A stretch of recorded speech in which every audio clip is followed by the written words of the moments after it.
Yo, Atlas speaking, and welcome to part 2 of What If I Was Reincarnated in the DC Universe with the Avatar The Last Airbender system. Let the tale begin. Chapter 184, Y'all fucked up. So what do you think? Captain Atom asked Green Lantern, ducking a long scaled limb, while shooting a blast at another tentacle to dislodge its hold on the cabin of a destroyed boat. Nothing the first scan did not reveal. Hal replied, waving around a green fly swatter to destroy the numerous monstrous crabs that jumped at him from all directions. A pocket dimension, dependent on the majority's perception of the place. Why else would we have creatures straight from myths assaulting us? The Flash answered through the comms in Hal's stead. Majority's perception? What are you talking about? Green Lantern landed on the lone deserted island. The portal they had used on the boat had emptied them out in a long stretch of hard ground. Stuck in the middle of a very ferocious ocean, Captain Atom had tried to fly off into the horizon to map out the whole area but seemed to be flying in a circle. No matter what they did, the reality was that space was folded, and without sufficient firepower or control over the pocket dimension, they had to find another way out. Of course, that was easier said than done. Especially when they had to save the captain and crewmate who were stuck inside the cabin, held in the tentacles of the monster in the middle of the island. It's a popular Caribbean folklore. A creature known as the Lusca. It is said to be a giant octopus-dragon hybrid, with the ability to control other ferocious sea creatures, and the Flash went quiet, spinning in place to push back the hundreds of crabs swarming his position with pressure blasts. And? Green Lantern asked, flying over yet another tentacle and getting closer to the creature. Breath fire. The Flash answered just as a torrential wave of liquid-like yellow flame swallowed Green Lantern under it. Watchtower, Robin's hands scrambled for his grappling gun on the utility belt, just as his body was pulled by the suction coming out of the hole in the chassis of the farthest wall in the room. He pulled the trigger and managed to hook the line on the frame of the stairs going from the deck to the swimming pool on the ground floor of the recreational facility. Breathing became harder, so his next logical move was to strap on a rebreather onto his face. Thank God for being ever prepared. With that done, he began the tedious task of pulling himself back towards the panel on the wall. That is where the training exercises they had been doing with Richard Dragon came into play. His body was much stronger that it took only a little effort for Boy Wonder to make it to the panel once more. Bracing his legs onto the concrete ledge of the staircase, he connected the cable from his hollow device onto the panel and pressed on a key. Instantly, the force field managed to cut off the effects of the suction, and Robin could breathe easily again, though he started floating under the effects of zero gravity. But at least now they wouldn't die. Unknown location, Mimir, I require your counsel. A tall man, with an eye patch on one of his eyes, called out to the giant flaming head standing behind a well that swirled with the wealth of knowledge. The whole environment surrounding the well was green and vibrant, a total contrast with Mimir's blazing head. Speak, my liege, I shall endeavor to answer. Mimir's voice was deep and raspy from disuse. The one-eyed man narrowed his left eye. You are aware of the Norn's prophecy, yes? He asked. Yes, I am. Mimir answered, electing to go silent afterwards. The one-eyed man became angry. Do not test my patience, Mimir. Enough of these games, tell me your honest thoughts. He commanded, with an aura of power. The Odin force, such a potent energy. Mimir observed, his voice not the least bit shaky or afraid despite Odin's ferociousness. It will not be enough, my liege. Nothing will. Not in front of the darkness before all. A thoughtful look appeared on Odin's face. It is settled then. The old god sighed.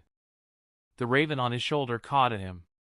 Hush, Hugin, I am no longer just a warrior. I am a king, and the battlefield is no place for a wise one. Though it pains me to say so, the legacy of the Aesir matters more than my own personal pride. Odin said, turning away. A wise decision, my liege. Unfortunately, not all will follow the sentiment. Mimir's words stopped Odin in his tracks. Loki is imprisoned in the underworld. Mimir and Munin's eyes stretch far and vigilant. He will not interfere in this. This I decree. The statement was followed by a blast of magic from his position. And Odin faded from the well of Mimir, leaving the head alone, lost in thought. Not lost in thought. That would suggest I have an inkling or knowledge on how it will turn out. However, I truly cannot foresee how this will end. The gods seek conflict with a being unshackled by the laws that govern free will. Free will, what a joke. Elsewhere Apocalypse, a flare in the air announced the arrival of the craft. A round yellow sphere that seemed to grow more and more tangible hummed as it powered down. From forth stepped out Lord Zod. His left hand was a stump, missing the forearm from the elbow downwards. His face was pale and wet with a thin layer of sweet, red blood covered his hair as he knelt behind the huge hulking figure gazing off into the distance. Graven looked down at Lord Zod and asked, "What happened?" Aiden's POV, I couldn't explain it. 1 minute I was in full control of my emotions and then the next, the dam broke and everything poured out. I buckled, I flailed, I struggled, and then I gave up trying to exert my control over the emotions I was feeling. So I did the next best thing. I simply aimed all my focus on Apollo, desperately trying to avoid the giddy, hateful, happy, bored, excited, surprised, angered and other tumultuous emotions I was feeling. My regular meditation sessions helped me stay a bit level-headed. I instantly felt my homunculi puppet dematerialize. The connection compromised due to my current emotional situation. I hope that Darkin could handle the chaos vortex with Wonder Woman and Superboy. Okay, Glowstick, time to have some fun. A smile broke out across my face. Apollo instantly doubled, then tripled in size. Before long I was staring at his 50-meter form shining like a star. "You want to fight me, mortal? Come and face your doom," he shouted. Somehow his voice was projecting through the vacuum. Leaning forward, he started advancing, his footsteps sending earthquakes across the ground, breaking sections of the hard terrain underneath them as he roared, charging straight at me. I raised up my hand and looked down at myself curiously. My body glowed purple. Vatu's red insignia lay prominent on my chest. I looked badass. I felt badass. My fingers opened and closed while I marveled at the feeling of strength I could exert. The pressure of power I had earlier felt from Apollo was almost non-existent now. The aura of the god stopped before me as he wound his hand back and punched out. The blazing fist rippled with waves of light and fire. My palm faced him as I went with instinct. Dismantle. The word left my lips along with a wave of formless purple-black energy. It was slow to move. Like smoke, yet it left spots of black chaotic space where it touched. Apollo's fist speared through the cloud of energy and landed on my open palm. The flames and light along the limb were instantly snuffed out. No, not snuffed out, I could feel something fill up inside me. A sort of energy reserve that was probably a feature of equity. Yes. My sword hummed in confirmation. Apollo tried to pull back his hand and failed, due to the second instinctual ability I could access. Pull. A strong attraction force on anything I targeted. It must have looked comical. A 50-meter giant getting harassed by a 2-meter guy. What is this? What sorcery? I grinned, feeling more and more of his divinity get funneled into the energy reserve. Not sorcery, Apollo.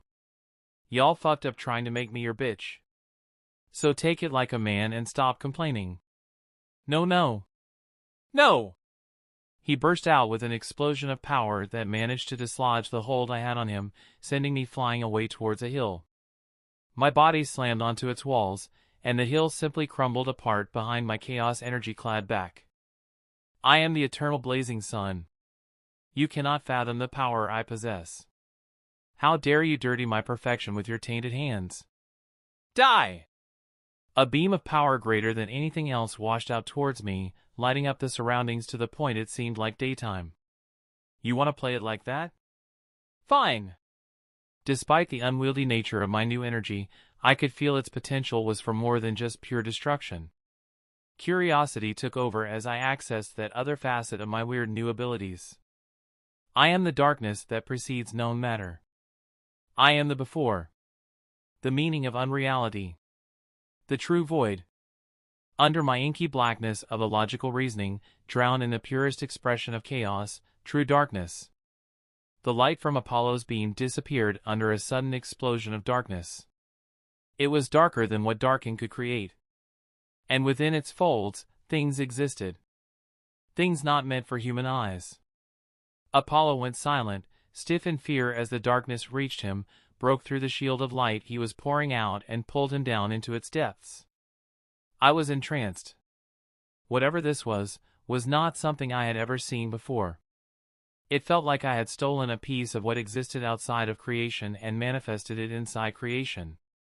It felt alien to my small dregs of humanity left, yet I wanted to spread it out even more. I wanted to swallow whole galaxies, then the universe. Then the multiverse. I managed to wrest some self-control and stopped myself. I could take the moon, but that would be it. Something inside roared in indignation at the decision. There was no swallowing the natural satellite because I knew that without it, Earth would be in some serious trouble. Instead, I comforted myself with the promise that soon I would have more than enough enemies to have fun with. I mean, test out my chaos abilities on. More and more divine energy was getting funneled into my separate energy pool, getting siphoned faster and faster, the more Apollo sank into the depths of my darkness.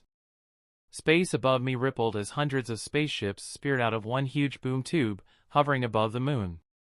The spaceships were all distinctly alien and followed the same kind of theme. Black and red with the face of arguably the most dangerous new god in the universe.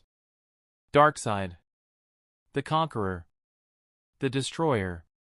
The curvy beams guy. You know, it wasn't a stretch to say Darkseid and I would soon come to blows. In fact, I could barely wait for it. First the angels, then the demons, and now it's gods. I was basically fighting all factions. The wide smile on my face incredibly widened some more. They're here! I got up in preparation to welcome my new guests from Apocalypse.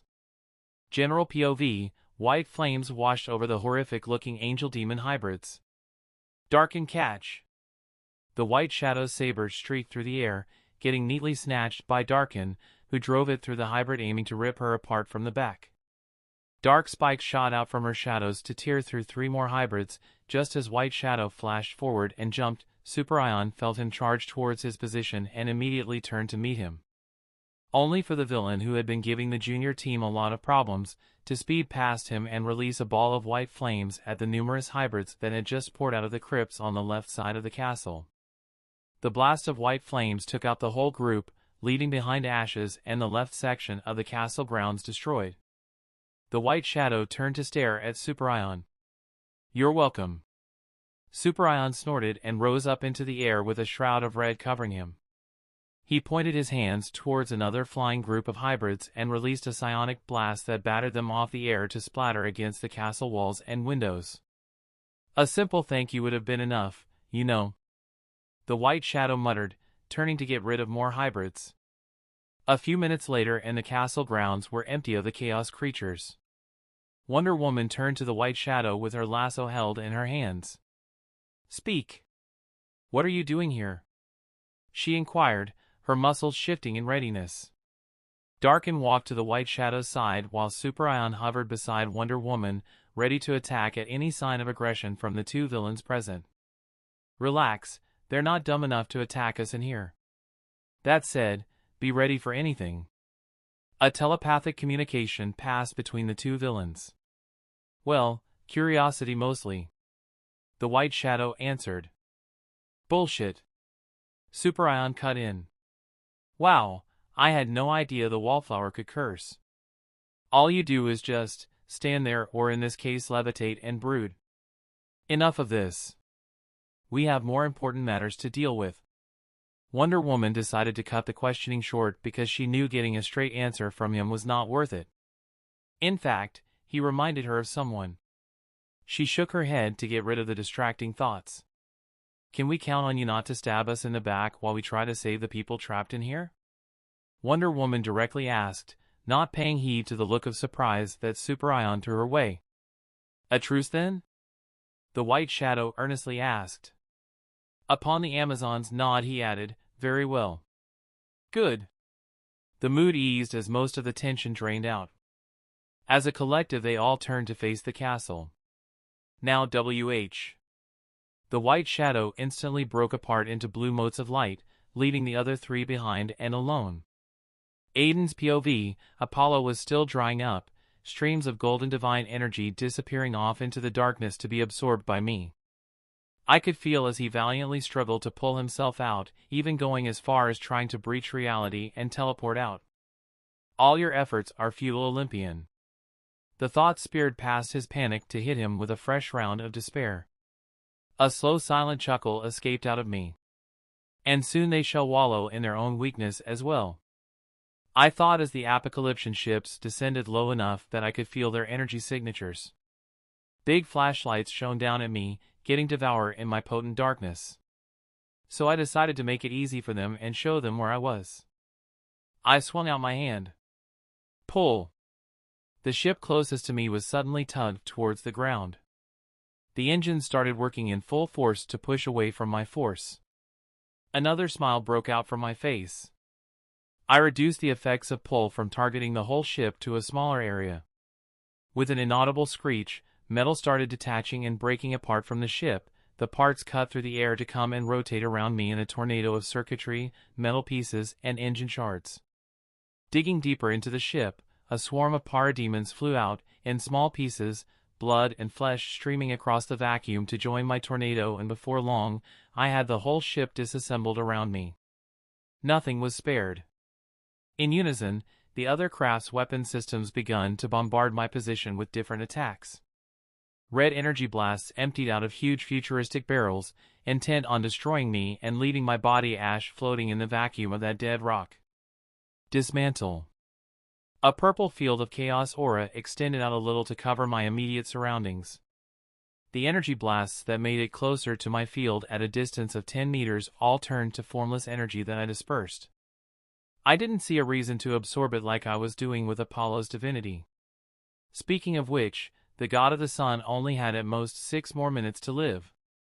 6 more minutes and I would have his divinity in my hands. I already had ideas on how I could use it. There was a pause from the weapon systems as they witnessed the unlikely scenario of me not only dispersing their attacks but also making it look so easy it was a blatant insult. The hatches on the ships opened up and thousands of parademons flew out. Ugly, tall, winged humanoids with heavily built and imposing figures. They had 3 digits on each hand, which were also clawed. They were clad head to toe in golden armor, with helmets that had horn-like protrusions that covered most of their heads save for the mouth, exposing their sharp teeth. Their armor also had numerous glowing red highlights, including an omega at the center of the chest. To complete the menacing look, a pair of ribbed wings on their backs, which they could retract seamlessly in a flash of light. Wordless screeches escaped their mouths in their charge towards me. Impudent. Digging deeper within me, I accessed the next ability afforded by my chaos form. And it was glorious. I spread my legs apart in a horse stance, my hands moving around the low gravity of the moon in an hypnotic motion. I brought them closer to my hips and shoved them out at my opponent's turn guinea pig's push. Chapter 185, Fucking Everyone Up. The name of the ability was unimpressive, but the effect was mind-blowing. A funnel of massive formless purple energy rippled out of my palms, blowing away a little bit of darkness as it fell upon the parademons and the apocalyptic ships, denting and ripping them apart. Wherever the wave passed, everything in its path was shoved away to the sides and further back by the Shimmer Tensei rip-off. The only difference was that my chaos attack destroyed everything wantonly. Energy and matter were all the same. And that was also its disadvantage as well as its selling point. The attacks were too dangerous and out of control. Almost half of the apocalyptic crafts were destroyed. Steppenwolf must be shitting his pants right now.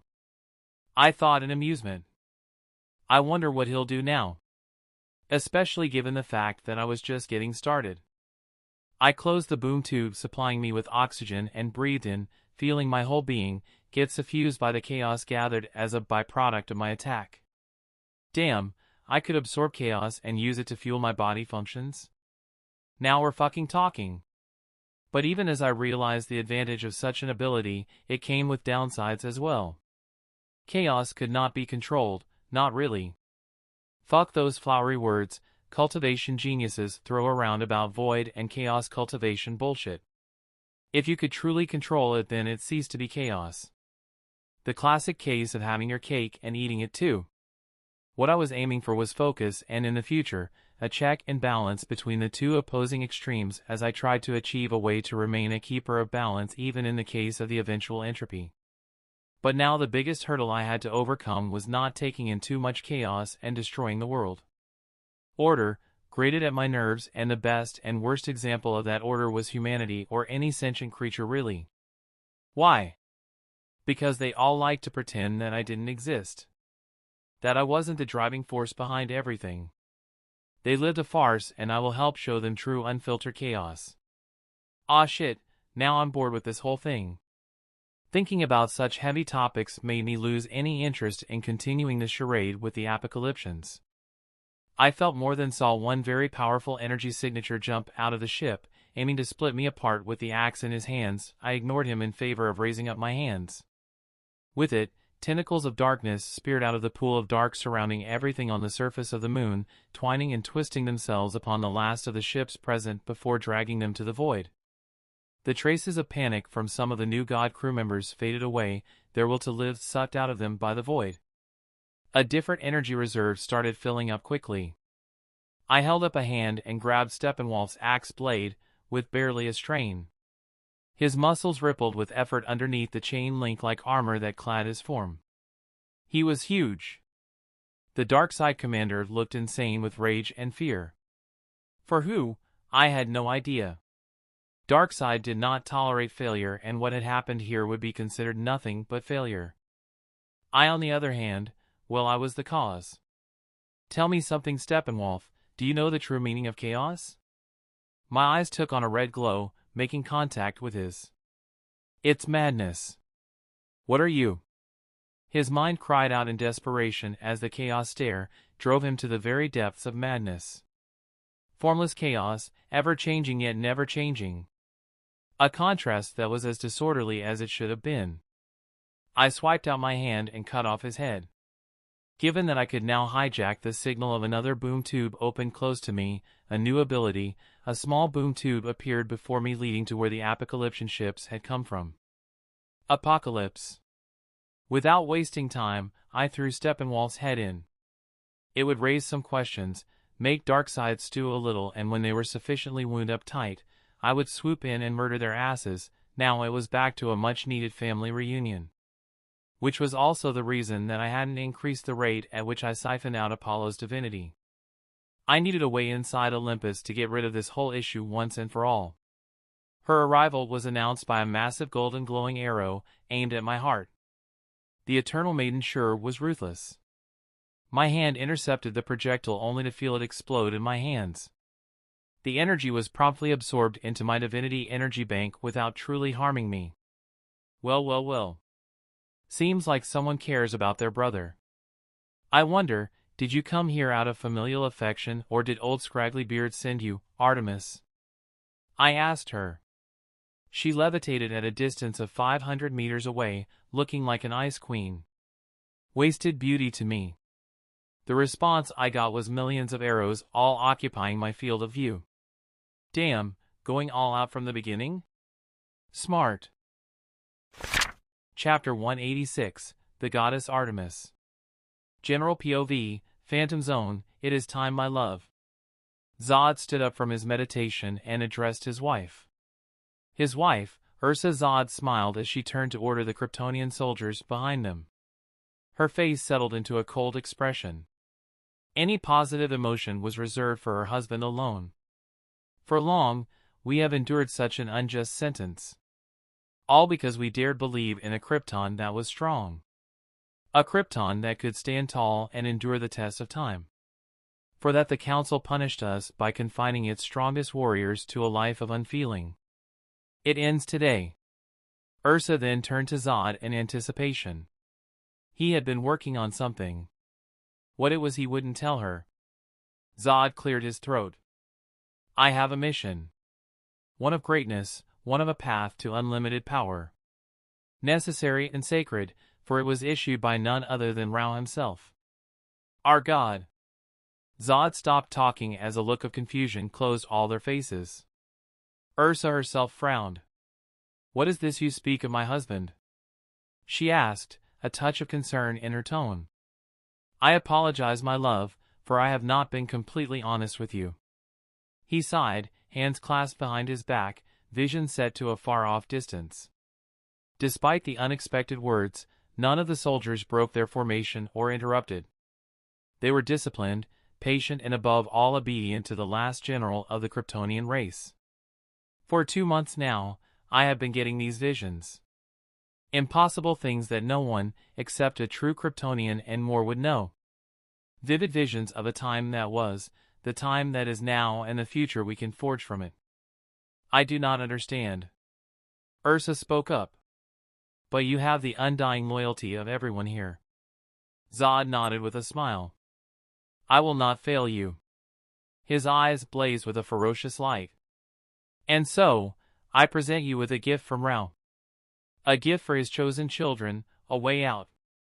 Zod held out a hand to his front, his face burning with silent confidence.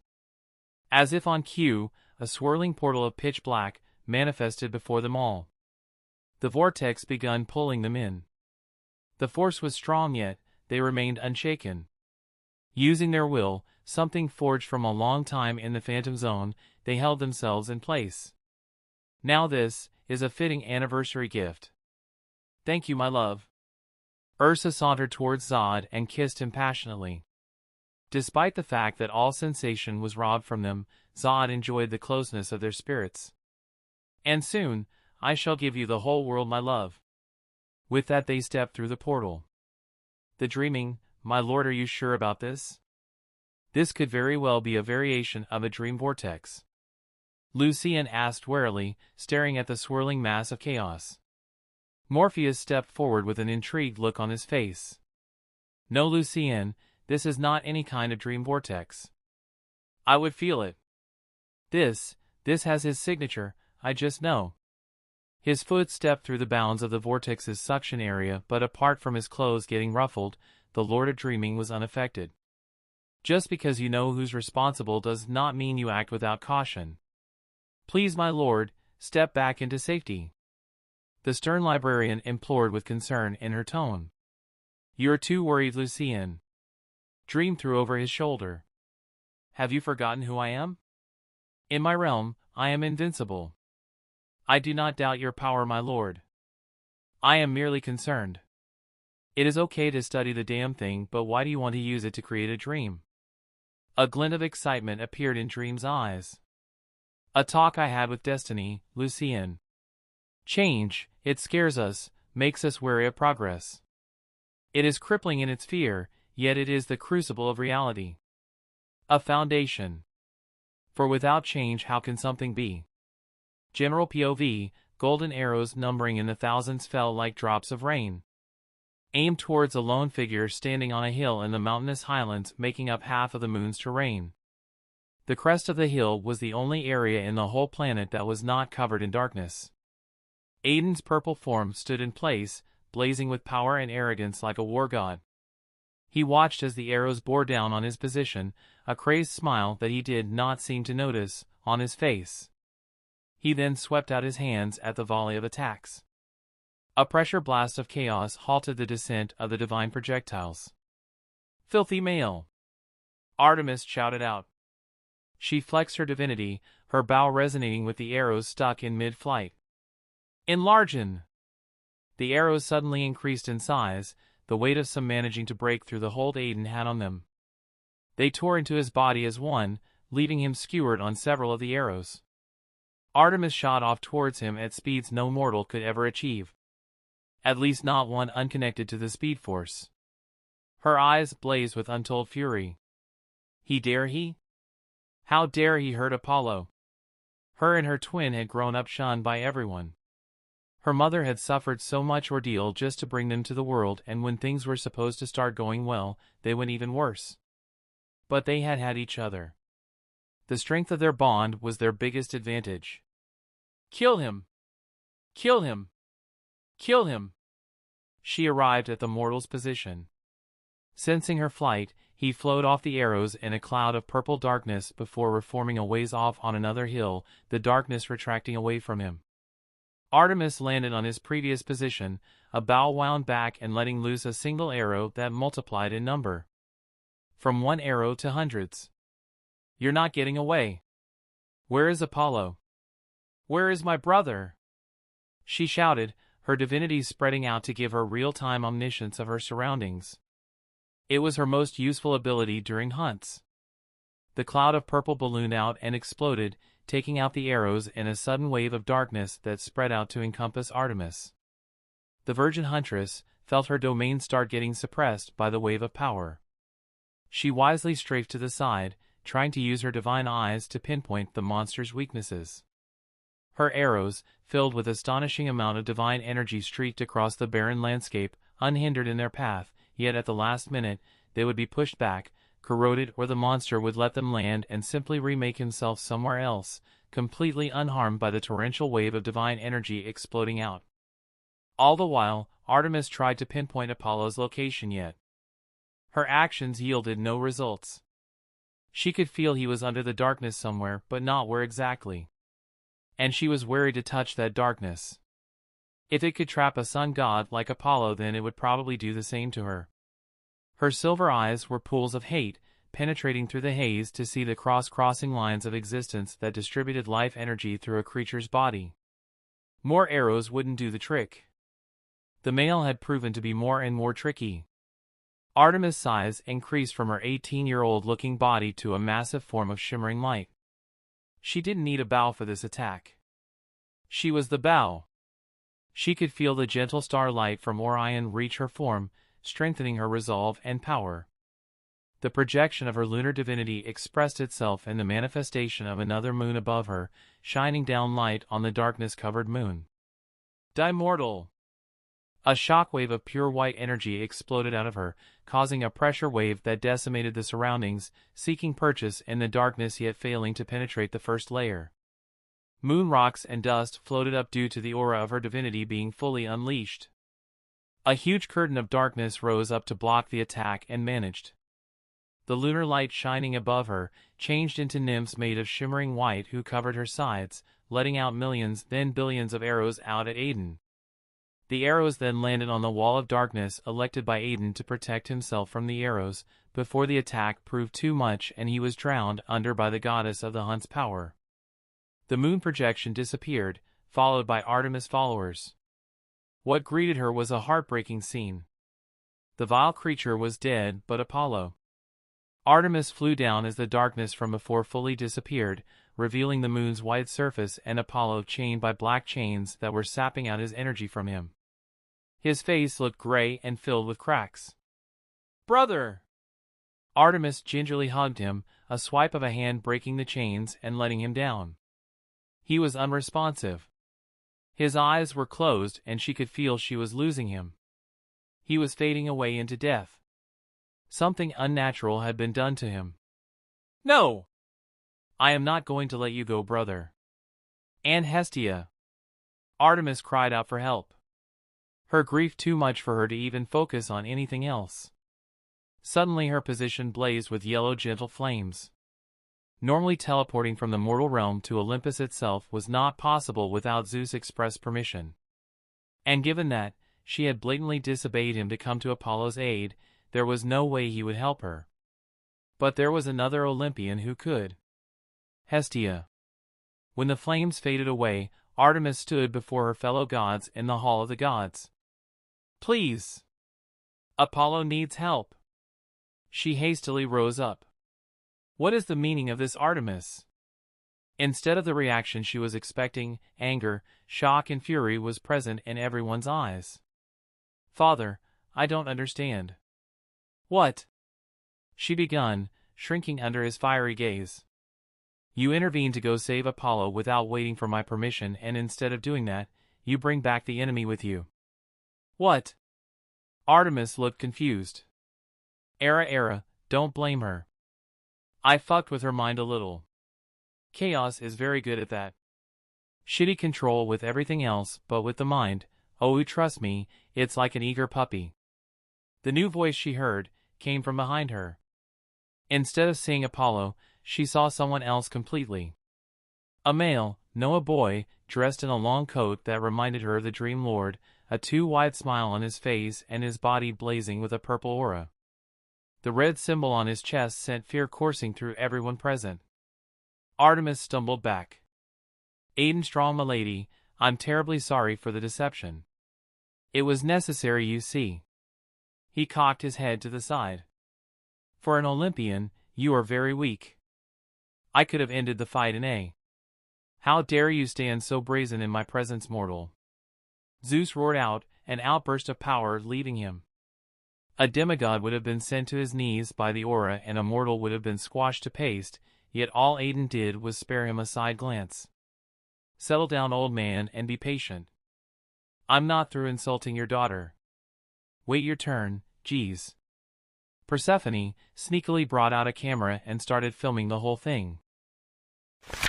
Chapter 187, The Bane of Olympus Part 1. General POV, what is this, my lord? Lucienne had her eyes wide as the new dream took effect. It was still a hazy form, but the fluctuations coming out of the dream were honestly shocking. Morpheus had a grave yet curious look on his face. This, Lucienne, is a scheme. A scheme by my dear little brother. Morpheus suddenly looked up in surprise, before a small smile broke out of his face. The smile changed into a laugh. Brilliant! Then Dream started weaving the form of the dream, giving him more detail. Aiden's POV, 30 minutes ago, the goddess of the hunt. What a joke! She was beautiful though. But her beauty paled when paired with the deplorable acts she had committed in the past. Artemis was far from the worst of the Olympians, but she was horrible nonetheless. I exposed her to my penance stare and stunned her enough that I could invade her mind. The very first touch upon the natural divine walls the gods had against telepathy, and chaos rose up to corrode them. Like a piece of paper underneath a stream of water, they offered no resistance. It was laughable actually, and ironic. Using chaos to fight felt clunky. That is because combat was an art. Complex, and it required coordination to chain your attacks and understanding to factor in your opponent's moves and respond in kind. That is a concept drenched in order. Chaos opposed that vehemently. I could dismantle just about anything, reverse gravity, rip holes in space-time. Each action going against a perceived order. Dismantling, disassembled a target, ergo, turning it back to chaos. Reversing gravity was going against the natural order, ergo, chaos. Same goes for ripping holes in space-time. But trying to chain these moves one after the other established an order, and that directly countered the essence of what chaos is. So I was surprised that it became easy to use when invading someone's mind. Then I realized that there was nothing as naturally complex, containing both concepts of order and chaos, like a being's mind. A sane person existed at the cusp of achieving balance against the superego and the ID. It was a constant battle that neither side seemed to completely win due to the ego mediating. So to chaos, it was like a challenge, one I took advantage of. I combed over Artemis memories, filtering out the useless stuff and leaving behind all the most important information. That's where I found out just how horrible the pretty face hid. Artemis had made it a habit to terrorize any man who saw her naked. She was merciless to even young boys. As long as you caught a glimpse of her, you were done for. Turned into an animal and chased by her hunters to be killed as prey. It made me shudder that she took such pride and happiness in hearing the broken cries of innocent men. And there were centuries of these memories. I had to filter out more memories and access her latest ones. Anguish and stubbornness accompanied her last talk with the king of gods. Zeus had informed her to wait despite her feeling that Apollo was almost at death's door. She could feel his pain and terror through their twin link. But by disobeying him, she risked ruining the plan. So Zeus was under the impression that he could defeat me with a scheme? Oh, I see. I laughed as Artemis hovered before me with a dazed look on her face. I wonder what she was seeing. I also wonder how she would react to Zeus' second plan. The first plan was to use Apollo to coax out my own ascension, imprinting a divine signature on me that was backed by ancient laws where I would automatically be a part of the Olympians upon my ascension. It would put me under Zeus as my sky father, and because of a certain clause sneakily included, I couldn't willingly betray or act against my fellow gods without bringing my case in front of the Council of 12 Olympians. The last thing about that grated me was that I would be a minor god. I wouldn't get a throne in the Hall of Gods. I would be no different than Koalamos. Yeah, you know, the god of stupidity. That was how much value Zeus placed on me. Anger poured out of me in waves. The whole moon shook at my erratic emotions. I felt like destroying everything. Death is an easy way out for him. Oh no no no. I will make sure he loses everything first. My initial plan was to teleport there using Artemis and destroy them all with some hardcore ass kicking. I would still do so, but there will have to be a few changes. For maximum effect, you see. And the second plan? Well, we'll get to that later. Zeus sought to defeat me indirectly because of his fear. Well, let's see what happens when I reverse those plans on him. My homunculi puppet manifested next to me in the air. A boom tube appeared beside me in my white shadow identity, and I jumped in, disappearing off to my dimension. It was time for a talk with Black Adam. Meanwhile, I kept on combing through Artemis' mind for some more information. Elemental dimension hollow lands, the whole place was dreary. The ground looked deserted with a lone tree every 50 meters give or take in sand dunes dotting the terrain. Gray mist covered the air, thin enough to not obstruct sight or the glaring heat from the dark red light of the red sun above. The mist was also thicker in some places. This was a section of the main dimension, hidden deep within the layers of the core of the realm, but in a different space. It was fashioned after Hueco Mundo from Bleach, sharing some of the features from the land of the hollows. For instance, the design. The whole place was barren. A few key differences between the two was that Aiden's hollow land had a weakening effect to anyone who stayed there for an extended period of time, as opposed to Hueco Mundo's immediate suppression of its visitors. The gray mist also made the occupants of the realm experience illusions. They could walk for 10 meters yet feel as if they had trekked for 10 miles. Any place where the mist was too thick caused even more severe illusions. This function was inspired by the Fog of Lost Souls, a prison in the spirit realm for humans. The Fog of Lost Souls was actually a spirit that made the prisoners relive their worst memories. Aiden didn't have a plan for that, but he felt that soon, having a warden as the prisoners grew in number would be crucial. As the realm master, Aiden was exempt from experiencing the harsh conditions. His steps were measured as he passed by a huge valley. The valley was easily hundreds of miles long, and a cloud of gray mist covered everything inside. The mist muffled the noise, but Aiden could hear the mumbling of hundreds of thousands demons wandering about. That was the price they paid for trying to usurp Lucifer and plan an Earth invasion. Aiden had hardened his heart over this matter. They had kept their lives. That was more than enough mercy. He turned his attention to his front, sucking in a shallow breath. To his sides the Chaos Chasm run right through the hollow lands, just like in the main dimension. He really needed to find a way to deal with this. The Order Avatar state had expelled out the Chaos pockets, but the Rift of Chaos looked like it was here to stay. He continued to walk forward until he arrived before a huge structure. The structure was fashioned after a pyramid. Huge and imposing. Lines of golden energy ran across the two suppressing chains running up its length from the bottom of the pyramid to the apex. Jet flames appeared under the white shadow's feet, pushing him to the sky at crazy speeds. He pushed through the clouds and slowed his speed, lightly aiming himself to land on the small platform at the top. His feet landed, pulling the attention of the prisoner to him. Black Adam had seen better days. His costume was charred from the intense rays of the sun above, his bronze skin was wet with sweat, and his hands were chained by mega-huge chains that ran down the structure. His feet were left free, to allow a little degree of movement. Not that it helped. Anytime he tried to jump off the platform, the chains would harden using his own power and he would stuck hanging them for 24 hours. At that time the sun rays would turn even harsher. It was a cruel punishment. What, come to gloat? The voice of the former Shazam champion sounded hoarse from disuse. The White Shadow smiled.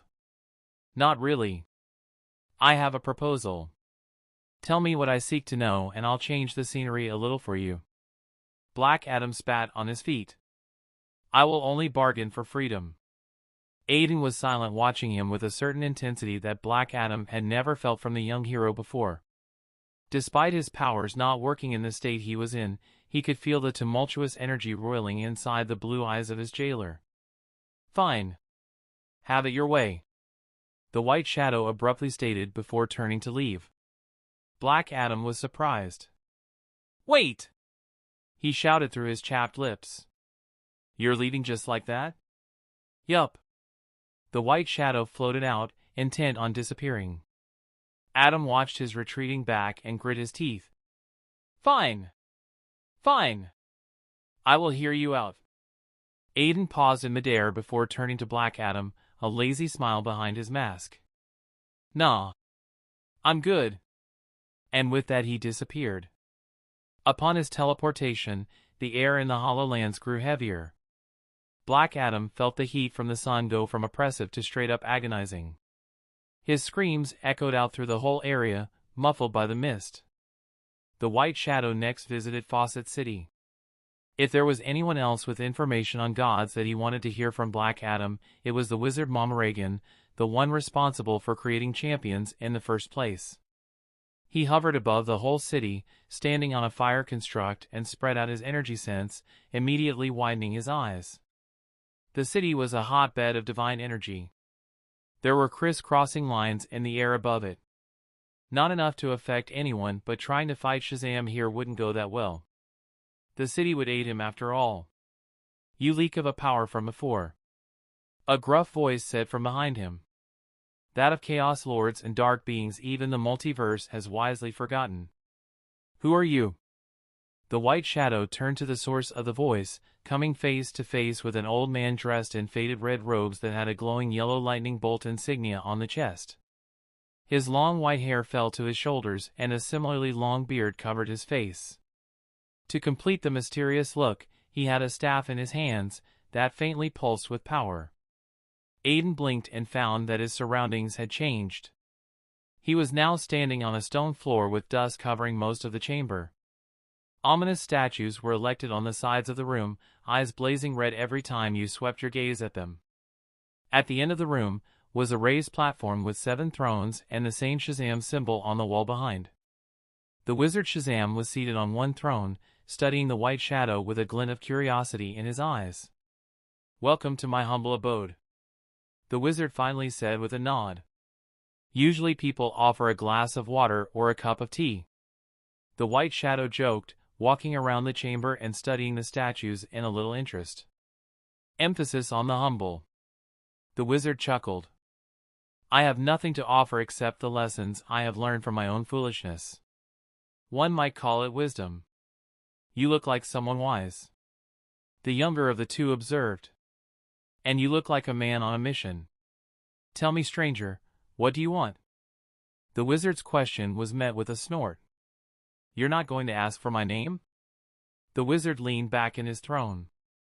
Anyone who goes to the lengths of hiding behind a mask must have a reason for it. It is not my place to pry.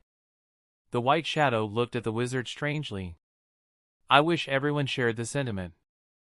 I wish they understood that the mask is not to hide my face from the world but the opposite, to fully immerse myself in it without the pressures of a real identity. To act without restraint from social norms. Now it was the wizard's turn to re-evaluate his young guest. I understand. Noting that the talk was going off topic, the White Shadow fully focused his attention on the wizard. The air between them suddenly grew serious. I wish to know something. What would happen to the world if I were to kill a god?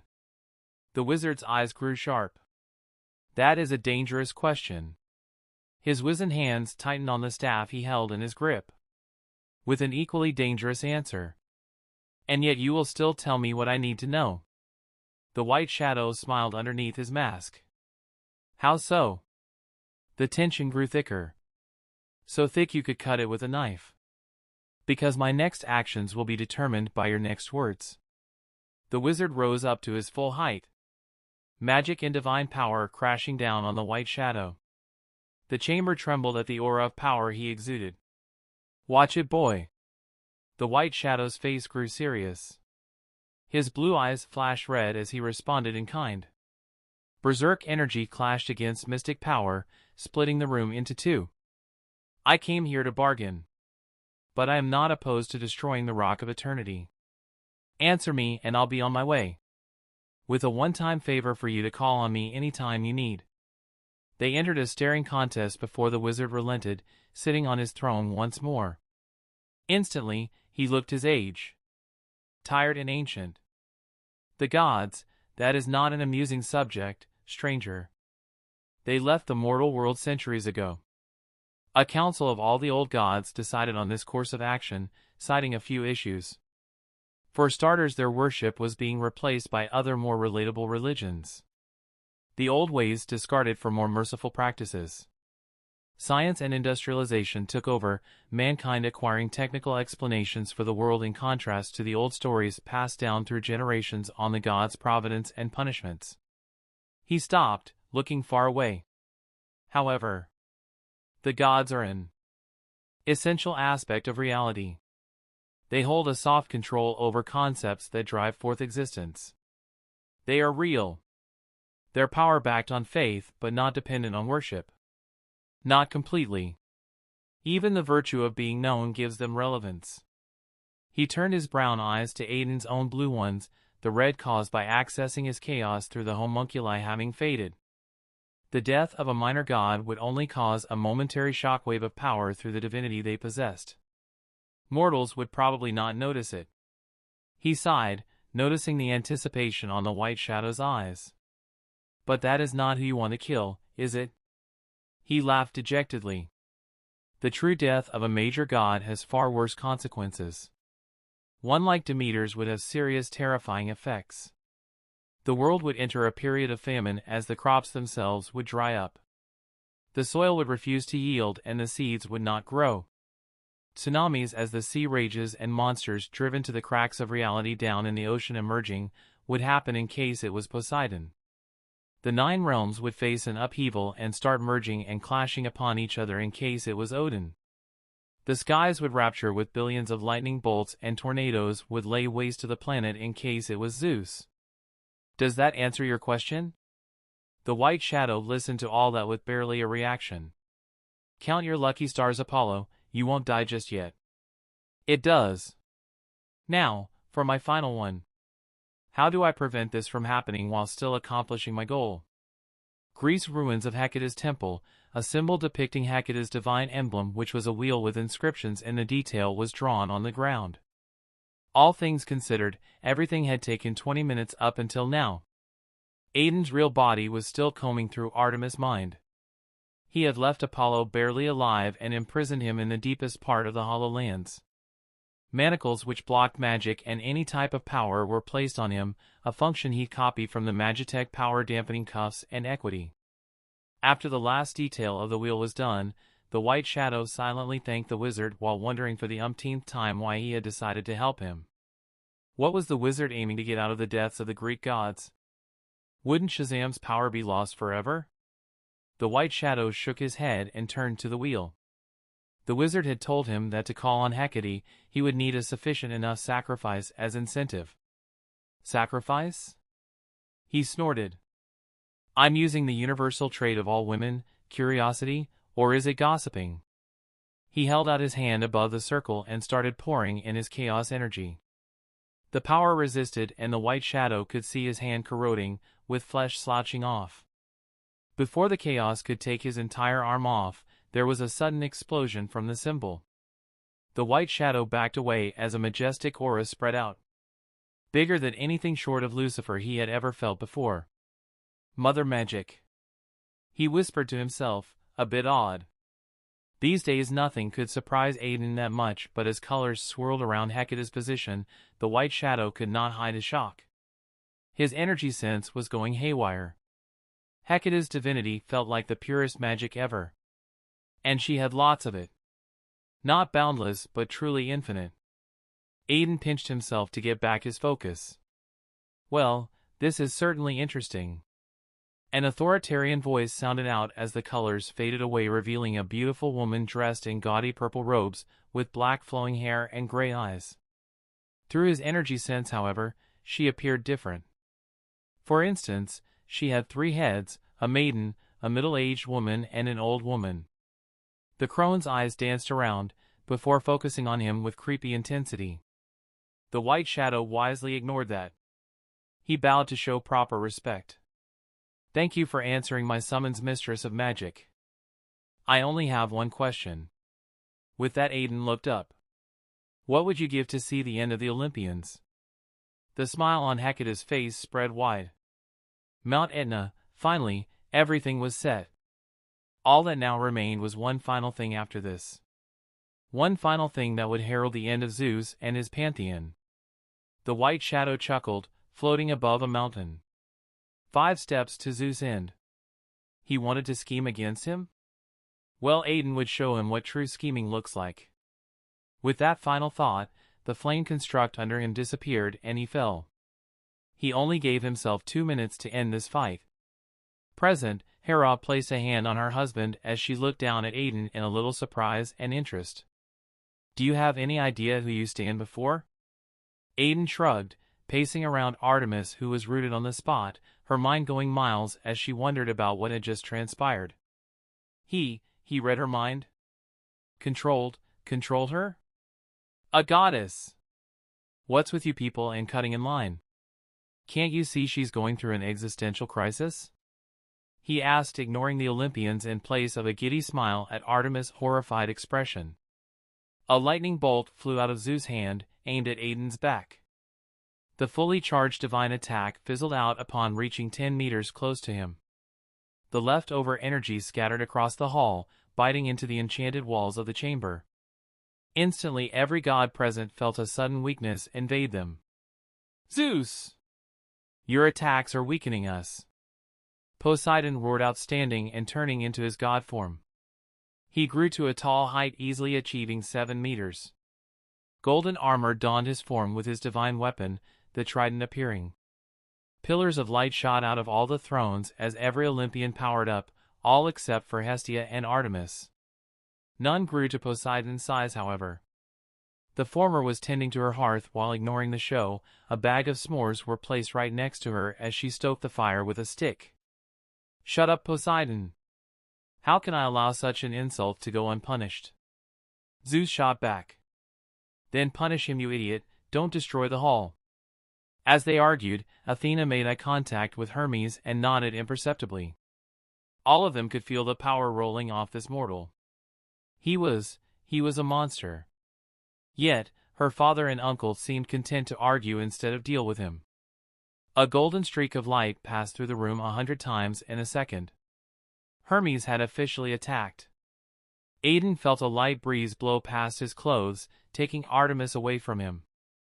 Then another breeze blew past him, this time accompanied by a punch that turned his head to the other side. Then the scene repeated itself. 100 strikes had landed on his body, not doing any sufficient damage, but these things pile up. Which was exactly what Hermes was going for. Unfortunately, his next attack was caught. "Got you!" Aiden smiled, and with reflexes as crazy as Hermes, managed to turn around in time for the sword swung at him by Athena to instead land on Hermes' left hand. Golden ichors sprayed out as Hermes was dismembered. Aiden pulled back his hand and slammed it forward on the speedster god's chest. Hermes was blown back so hard, his chest caved in and his body imprinted onto the wall next to his throne. Silence invaded the room for one split second before chaos erupted. Athena's sword swung out crazily. Thousands of slashes in 1 minute, all aimed at delivering the worst injuries and killing. Aiden's fingers lengthened into purple whips with sword edges, blocking each of her attack and leaving behind slashes on her skin that exploded with chaos energy that started to corrode her power. Athena began to slow down despite the fact that her divinity empowered her the more she fought. A particularly fast slash made her overextend her reach, and Aiden shifted his elbow into a hammer and drove it down on her back.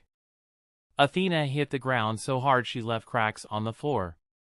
Aiden mockingly kicked her to the side like trash. A tsunami of water fell upon him next, seeking to drown him under. Aiden's mouth opened up impossibly wide, dwarfing his body in size, and swallowed all the water away, leaving behind a shocked Poseidon. Aiden reformed and chuckled. Refreshing. We cannot fight in here. Zeus, do something. Hera shouted just as Poseidon ran forward with his trident poised to skewer Aiden through. The god of seas let out a bellow that shook the heavens. Zeus ignored his wife and leapt up into the air, his body blazing with electric power. Hera spread out her hands and created barriers above the thrones in the hall. The streaks of Zeus lightning washed over the white shields and bounced off. She wasn't known as the Queen of Olympus for nothing. Zeus charged up his power as his eyes changed form into pools of yellow lightning. A massive bolt shot out of his hands, wantonly taking out both Poseidon and Aiden. A roar of pain escaped the god of seas as he smoked, his large body seizing up in pain. He landed on his side, revealing Aiden, looking unharmed as swirling black portals manifested behind him. Damn Zeus, I understand a little argument between family, but you took it too far. You fried out all his hair. He's a surfer dude. What's he going to do without it? Aiden asked, shaking his head. All the other gods in various states of either attack, fleeing or abject terror looked on in shock. Father, Dionysus muttered. You have taken it too far, Zeus. Persephone barked. Watch your tone, Persephone. He is still your king. Hera interjected coldly. Demeter rounded up on her, face set in fury. And you watch yours, dear sister. My daughter merely points out the obvious. Zeus attacked without consideration for Poseidon's safety. Silence! Zeus' authority as a sky father spread out to still the commotion. Dionysus, how do I have a son like you? A coward! Get of your arse and behave like the god you are. Demeter and Hera, you two squabbling gits should focus on leading here today with your lives. Persephone, do not think Hades will protect you if you call my orders to question again. Hera looked as if someone had slapped her. It was always easy to forget that Zeus had led a battle against the Titans due to his philandering ways. He thought more with his cock than his head, is what all the minor gods said. But Zeus was still a sky father, and fool or not, to keep that position for millennia was not a joke. A slow clap sounded out. You tell him, Zeus. Aiden cheered. The god of the sky, thunder and lightning gritted his teeth, his power doubling, then tripling, and then quadrupling. It felt like he had no ceiling. And you mortal, I have had it with you the most. He flew down towards Aiden, who had black portals swirling behind him still. Oh yeah, what are you going to do about it, old man? Millions of lightning bolts washed out of his body wantonly. Zeus had gone berserk. Hephaestus, who had been silent up until this moment, sneakily stood up and departed, turning into a red flame that flickered out from his throne. He bailed. Zeus! Stop this madness! Demeter shouted at her brother, but her words fell on deaf ears. The wind grew erratic and began pushing everyone away. Zeus wanted to destroy everything, in a bid to get rid of Aiden. Then everything stilled. Like a shattering mirror, reality broke apart to reveal each of the Olympians seated on their thrones, their faces slack with horror written on them. A trail of saliva fell down some of their open mouths. Hermes had tears running down his cheeks. Dionysus had black energy covering his body as he subconsciously accessed his madness divinity. Aiden was seated cross-legged before Hestia, a stick with a marshmallow lightly cooking over the campfire. Chaos energy was pouring into him like water from a broken dam. His purple figure lightly vibrated unceasingly. He took a bite of the marshmallow and nodded in appreciation. Wow, this is really good, Hestia. The 14-year-old girl sitting opposite him smiled softly. I am glad you like it. Aiden nodded. Hey, so back to what we were talking about before. Hestia stared at him with a hard look. You mean after you put my whole family under mind control and made them think they were fighting you to farm more chaos energy and prove that you're stronger than us all? Aiden scratched his head in a little embarrassment. When you put it like that, it makes me sound like the villain. Plus, to be fair, I did tell them that I could do that. He shook his head, but trust me, Hestia, everything I'm doing has a good reason behind it. What could that reason be, I wonder? Hestia asked. Your divinity is family, right? Are you not tired of the constant clashes between your brothers and their children because of the arrogance born out of being gods? In fact, during the whole fight, they were busy tearing each other apart instead of focusing on the real threat. Me! Every family has its own problems. Hestia answered simply, making Aiden snort. True enough, but how long are your problems going to last? Centuries? Millennia? Until the twilight of the gods? Something needs to change. I could have easily killed you all, but I'm a pretty chill dude. The only reason I even attacked you was because Zeus sent Apollo to capture me like I was his property or something. Do you know how insulting that is? For the first time, Hestia looked mildly ashamed. Zeus is difficult. Really? Is difficult the word you would use on someone who was counting on me to kill Apollo, giving him enough reason to bear the full might of Olympus down on me without feeling pressured by the other pantheons? Hestia's whole demeanor changed. An aura no weaker than Zeus erupted out of her. The fire burning in the hearth between them shifted from a warm comforting yellow to a sickly green. Zeus would, nev. It didn't sound like she believed what she wanted to say either. It's not his fault. Really? Aiden uncharacteristically defended him. Zeus is merely a tool. A tool for their use. They have a hold on him that will never unravel as long as he remains the Sky Father. And because of using that tool to suppress me, a monster like I descended upon the sphere of the gods with the full intent to destroy you all. He went silent to let that sink in. But I'm giving you a choice, Hestia. To prevent the end of the Olympians, I need you. Chapter 188, The Bane of Olympus, Final Part. General POV, this is the last one on this continent. Child told Clarion she was seated on the shoulders of her gemstone anchor, Flaw. Flaw was a large lumbering humanoid-shaped familiar that had a smiley face as its expression. Child chuckled ominously as the last traces of the chaos vortex were channeled deep into the purple core inside of Flaw. Wait! No fair. I want to do it too. I want to suck all the chaos away. Ain't that right, Tickle? Clarion interjected petulantly, making Tickle meow and Child sigh at his antics.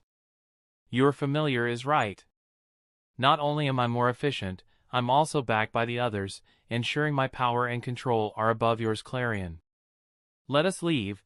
The more we waste time here, the more they will discover what we are planning. A huge red portal swallowed them from the forests of Mongolia. A few minutes later, a yellow magic circle flared out and two figures appeared where the chaos vortex had recently been. An open section of the forest was left bare from the suction force and all the vegetation in a perimeter of 20 meters was sucked away. Bloody hell! Missed the cunts again. Constantine complained, lighting up a cigarette with the flame that appeared from snapping his fingers. He took a slow drag and sighed. That's the stuff. His companion rolled his eyes. For someone who just came back from hell, you seem pretty intent on making your way back there shorter. The phantom hero, Dead Man, zipped around in his red outfit, leaving Constantine behind to finish his cigarette. Bite me. Do you know how long it's been since I had this? Constantine shot back. Not long enough. Dead Man quipped, flying around the clear perimeter before making his way back to where Constantine was. There are traces of the same energy in the vortexes we came across. His tone took on a serious note. I think it's right to say they can unravel the chaos pockets, Constantine. Constantine frowned. Elsewhere, the sounds of battle had long died out. The clash of weapons ended and an eerie quiet had entered the realm. Olympus lay in ruins.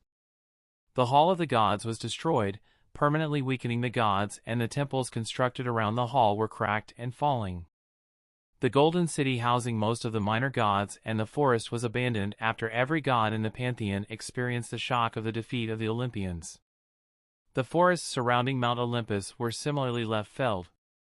The mythical creatures making it their home, hiding or running far away from the conflict of the gods. Or so Zeus felt through his awareness. He was missing the left side of his body. A sword slash from a chaos construct splitting him from the shoulder down to his groin. Zeus was in pain. But more than the pain was anger. More than the anger was the fear. Why did he have to antagonize this madman? Oh yeah. It was because of the fates. They had given him a prophecy. A prophecy that stated, to regain his former glory he needed him to submit to his rule. Damn it! Zeus was not dumb, he should have seen it for what it was. Those old hag's schemes. His right hand twitched as Hera's blood flowed on the floor, coming into contact with him. Quiet steps heralded his approach. The purple figure looked distorted, now more cloud monster than a man. It was huge, intimidating, and a darkness trailed behind it. A darkness that swallowed the fallen gods one by one from all sides, leaving behind Zeus on an island of clear visibility. Everywhere else was darkness. You know, Zeus, all this is a result of your arrogance. An arrogance born from always getting what you want. TSK, dear old dad should have disciplined you better. Oh wait, you killed him. Zeus choked out a laugh at his words. You know, not what you speak of. He tried to inject as much venom in the words as he could. What? I don't. But the myths. I mean, you Greek gods are either very creative to come up with something like that or most of that shit is actually true. Which is much crazier, dude. You fucked a woman as a swan. How does that even work? The monster laughed. Dear old dad was a dick, Zeus. Bravo on ousting his titanic ass. But instead of taking a different route, you chose to continue the legacy. I am nothing like him. Zeus protested vehemently, coughing out blood, feeling the last dregs of his consciousness start to wane. Then his leg was stomped on. The pain hit him like a lightning bolt. He opened his mouth in a scream but found his voice cut off. His eyes widely rolled around in their sockets. Sorry, had to make sure you didn't faint. Can you even faint inside your mind? The voice trailed off. Anyway, it's like this. You've got daddy issues, and on top of that, you're the last born. Can't say I blame you for growing so dickish. But that doesn't excuse your actions. You've hurt a lot of innocent Zeus. You have been the cause of so much pain and suffering. All your collective memories can attest to that. But I've come to realize something. I don't want to be like you. You have never given anyone a fair chance. Every encounter with an outstanding mortal has ended in that mortal's unfortunate fate. Arachne, Cassandra, Heracles, Actaeon, Medusa, Oedipus, Midas, even Prometheus, a titan who from your memories I can see was a pretty chill dude. Aiden's voice went monotone. You gods are a sickness. And if I am on the way to becoming one, then I don't want to be anything like you. Which is why I'm giving you a chance, Zeus. One chance not to lose everything. The world splintered and Zeus found himself seated on his throne. His fingers gripped the armrests to the point where they had dug into the stone of the throne. He traced his fingers across his left side, shocked out of his stupor from the sensation. He was whole. Zeus closed his eyes. All that had been in their minds. All of it had happened in their minds. Zeus, what should we do? Poseidon asked telepathically. The mood in the hall was tense and subdued. The Olympian gods had subconsciously decided to treat Aiden with the same respect and wariness they afforded a higher being.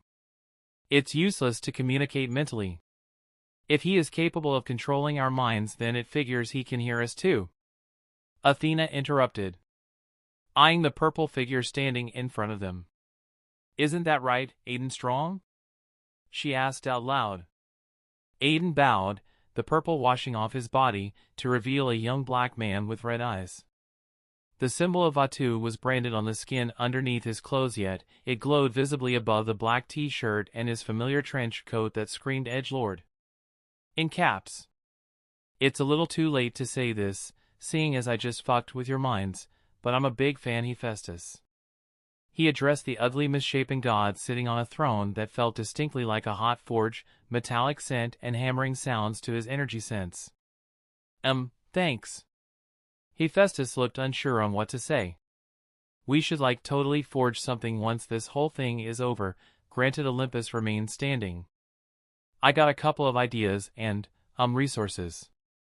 He said shadily, that I'm sure you would cream your pants upon seeing. A glint of interest appeared in Hephaestus' eyes before getting squashed by the somber expression on Zeus' face. Zeus was actually silent. A mortal had silenced the sky father of the Olympians. Then again, Hephaestus could remember trying to teleport away only to hit a massive wall of darkness. Where is Artemis? Athena asked. Aiden had a confused look on his face as he turned his head sideways. Wah! She was just here. No cap. What the fuck? Then he shrugged in some really bad acting. Sigh, I guess she fucked over to where Apollo is hiding his shiny ass. Anyway, Zeus, don't you have something you maybe want to say? They knew he was the one who had kidnapped Artemis just as he had done to Apollo. Both of them were in the Hollow Lands. Artemis' divine energy was similarly being siphoned and stored. Unlike Apollo's case, however, Aiden decided to go a different direction. Realm, decipher the stored internal energy of being designated as Grade 1 Karen alias Moon Bitch aka Pointy Sticks Maniac aka Artemis and come up with results on its composition, utilization and production. Confirmed. Estimated time till completion of objectives, 6 weeks 7 days, that was the order he given to the Sconia Tower. He had yet to upgrade the realm, which is why the time till he knew what exactly divine energy was so long. But that was in part due to how occupied he had been with the aftermath of the whole hell thing. Zeus stood up, every eye on him.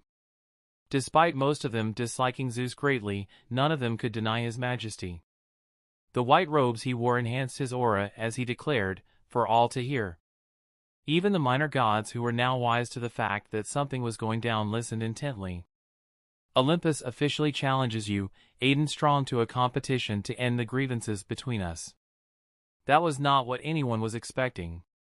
Hera stood up. Zeus, what? She started, only for Zeus' overbearing aura to focus heavily on her. He turned to her with anger marring his features. Sit down, woman.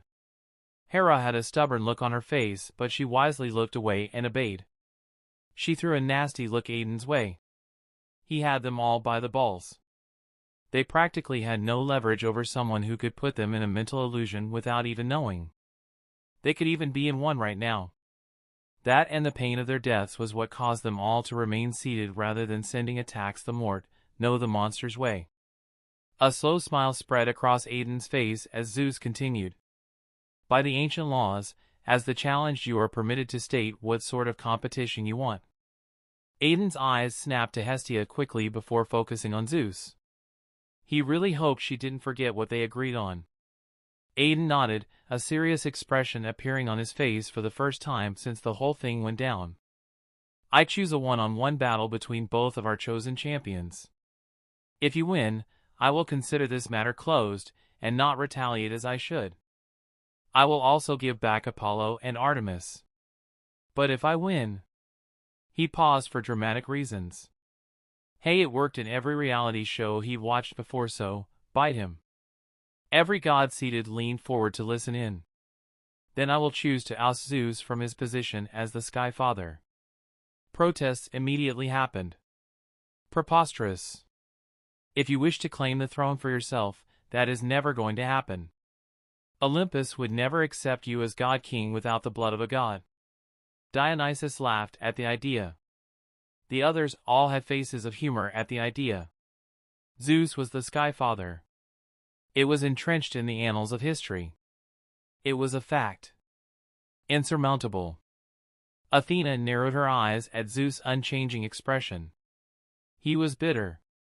A minute later she understood why. "Oh no no no, you think I want the throne?" Aiden backed out a laugh. "Oh hell the fuck no. What would I get out of leading a group of rapists and murderers?" He wiped a tear off his cheek as he bent down in laughter. The room had frozen over due to the sudden chill at his comment. "If he wins he has the right to demand I immediately step down, and he will choose either one of you or my children who are gods to take the throne." Zeus bit out unhappily. Immediately, a look of greed flashed in Poseidon's eyes. Most of the gods stared at each other in shock at the unexpected twist. "What is your angle? Just because Zeus steps down and someone takes the throne doesn't mean that we will automatically leave you alone." Athena spoke up, her aura surging out briefly. Why was her father even allowing this? Call it what you want, revenge, retribution, judgment on past misdeeds, it is still at its very core an insult. And you should know, our wrath is incomparable. Aiden shrugged at her threats, a menacing throne made up of a polished stone and gemstones with an insignia of the Avatar on the headrest appearing behind him. He sat down and crossed his legs. It was a throne he had commissioned to show off whenever he was in the presence of another monarch. The truth was that Aiden had grown tired of others flexing on him. His hammer space had grown a bit bigger from a simple closet to a bathroom stall over the course of the 3 months. Aiden had a theory on the 2 possible reasons as to why his perks seemed to increase their effects. 1. It was due to adaptive physiology, which may be extended to things not directly linked to his self, or they grew in power along with him. Well, I'm hoping that the person I install on that throne, and trust me, I am going to do it, is wiser. You as the good of battle and wisdom should understand how futile your power and influence are before someone like I. He cocked his head and stared at them in arrogance. And just in case you doubt my power for even a second. He snapped his fingers. A boom tube instantly manifested beside him. A figure wearing a long coat with the sleeves cut off, showing his powerful body and a mask, walked out. His blue eyes glowed with subtle power. His mask and upper body were covered in a black liquid that dripped to the floor, causing critters like huge black beetles, a snake with 6 heads and a squirrel with a flaming coat to sprout from the drops. A white flame washed over the floor in a swirling motion, destroying every single one of the creatures. My word! Demeter gasped. Impossible! Poseidon stood up and slammed his trident on the floor, cracking the stone at the action. Hestia herself blinked wildly. He is just a mortal. How could he have achieved such a feat? Dionysus asked Hephaestus. Stop gripping my arms so tightly, you fool. Hephaestus rudely shot back, but his thoughts were similarly running wildly in his mind. To him, however, he wanted to know if he could manage to procure the horns, bones and hide of the creature the new figure had in his hands. Typhon, the father of all monsters, Aiden announced. A monster that Zeus struggled to defeat, not to mention kill.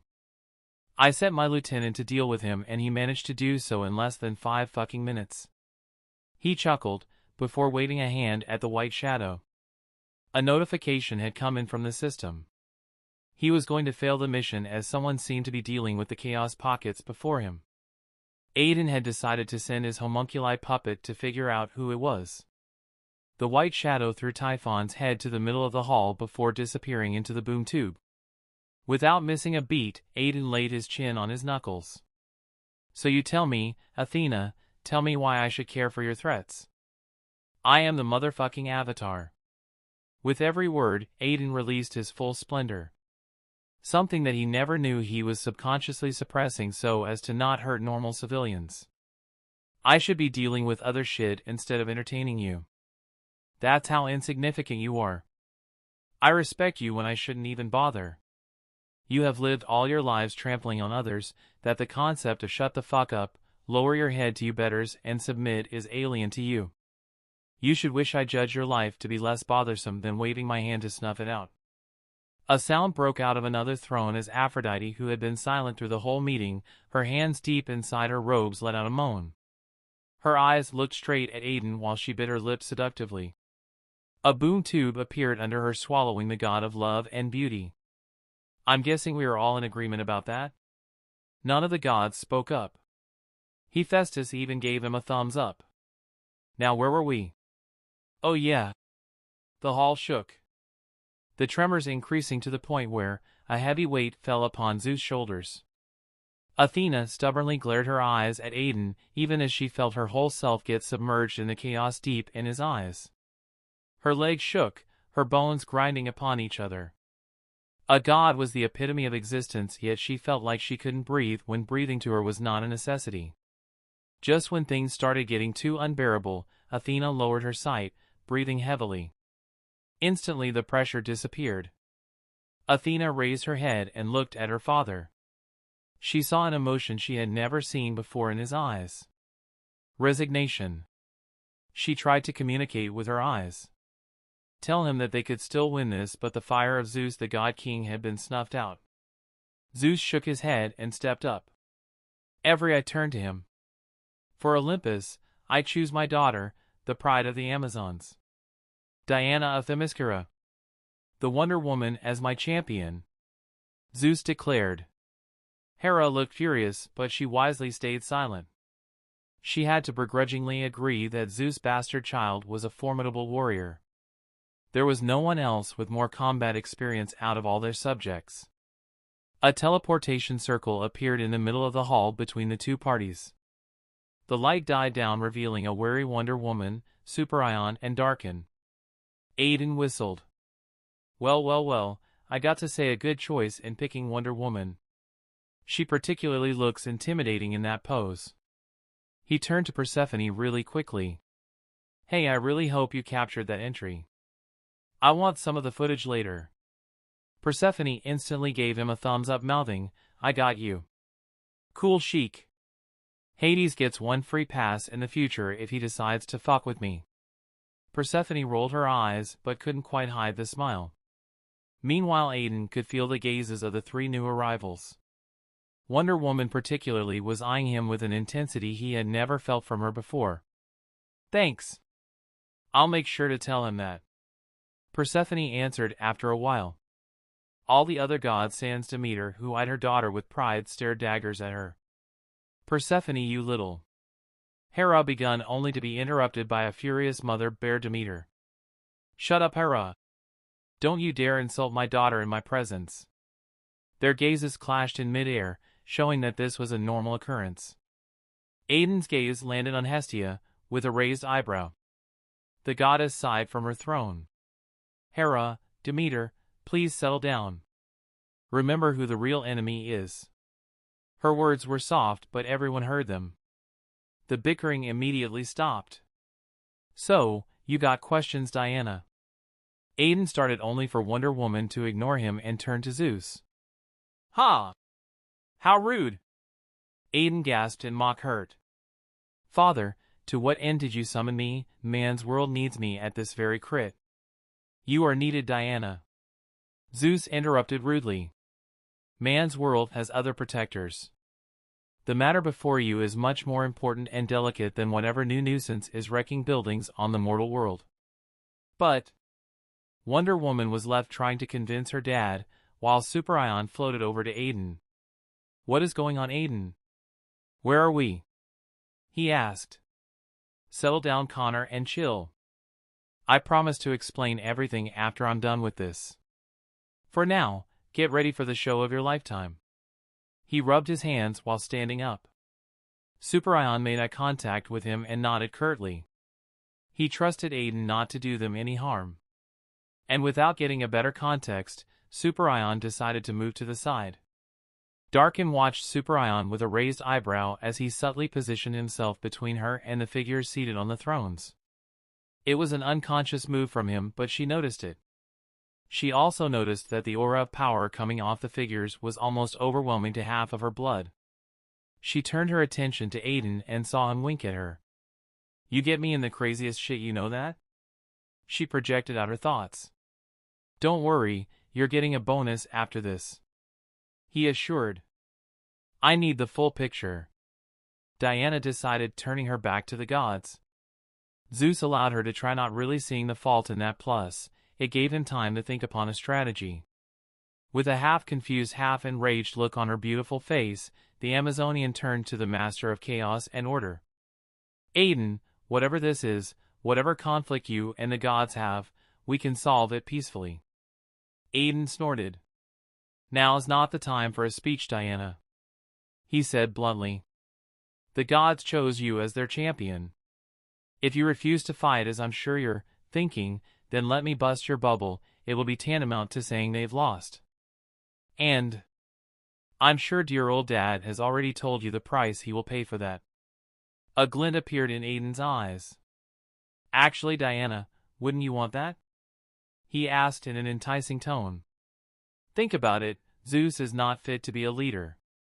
You have certainly not had it that easy, but there were others who faced worse fates than you can imagine.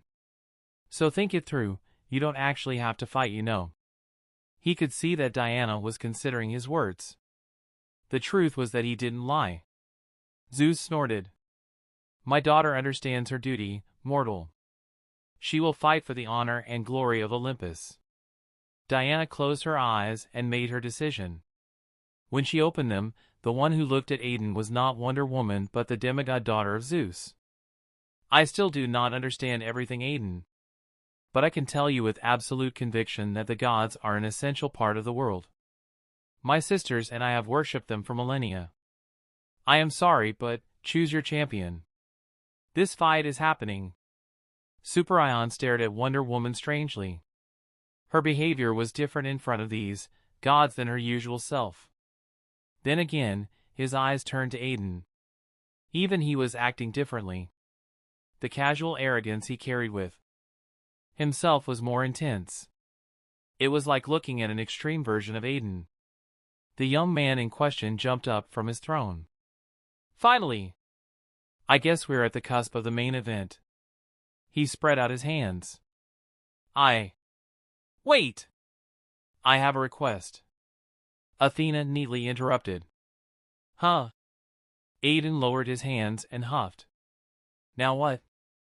You just ruined my whole routine, but fuck it, what's up, Athena? All attention was on her.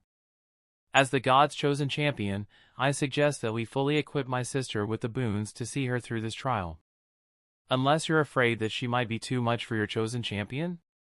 Aiden rolled his eyes, but inside he was happy.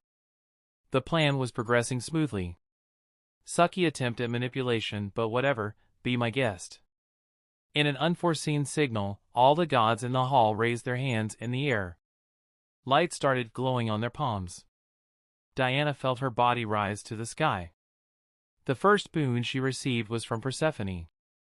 As the goddess of spring, her natural boon could not manifest in a direct battle skill, so instead Wonder Woman was granted double the life force she possessed. Demeter followed her daughter's lead, granting the Amazonian the gift of size manipulation that was inherent in all gods. Hermes granted her increased speed to her already crazy speeds. Poseidon followed next with the ability to control shockwaves, a sub-skill of his divinity to cause earthquakes. Hera begrudgingly gave Diana godly sight, a spiritual sense that gave her an almost omniscient awareness of her surroundings up until a certain distance. Hestia then elevated Diana's state. Her godly blood suppressed her mortal self as she was made as close to a god as she could get without actually ascending. This gave her increased physical parameters. Aiden whistled, intently watching the whole process with his red blazing eyes.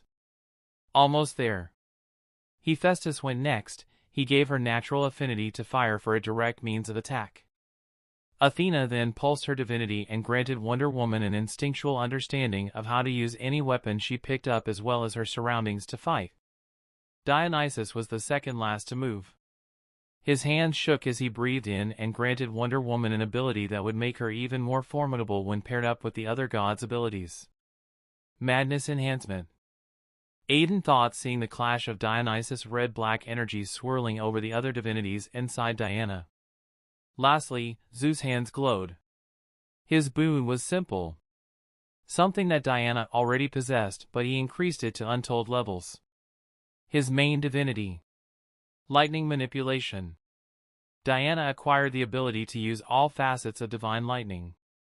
The light show died down and Aiden looked on in interest as Diana was revealed. She wore a form-fitting armor. The Golden Eagle armor. Something Aiden knew her DCU variant had worn during Wonder Woman 1984. This armor was a direct copy to that, with the notable difference that it shone with divine energy. The energy seamlessly flowed from the bracelets of submission made from Zeus' shield remains from the Titanomachy to Hestia's lasso to the god-killer sword strapped on her back below her iconic shield. She looked like a goddess of war. The aura she was releasing was incredible. Superion's hands tightened as his eyesight revealed to him all the crazy invisible colors of power swirling around her. Aiden lowered his gaze, looking at his palm. A crazy smile was on his face. He had recorded and dissected the whole process with the enhancement to his eyesight paired up with his energy sense. He could do it. Time to end this farce once and for all. He looked up. Impressive, Diana. You've always been powerful, but now you're terrifying.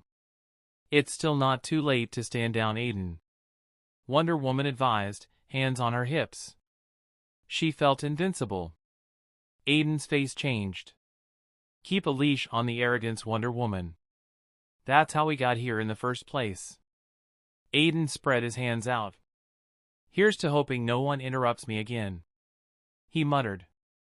As you have chosen your champion, it is my turn to do the same. But first, I have a request to make as well. Or two. He continued, uncaring of the looks thrown his way. To make sure everything is completely fair, I volunteer that Dream of the Endless be the referee for this battle. At the name, murmurs sprang out only to be silenced by Zeus' words. Silence. He then addressed Aiden. Boy, do you understand what old powers you call upon? Aiden casually shrugged. So be it. This is not how I anticipated our third meeting going, little brother. A mature, deep voice said from the shadows of the room. There was no indication of his arrival. He just appeared. Zeus immediately felt as if his strength left him. Shock pervaded the whole room. Little brother? He isn't endless? But how? Dionysus voiced out what they were all wondering about. Oh hey, Morpheus. Ran into some trouble with the Greek pantheon. I really hope you don't mind me calling on you like that. Aiden said as Dream walked to stop before him. Nonsense. We are family. As awkward as the circumstances leading to that were, family sticks together. He turned to the Greek pantheon. Aiden's figure underwent a second reevaluation in their eyes. Who was he? One of Dream's siblings in disguise? Zeus. He nodded the Skyfather's way. Zeus closed his eyes and rubbed his forehead. Lord Morpheus. Hey, why are all of you so shocked? We haven't even gotten to the main event of the night yet. Aiden declared.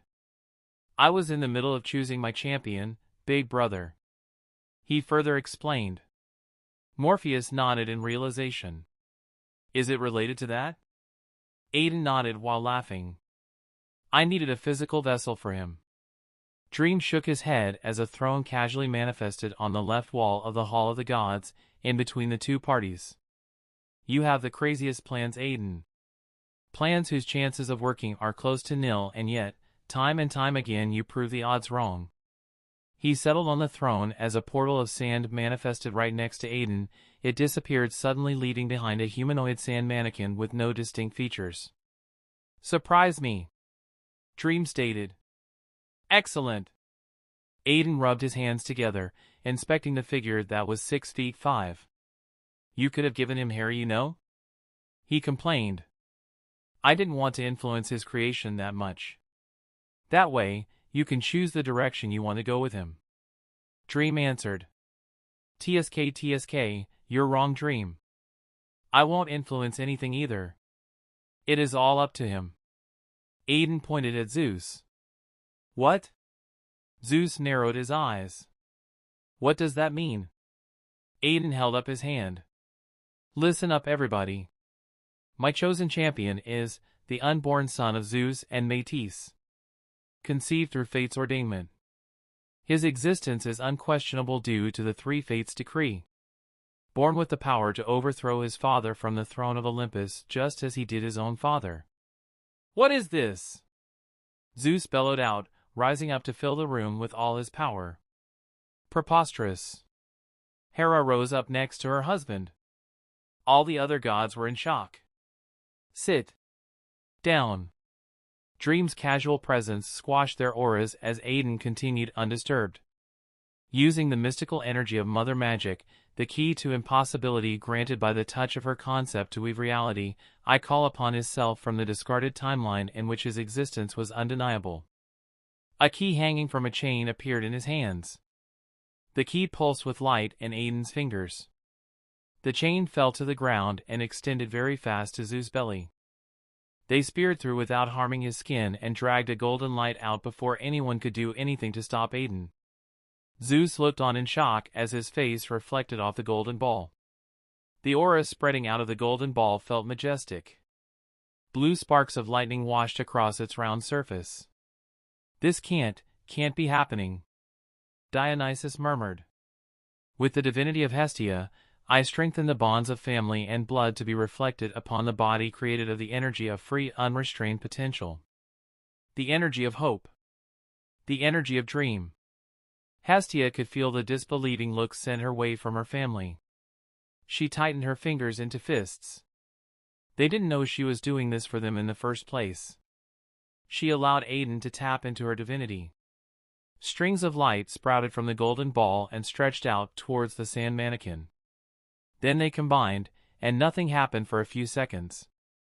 Zeus almost deflated in relief when, "Oh!" Aiden suddenly said. "I forgot, there's one last step." A wide chaotic smile spread out across his handsome face. His voice rose up in volume with every word that flowed out of his mouth. By the power of unpredictability, the power of true darkness, the opposition of order. By chaos, I claim you, son of Zeus, as one of my own. I tie your existence to mine. As a direct challenge to the laws that govern the balance, I use chaos to stomp on order. Come forth from obscurity, from the void of non-existence, spark your own flame. Entrench yourself in this complex state of being called sapience and let's wreak some havoc. Chapter 189, An Anticlimactic Fight. General POV, Aiden's words hit like a sledgehammer. His tone reaching a crescendo as if in preparation for the main event. And what an event it was. All things considered, it was anticlimactic. His form simply appeared from a sudden wash of heavenly colors, no different from the gods when they access their godly forms. But something was different. Purple wings covered his crouching form, unveiling as he carefully stood up, his balance steady and slow. All eyes were on him, as his long silver gray hair swept out of his face, and almost every woman gasped. It was like looking at a male version of Aphrodite due to how beautiful he was. His stormy gray eyes were similar to Zeus and Athena's, the jaw looked sharp, leading to his neck muscles that shifted slightly as he breathed in his first breath. The wings flapped, causing dust to rise up in his position. The action happened as he straightened up fully. His 6'5" height making him taller than some of the gods' regular forms. He was naked. And Demeter swallowed in shock and another strange feeling when her eyes trailed down his sculpted chest, abs then to his groin. Thank Gaia Aphrodite is not here. Persephone muttered from her position, the flashes from her camera, filed away carefully in the minds of the female gods present. They were getting that footage. Dream's jaw worked like crazy. He could feel the massive potential for power this godling possessed. He turned his gaze to Aiden and found him smiling in a little pride. Blatantly appreciating the power the godling possessed. Dream felt a shiver spread through his body. The godling had potential to be very powerful, but Aiden was simply a monster. He alone had planned all this. His chaos energy had done something only the great darkness could do. Directly challenged the laws entrenched in the world. Cosmic beings could create beings from anything, but there were restrictions. In Dream's case, the inability to create something with 1% of his power was one. But Aiden had just brought about a god with seemingly no effort. What could this new chaos form of his really do when he got serious? The godling exhaled. His breath came out like a gust of wind, pushing away Typhon's head to smash against the wall behind the gods' thrones. The action made him curious. A second later he unraveled into strings of invisible winds that ran across the room before reforming right on his previous position. He looked at his arms in childish excitement. Wind. Aiden's voice rang out next to him, causing the godling to look at him with a certain marvel.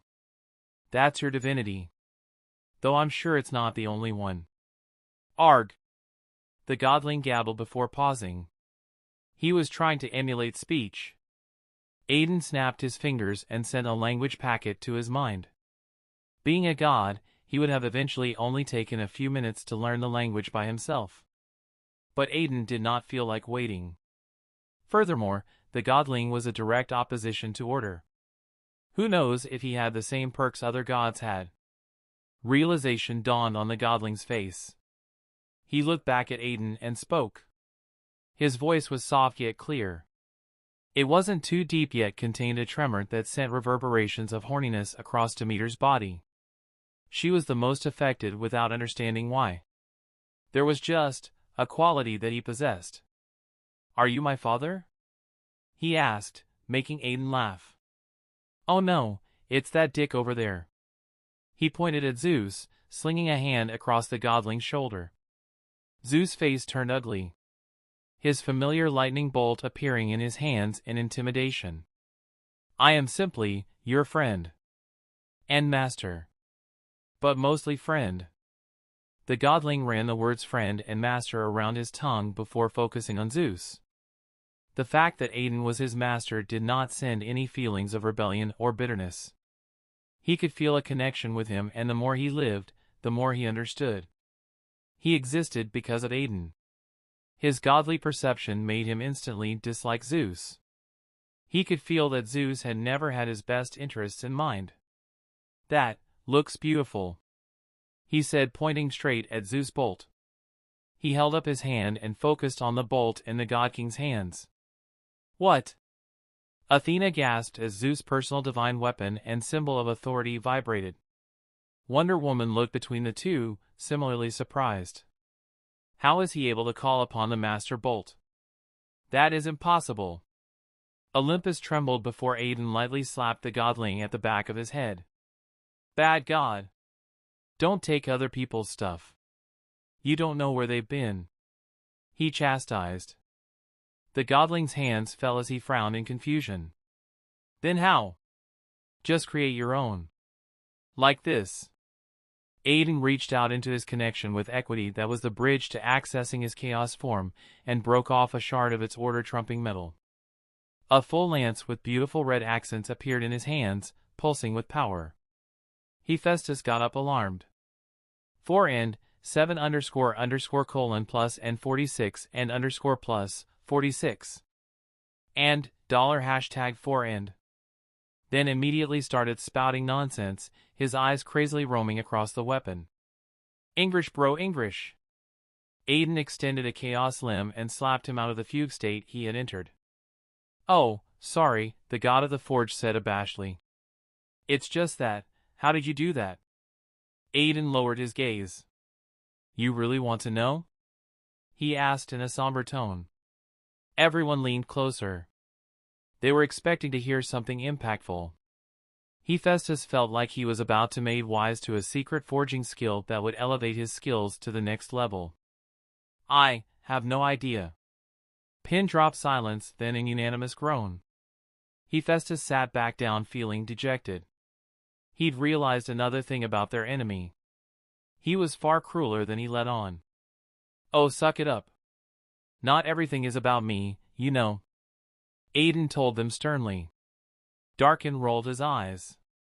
Superion simply bid back a sigh. He was beginning to miss Gan. Like this? The godling asked. His divine energy instantly erupted, suppressing all the gods except for Poseidon and Zeus, who managed to stave off its effects. Diana's heart skipped a beat. This fight was not going to be an easy one. She grabbed the god-killer's sword from her back, unsheathing it in preparation. Aiden and Dream watched intently as the godling's wings started pulsing. A purple energy ran down his hands, mixing with the divine energy gathered in his palms, taking on a purplish hue. The energy coalesced into a familiar shapeform that sent everyone shocked to another whole level. Dream closed his eyes. It's like I suspected, he can use chaos energy as well.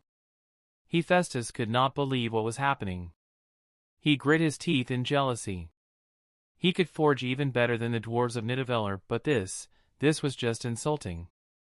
Zeus' master bolt, but purple, formed in the godling's hands. Purple lightning fell to the ground, burning deep streaks into the floor of the hall. Fascinating.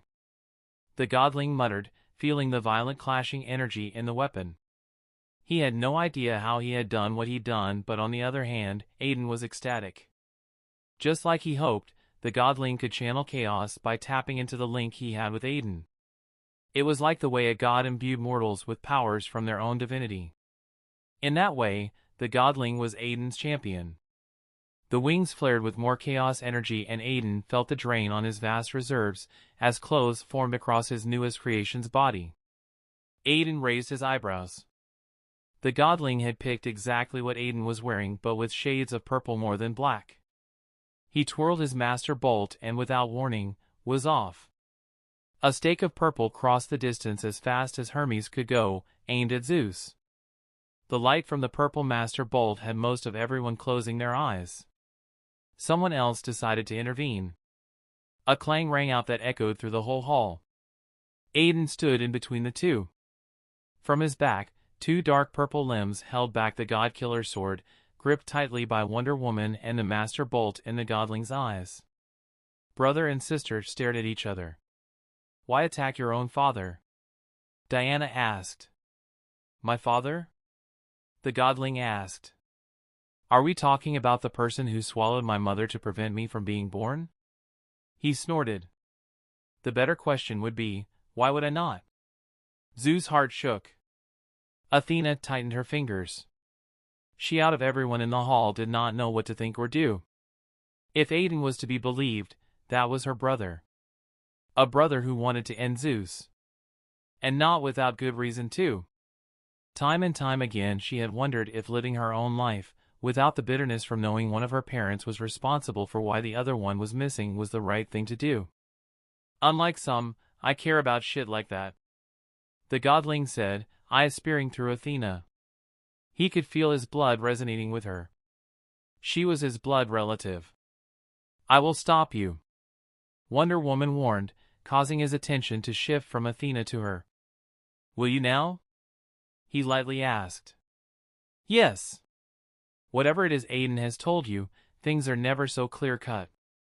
Wonder Woman changed tactics from pushing her weight on Aiden's hand to shifting her stance and jerking her hand to the ground. Aiden's purple construct hand parted under the sharp edge of the weapon.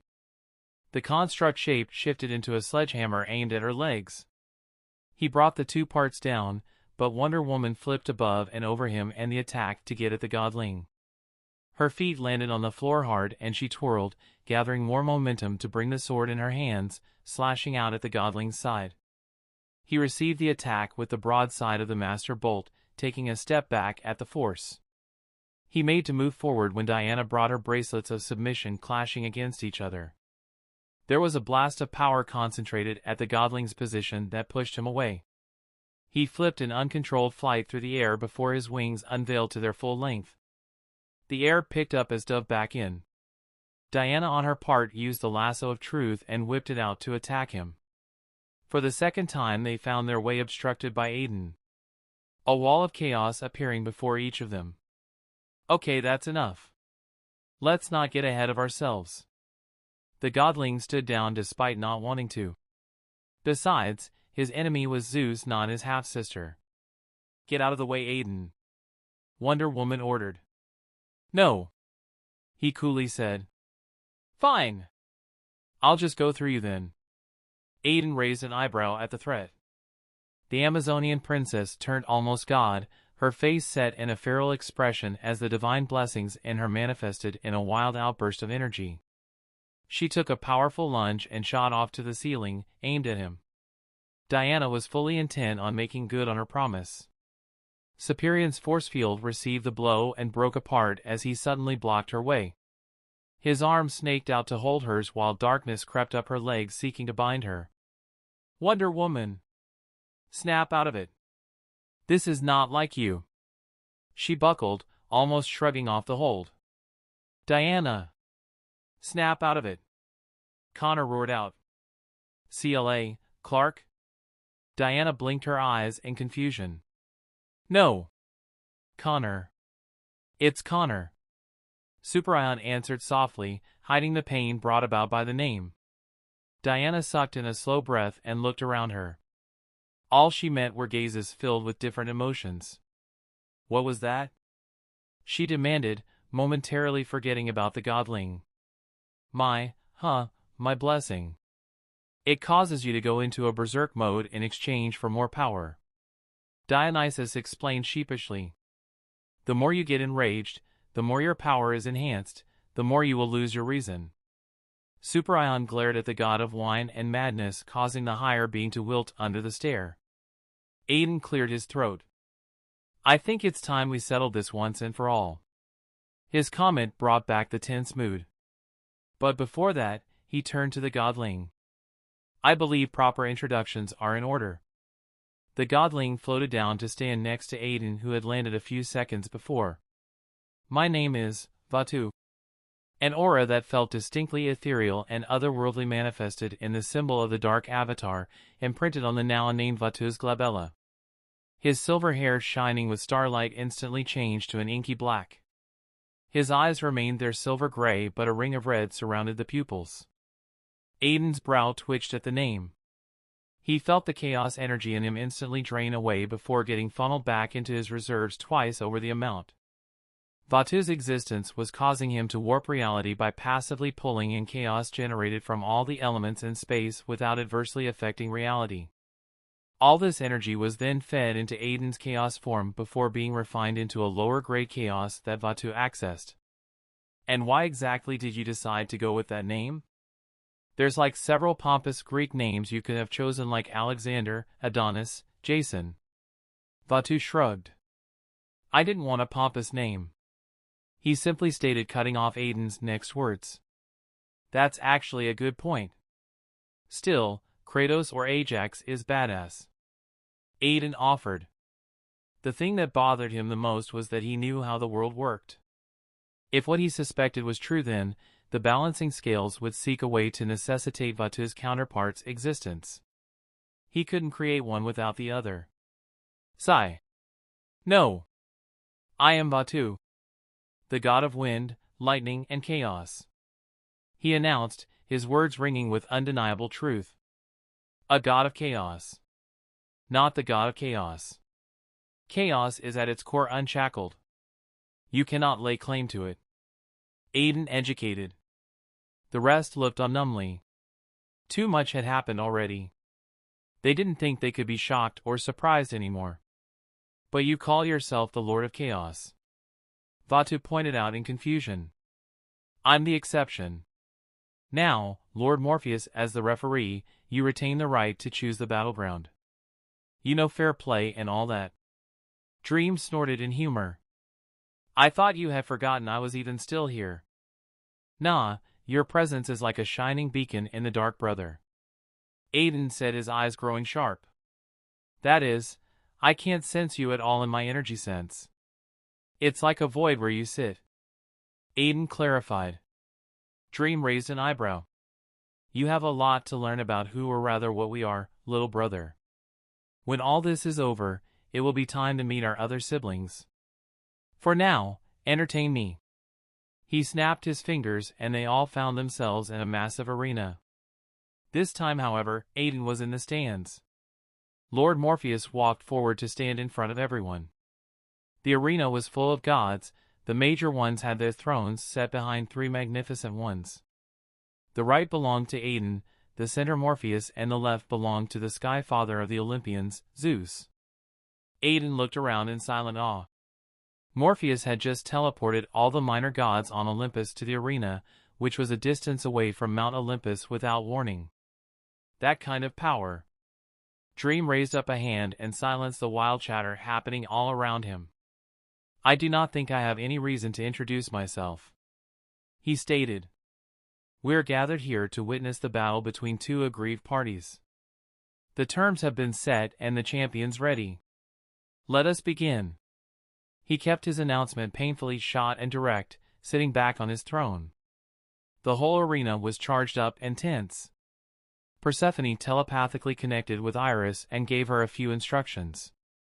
A second later, large screens appeared on either ends of the arena as the god of messages projected the images.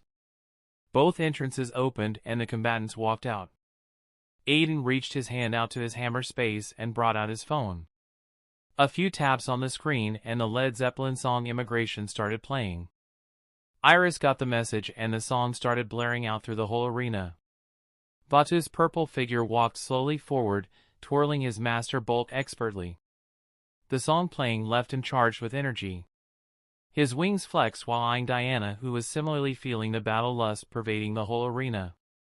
There was a lull in the song. At that instant Dream took over. His deep voice rumbled out, shaking every god present. "Begin!" The beat intensified, just as the two half-siblings shot off towards each other, dust being left in their wake. The first clash sent tremors through the walls of the whole arena. Then the second pushed them both Aussie from each other. They pulled back in, fighting in earnest. Swinging, slashing, plunging, evading and clashing. Lightning and sparks flung off the contact of the God-Killer sword and the Master Bolt. Diana's attacks and thrusts were on point. They followed a moveset practiced over thousands of years. Vatu's skill was chaotic and all over the place. He knew that, and instead of trying to chain his attacks in a predictable way, he instead completely gave his all into the chaos. Their figures flashed across the whole arena.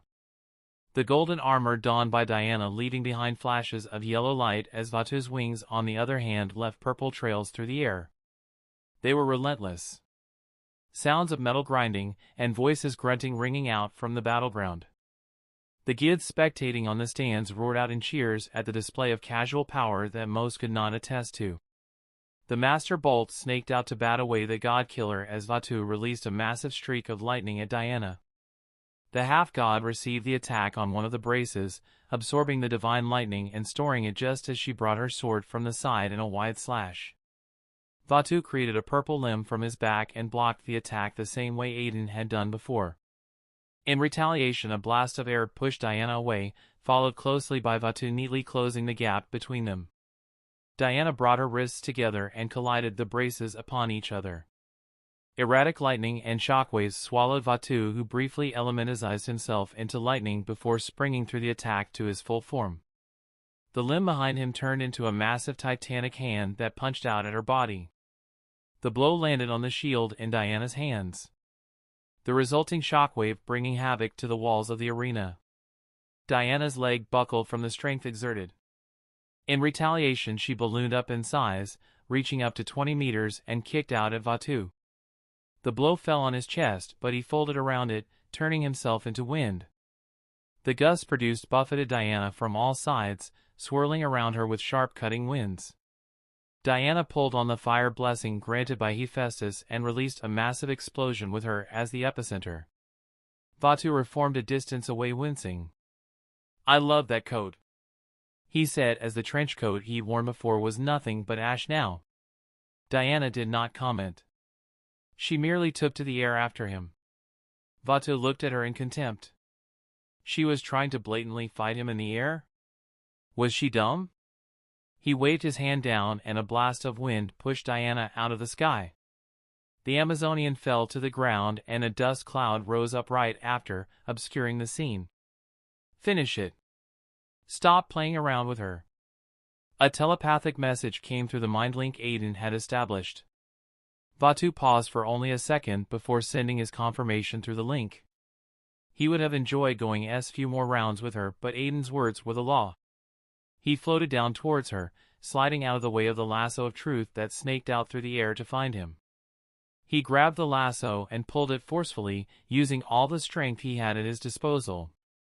Diana was pulled through the air, with a snarl in her beautiful face. The god-killer's sword in her hands flashed out, cleanly cleaving through him, yet the mental illusion faded and Vatu appeared behind her.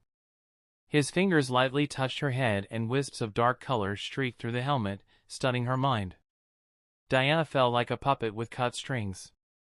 Vatu grabbed her falling body and flew down towards where Superion and Darkin were. He placed Diana on the ground before them with a nod and rose up to the sky once more. He stood afloat in the middle of the arena for all the gods to see him. All commotion ceased. Zeus and the rest of the gods stood up. None knew what had happened. It was instant and so anticlimactic that it was shocking. Aiden lightly laughed. "I guess this means I win," he said to Dream, who snorted. "You tricked them all. You purposefully had him announce that he only possessed the divinities gained from his father's side and left out what he gained from his mother's side as well. Therefore, none of them were ready for that." Aiden shrugged as the Olympians bristled. "Hey, you can't blame me, brother. They have a goddess of wisdom on their side. You would think she would see that far." Wait, we actually lost?" Dionysus stammered out. But the fight didn't even last 2 minutes. "I don't believe it, Hermes' hands trembled. "Shut the fuck up. All of you," Poseidon bellowed out. All eyes turned to him. "Yes, we lost. It is unfortunate, but the deal made should be honored. Isn't that right, brother?" He addressed Zeus. Everyone could feel the tension between them. Poseidon wanted Zeus to lose the throne. "Welp, I'm just going to go get a tour of the place. I have a feeling I'm going to be coming here a lot. Brother, if you don't mind?" Aiden stated, causing most of the Olympians to look at him with hate. He was the cause of all this. Morpheus made eye contact with Aiden. One last move to play. Morpheus rose up. "The winner of the fight is Vatu, the son of Zeus and Metis, champion of Aden Strong, the Avatar. As stated in the terms, Zeus will vacate his seat as the Sky Father and leader of Olympus, and Aiden will choose among all the major gods on who will replace him. Good luck," the Lord of Dream announced and left with a sudden swirl of sand. Vatu was immediately assaulted by gods who were eager to know him personally. Nothing new happened in Olympus often, and the news of one of the major gods having another child was simply too shocking. Aiden got up amid their stares and turned to walk away. "Hey, don't worry," he threw over his shoulder. "I'll announce the next Sky Father after I'm done sightseeing. I'm particularly stoked on catching a glimpse of the Elysium fields." Then he flew away, headed purposefully at the border of the Greek pantheon's dimension. Following the direction from the memories he gained from reading their minds, he knew of a wide desert expanse a long distance away from Olympus. Hook! He flew above the forests of the Muses, the garden of the Dryads, and springs of beautiful water with swimming nymphs. All this caused him to feel a desire to upgrade his realm as soon as possible. His realm was beautiful, but it lacked something. True life. He wanted to see unrestrained growth. Hopefully, if his plans panned well today, he would. He arrived at the desert and chilled under a shade created by his chaos energy. 10 minutes later, they arrived. All clad in armor. All looking ready to kill him. To destroy him and wipe his name off the annals of whatever history he had. 6 of the Olympians and 1 new arrival had gathered. Just like he had expected. Sinker. He smiled and got up to face them. "No more games, pest. You shall die here today. Your body will be stripped of its flesh. Your soul will be extinguished. You will serve as a good example on why you should never insult the gods," Zeus announced. Aiden looked at the roster and chuckled. Apart from Hestia, Aphrodite, Artemis, Apollo, and Persephone, Hades, every other major god had arrived. And they wanted his head. Just like he had planned. He was already more than halfway to controlling Olympus. Now he just had to win this fight. He stretched and removed his trench coat. Lastly, he fell out of his chaos form. It wasn't that suitable for fighting multiple strong opponents. This battle would be one where Aiden would go all out.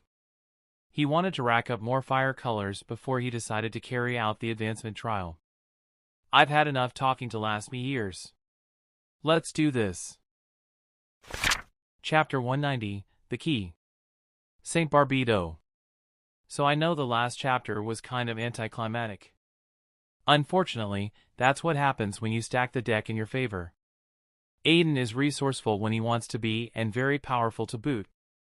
However, in my Pat.Rayon, shit is about to go down in the most spectacular fashion I've ever written. Please check it out. General POV says Aiden dived in with the ball grasped in his hands. The aim was to send the reinforced football through the ever-shifting hoop on the head of the other team's court.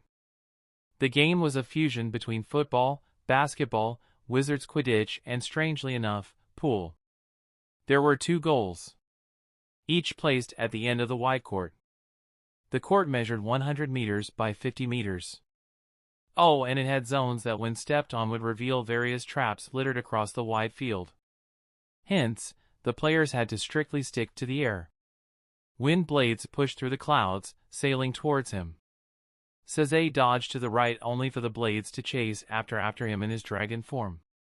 He flapped his tail and sent a swathe of flames racing behind him.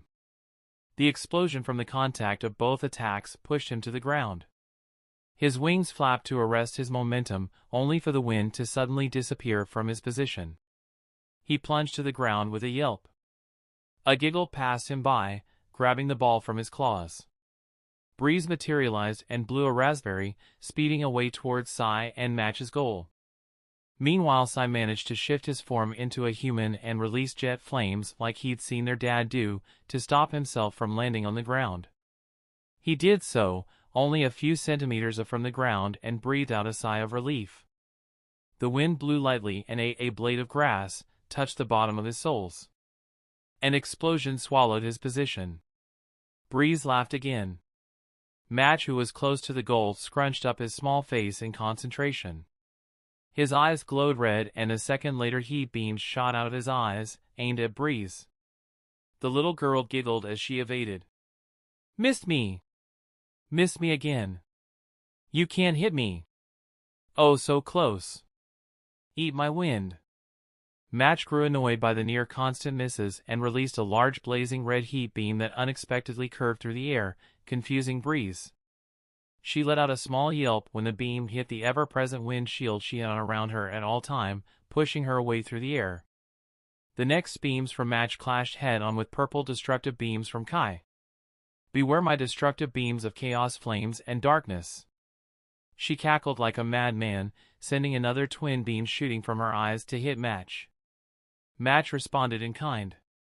Both kids entered a beam struggle, each trying to overpower the other, though Kai had a slight advantage over Match. Breeze neatly appeared as a tornado behind Match and neatly threw the ball inside the hoop before the hole was covered by shifting plates. A whistle blew. "The girls win," Star announced where she was floating in mid-air. Kai and Match stopped their beam clash as the former went to celebrate with Breeze. Match met up with Sai, who was covered in soot, and flew toward Star. "Rematch," he demanded. "Rematch," Match added a second later. Starfire giggled at their adorable tantrums and rubbed their heads affectionately. "Maybe after snacks. For now, go and wash up." She turned to the girls, trying to sneak away. "The same goes for you too. Breeze, you are covered all over in mud." Where did the mud even come from? Elsewhere, Japan. Kyoto. In the Shinto religion, a myth existed. The myth of a monster with 8 heads. While the Justice League was occupied with saving the people trapped in the chaos vortexes, something curious happened off the coast of Izumo in the Shermaine Prefecture. A chaos vortex manifested in the ocean, pulling in water, sea creatures, and most of all, the nascent energy in the air. The energy underwent a process of mutation before the vortex ceased pulling in energy. 3 figures and a cat appeared above the ocean. "Hey, weren't we here before?"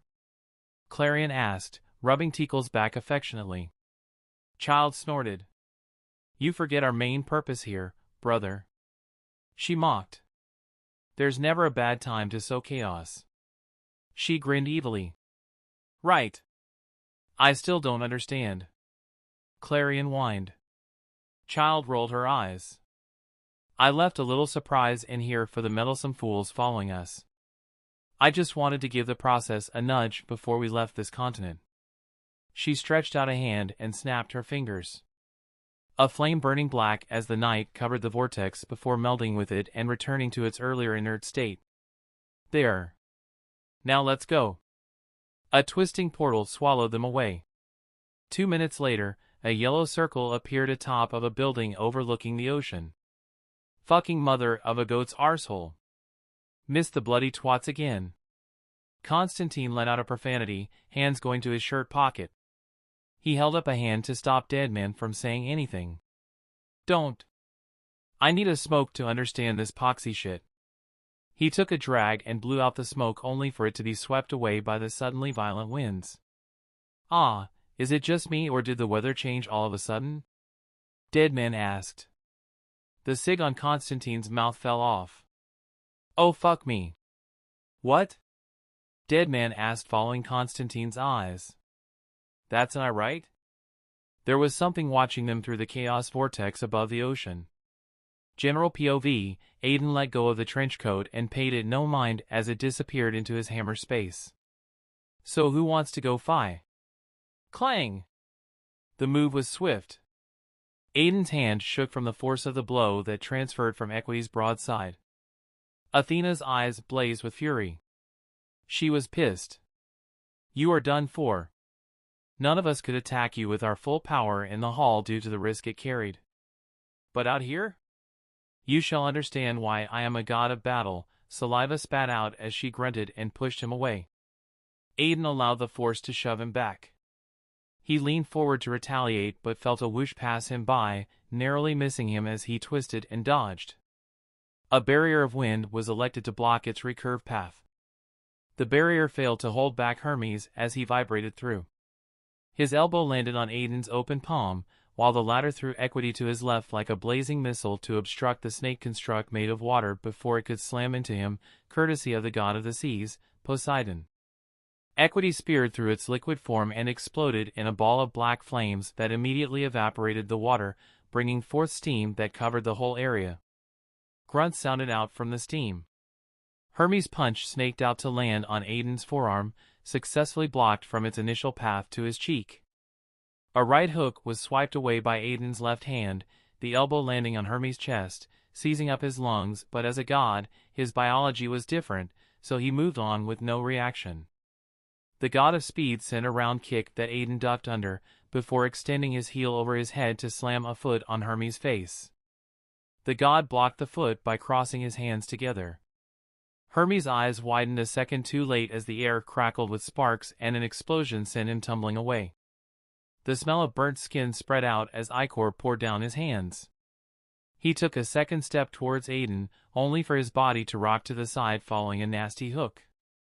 A trail of blue lightning passed by him and an uppercut through his body to the sky. The hit rattled his jaw, breaking a few teeth. Then an axe kick landed on top of his head, dazing the god of travel. A boom tube appeared below Hermes and swallowed him. Time out, bitch. Aiden muttered. Hermes! Athena shouted, springing forth in more anger as she swiped out a hand and a pressure blast from her aura sent the mist floating away. Aiden dodged the swing of her conjured sword, then the thrust from a stinging spear that appeared in her other hand. He raised his leg to avoid the sweep and marveled as he found himself actually pushed back by her moves. He pulled in aggressively and leaned far back, sliding under her slash only for Athena to spin in a crouch and bring down the short sword in her arms, plunging down his chest. Aiden's palm held the weapon at bay.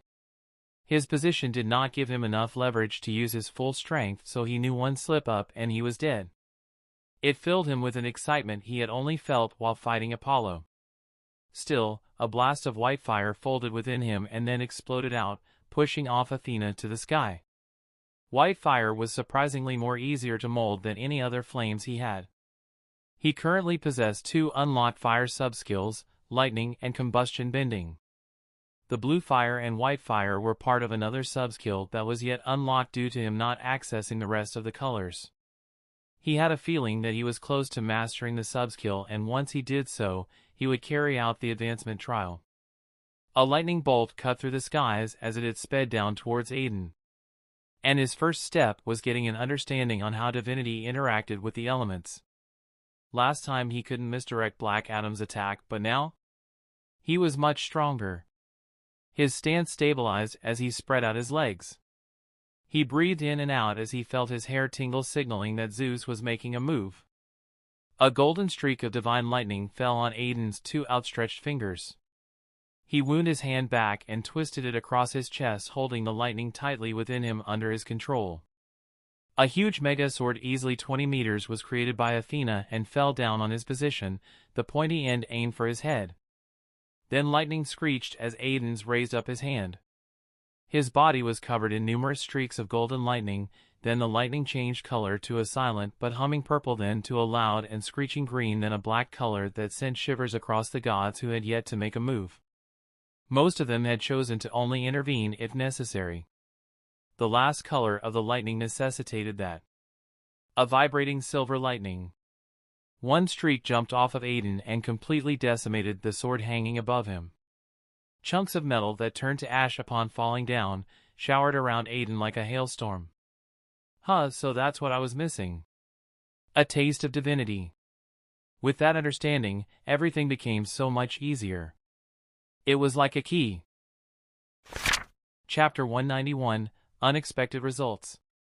Aiden's POV, with that knowledge, jumping from lightning to flame is merely flicking a switch.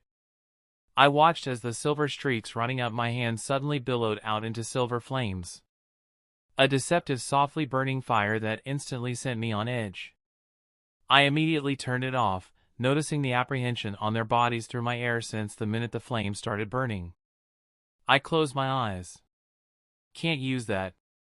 Not if I still want them alive. So funny thing, silver fire and lightning were bad. Why? They targeted the very existence of an object. Which meant if I lost control of the fire, it would start by burning my soul, body, and mind. Yup. Dangerous. I waved a hand and all the dust from the trampled ground and hanging steam swiftly cleared. I found myself surrounded. But the gods had wisely made distance between us as soon as I destroyed Athena's sword like it was nothing. Zeus and I eyed each other. A portal appeared below Hephaestus, Demeter, and Hera, swallowing them. The former two were cool. I didn't want to hurt them. The latter, I just didn't want to listen to her complaints. And just like that, only 5 Olympians were left. Zeus, Poseidon, Athena, Dionysus, and the last, but certainly not least, with an iron mask to muffle his voice on his face, was Aries. He was tall, easily over 7 feet. With rippling muscles and dressed in a Greek armor that covered his upper body and left his arms bare. Then a customary Greek soldier's helmet and chain skirt completed his look. The helmet was made of malicious intent, red smoke warping out of it. Violence bled out of him and filled the air with an aura of pain, blood, and the taste of iron. Golden glowing chains enclosed his body, ending in manacles that clasped his hands together. "Do it," Zeus ordered. Athena contemplated in indecision for a few seconds before jerking her head in a curt nod. She waved a hand and the chains lost their glow. The manacles detached with a snap and fell. The moment they met the ground with an audible clang, an aura on par with Zeus rippled out of him. Aries sighed, stretching his hands and body. Cracks sounded out from his bones. That is much better. Athena gritted her teeth, body tilted slightly to face Aries while keeping an eye on me. "Father, uncle, sister." He nodded, completely ignoring Dionysus, whose face changed into an ugly expression. "Aries. We only let you out." Poseidon started. "Because you need me. Because you're weak. Because in the end, your fear won out over your hate." He laughed. His voice boomed out across the whole deserted landscape while he walked forward and spread out his hands. "It's great to be back." A sword touched his neck from behind. "If it was up to me, dear brother, you would still be rotting in Tartarus." Athena ground out in hate. I took the chance during the family reunion to look over the notifications I had received. Congratulations. You have unlocked a new fire subskill. Myriad colored flames, yellow, normal flames. No distinguishing factor. Might manifest as red or a pale yellow. Blue consumes faster than normal flames with a decrease in explosive nature. Purple hotter than blue flames and more explosive than yellow flames. White slightly hotter than normal flames but can heal and restore health. Increase damage against bad individuals and decrease damage against good individuals. Easiest flames to control. Green liquid flames. Flames that manifest in a liquid state. Emit noxious fumes capable of poisoning opponents. Silver, the most dangerous flames. Silver flames are hotter than purple flames, and when they burn, they destroy all facets of their target. Path to Godhood trial unlocked. Grandmaster advancement trial naturally rescinded. All rewards from the advancement trial shall be awarded upon completion of the divine ascension trial. The trial will be leagues harder. Divine spirits hold shallow control over the concepts of reality. Popularly known as gods or titans, these beings exert greater control over their chosen divinities than mortals or other beings alike. Divine spirits are born holding authority over domains due to their heritage. Divinities can be attained by a mortal when their realm of existence is elevated to a higher being by either a sky father or a being stronger than one. Upon unlocking and gaining sufficient understanding and mastery of 3 flame subskills, your path to godhood has been unlocked. Divine Ascension trial commence? Da fuck? No! No! Don't commence. I swiped the tab away, a million thoughts running through my mind. Path to godhood? With my fire element instead of air. The fluctuations that they had sensed were most definitely from my air element, and although I had wondered how exactly I was going to ascend, to have the solution fall on my lap so unexpectedly was jarring. What was this Deus Ex Machina bullshit? I mean, I wasn't exactly mad, just surprised. I eyed the Olympians and found them still flexing on each other. My air, energy, and spiritual sense were on at full capacity so I wouldn't be caught blindsided. Then I pulled up the text box on my air element. Air, Grandmaster, flight sound plus nothing's different. Wait. What is that blinking plus sign and why have I never seen it before? I clicked upon it and new information appeared. Subskill 70% complete, air constructs invisibility, wah. Okay, I know for a fact that that wasn't there before. So what could have changed? My eyes widened. Apollo had already initiated the ascension before I put a stop to it. Did that mean that I would have ascended with an incomplete subskill? And how did they even know I was on the way to turning into a god? So many fucking questions. I had their memories, but a few memories like Zeus meeting with the Fates always seemed to be missing. Or maybe hidden. All I knew was that if I wanted to find out what exactly the mysterious sub-kill was, I had to use the Spark of Enlightenment perk on air. My gaze grew sharp while I stared at the Olympians. And that meant I couldn't waste time with them anymore. I reached out to the side and beckoned Equity, who was floating beside me in the air. It landed on my palm and I ran a finger across its sharp edge. It was back to its rapier form. With my finger trailing across its length, Equity shifted into 2 forms, one a dark sword with red patterns across its broad side and the other completely white. Byaku and Concho. I can see why Shiro liked using these blades. They felt awesome to grip. I twirled them in my hand. Then lowered my center of gravity, sparks of purple lightning beginning to dance across my body. I shot off like a bullet. My speed was crazy. The explosive power of the purple lightning put me at close to Mach 1. The world slowed down as I covered the distance between us in the fraction of a second. Athena and Aries were the first to react, swords and various weapons, shining from the glare of the sun above us, praise Apollo, rained down on my position. Byaku and Concho swung out hundreds of times as I blocked and deflected all the weapons coming at me. I leaned out of the way of a spear thrown by Aries and flipped to the side. The ground shattered from my left heel as I dove to the side, successfully sidestepping another gigantic sword attack from Athena. Stay still, dog. I narrowed my eyes at the insult, feeling unexpectedly angry. It's decided she's going last. Chain lightning fell from the heavens, drowning out my position as I clad myself in my silver lightning, careful not directly touch it. The lightning rays from Zeus washed over my form, doing absolutely nothing. Is he DA? Dionysus chalked on his words as I appeared behind me. No, Dionysus. I'm not. I slammed Concho's pommel at the back of his head, transferring purple lightning that made his body seize in pain and smoke. A boom tube appeared below him. I turned around quickly as a tsunami of water with Aquam, sorry Poseidon riding atop of it, fell down on me. My palm pointed towards it and the air between us crackled with hundreds of purple wisps of flames. Then they detonated. 50 fucking yards disappeared in a torrential wave of flames, Poseidon taking a leap to avoid my attack. He swung out his trident and I had a soft hum as the steam rising up coalesced into drops of water that fell down on me. The drops sharpened into spikes that evaporated once more as an umbrella of purple flames manifested above my head. Was it pride? I found myself wondering. Was it pride, or were they just dumb? They were allowing Poseidon to take me on by himself. Maybe it's overconfidence in his abilities. I had left them so many openings, but they seemed to want to attack me individually. They were all lacking in teamwork. I had seen how the Justice League attacked. It was chained and they worked to make up for the weaknesses of each individual member. Not that I am complaining, but it sucked the joy out of the fight. Limbs of fire shot out of the purple shield above, winding through the air to attack Poseidon.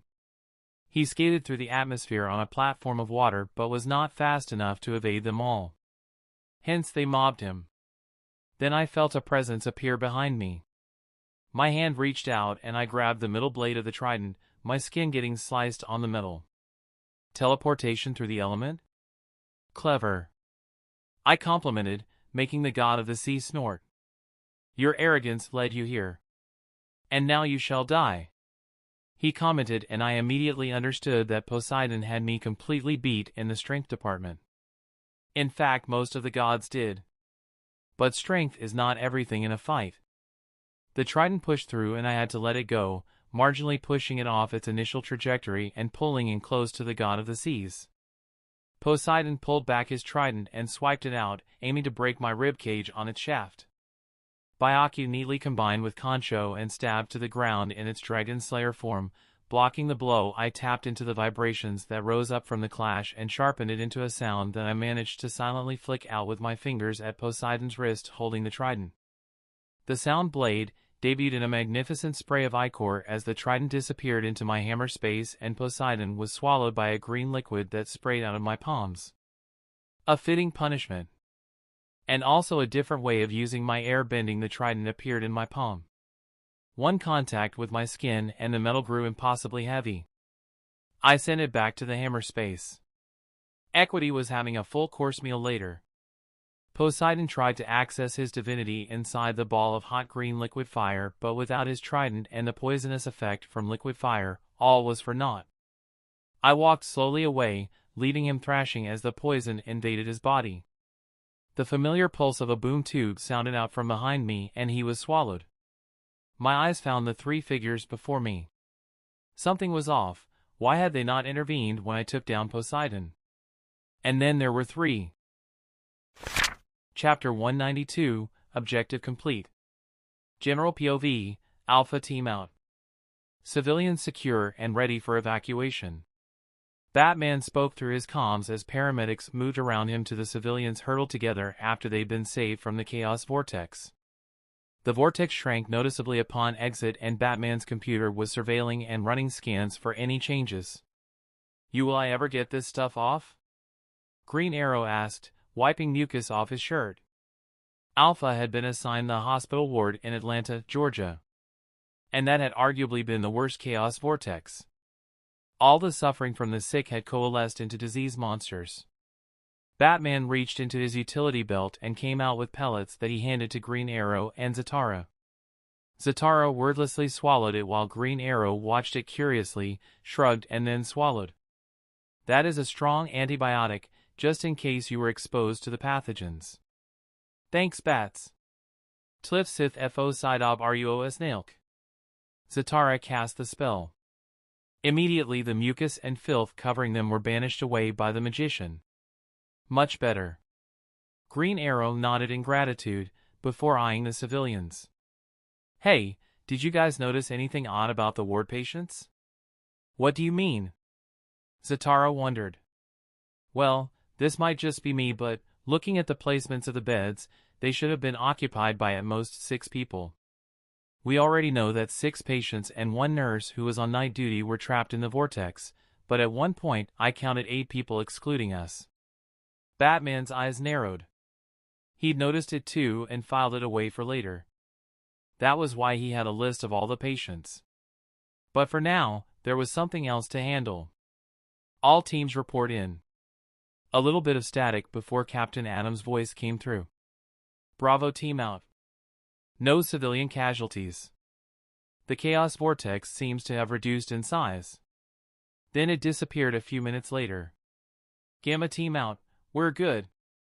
The kids are all fine. A few scrapes here and there, but we had more problem managing them than dealing with the clowns holding pencils and rubbers inside the vortex. The chaos pockets similarly disappeared a few minutes after we got out. Black Canary explained. Delta team out. We faced a kraken, oh not a kraken, something called a Luska. Oh, and the initial report was wrong. It was only the captain and crew member who were sucked into the vortex. They're both safe, though the captain lost a finger saving the crewmate. Our chaos rift unraveled as well. That made it 4 out of the initial 6 teams. Though based on the fact that the Disneyland Chaos Vortex was handled by Jason Blood, Constantine and Deadman who were closer, it made it 5 official Justice League teams. Beta team, report in. Nothing. Beta team, do you read me? Still nothing. Zatara and Green Arrow exchanged worried looks. Batman switched to the main channel. Beta team was Wonder Woman and Superion. Console, status on the Watchtower. It only took a second before Robin answered. So, about that. General POV, and then there were 3. Aiden intoned in a flat tone while walking towards the 3 last Olympians. Athena stretched her body, eyeing Aries from the corner of her eyes. You go left, I go right. Aries smirked. Whatever you say, dear sister. The blow came suddenly, a spear manifesting behind Athena and plunging straight through her. Pain assaulted her as her legs suddenly grew weak. Athena tried to speak, but golden ichor trailed down her lips. She felt a movement from Aries, and despite the spear stuck in her, she spun out of the way of the axe that fell on her previous position. Athena pushed off in a low crouch in the fastest speed she could use, only for Aries to bat the weapon to the side and slam a hand onto the back of her neck, hitting a precise angle that seized up her spine and disrupted her body movements. Athena fell like a puppet with cut strings. Her eyes sought out Zeus, and what she saw turned her blood cold with fear and despair.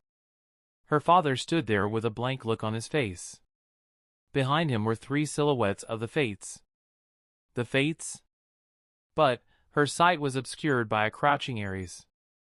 Sorry, dear sister, but he's not going to help you. You see, father without his Skyfather title is nothing. He's weak of mind, growing dependent on his status instead of personal power. That's why the Fates have chosen someone more fitting to take over. Someone truly deserving of the throne of Olympus. And with their backing, I shall usher in a divine war to reclaim Earth as part of my empire.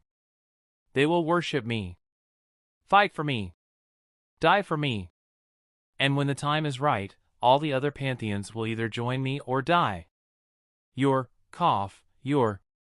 Athena tried to speak. Hush, dear sister. Hush. It's time for you to meet your end. Go out like a god. Your head held high.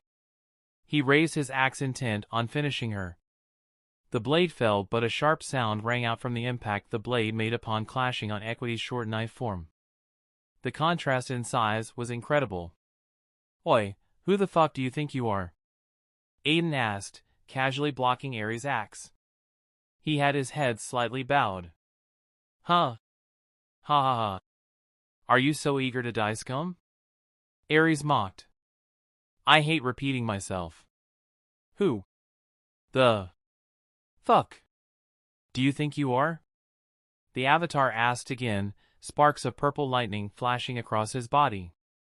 A serious look appeared in Ares' eyes. Instead of talking, the god of war pulled back his axe and adjusted the grip. He slashed out in a powerful swing from the side. Aiden flipped over his arm smoothly and curved a trail blazing with black fire across the god's side. The metal armor Ares was wearing parted but with flexibility that was out of place in such a body. He leaned back, escaping Equity's edge from touching his skin. Ares rolled away and came to a stand a meter away. His right forearm came up to block the punch, thrown at his temple, then a crossguard under his chin to block the knee, headed straight for his lower jaw, only for an explosion of purple flames to escape the knee, sending him up to the sky with his forearms crying out in pain. He grunted, spinning his body to land on his legs, only for a sudden streak of lightning to speedily intercept him in the sky. A heavy kick landed on his chest, shattering the leftover remains of the chest armor as purple lightning coursed through. Ares was thrown away across the deserted landscape. His body bounced off the sand a couple of times before hitting a boulder with his back. Ares fell to the ground in a grunt. He was shocked. Despite the power he wielded, and one that continued to grow stronger due to the ongoing conflict, he had been sent flying away. He should have known it when Aiden had handled the other gods as easily as breathing. But that was not such a surprising thing, because Ares had done the same before. But he was strong. That was undeniable. Unquestionable. Aiden landed on the ground and turned his back to Ares. His steps took him to where Zeus stood unresponsive, Athena's body on the ground next to him. The god of battle and wisdom took in shallow breaths while eyeing Aiden with a complicated, angry face. I wanted to be the one to teach you a lesson. One in humility, that is. Aiden stated, your brother beat me to the punch and taught you one in stupidity. Why the fuck would you trust someone who betrayed you before? But don't worry. I'll handle him. A boom tube manifested below her and she disappeared into his dimension. Then he eyed Zeus, considering for a second whether to break him out of the trance he'd been put in by the fates. Aiden could glean through his energy sense strings of fate currently tightly squeezing into Zeus' existence. The strings led back to three women who were in another layer of space, hidden and undetectable through normal means. He grabbed the eyes of the middle figure, Clotho. I'm coming for you soon. With that threat, Zeus disappeared into Aiden's dimension. A keening wail sounded from the fates as the connection was cut off. Beware, master of disorder. Lachesis spoke up. The time for your fall draws near, Clotho continued. And like all who try to circumvent fate, Atropos followed. Your end shall be painful, they said in a multitude of voices, then disappeared. What a bunch of bitches. Aiden muttered, turning around to face the last god. Ares. The final battle. So how do you want to die? He questioned. Ares grabbed the remains of the chest armor and threw it away, fully exposing his powerful physique. He looked like a mountain of muscles. His voice rambled out as he laughed. If you think I'm going to fall like those weaklings, you are disillusioned. Aiden shook his head. No, you don't understand. I asked you how you wanted to die. They're not dead, I still have a use for them, but you god of war, the only useful thing you have is your power.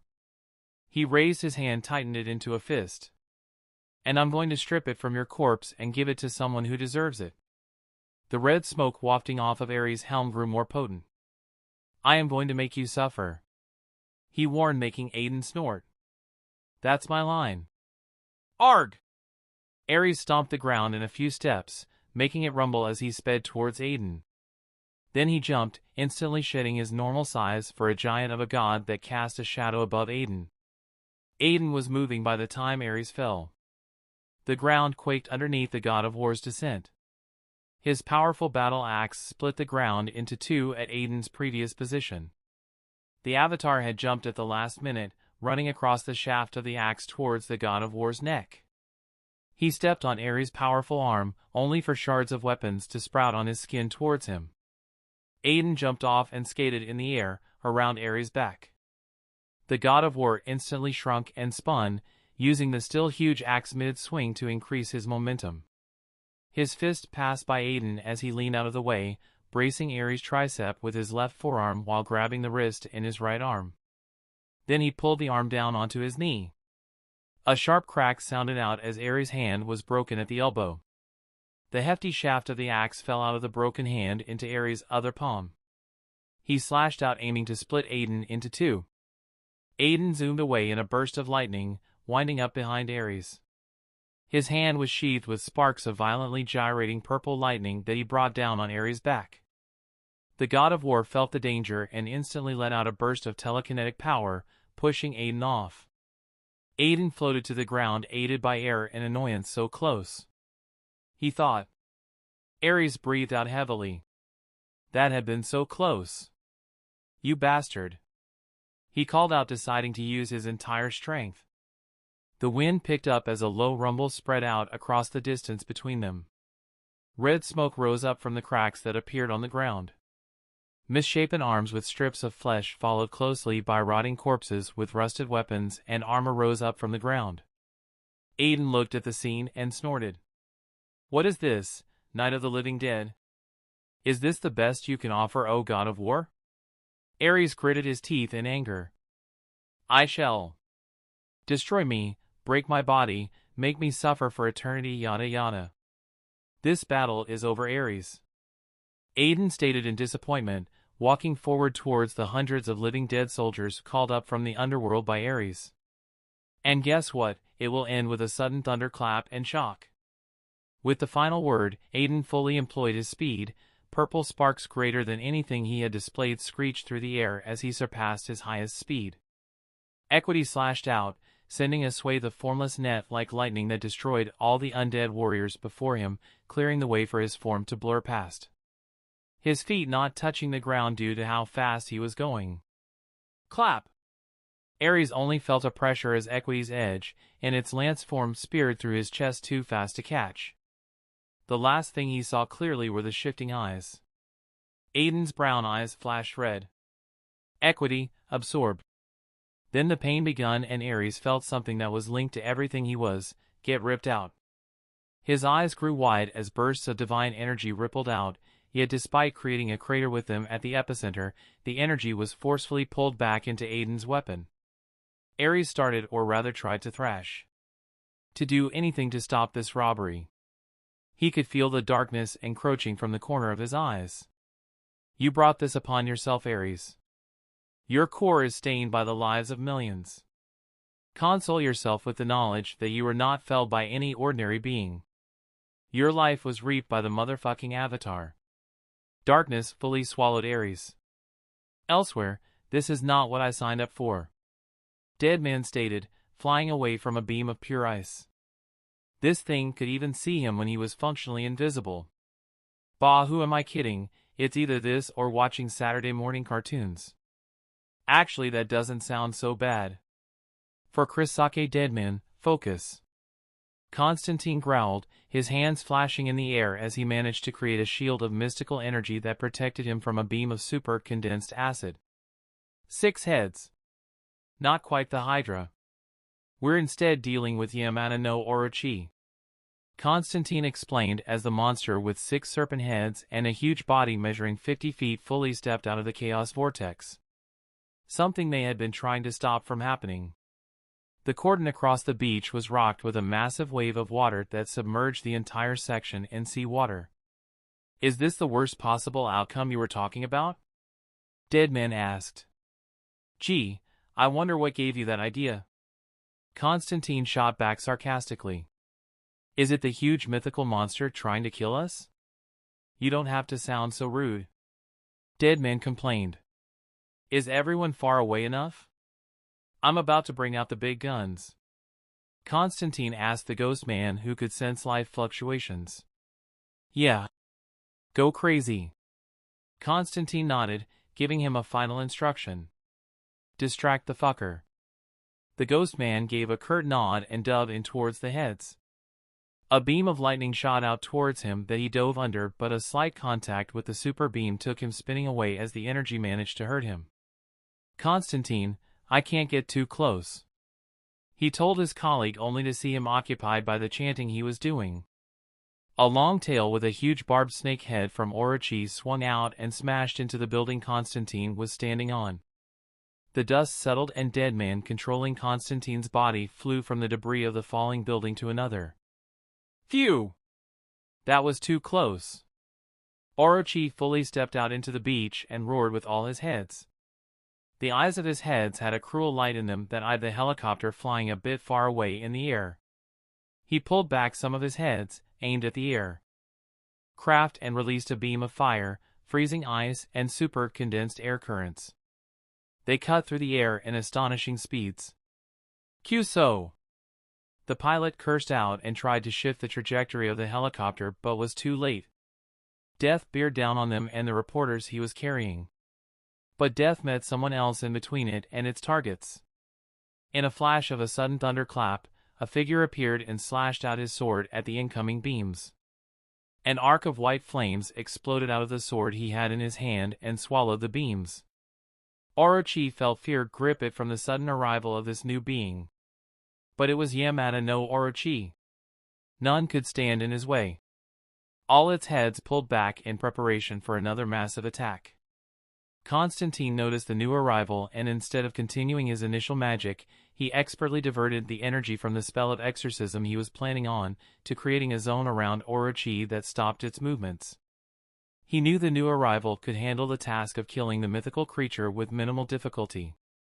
A yellow magic circle appeared below Orochi on the sand underneath the water.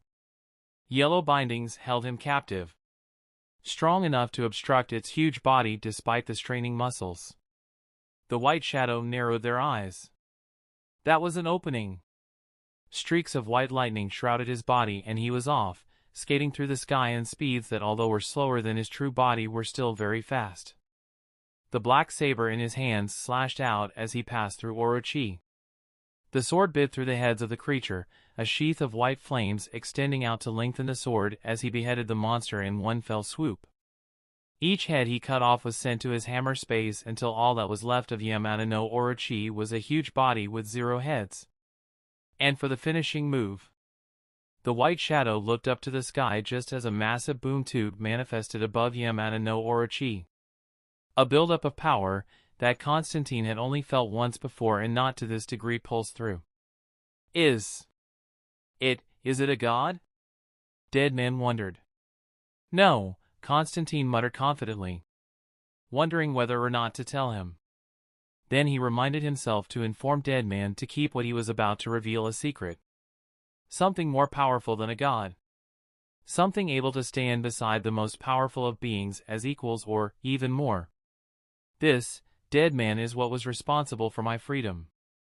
It calls itself the Avatar.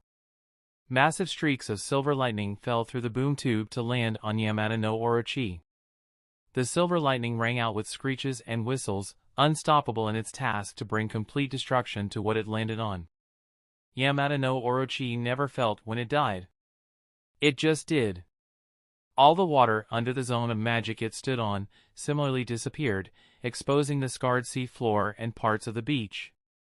Ash from the mythical creature blew away to the ocean. Everything settled down as the boom tube disappeared. The white shadow held out a hand towards the inert chaos vortex and gripped his palm into a fist. The rift of chaos closed as he reclaimed the energy. His eyes flashed red. He then nodded at Constantine and was off to the next chaos vortex. Deadman separated from Constantine and stared at the area in shock. That was... I know, mate.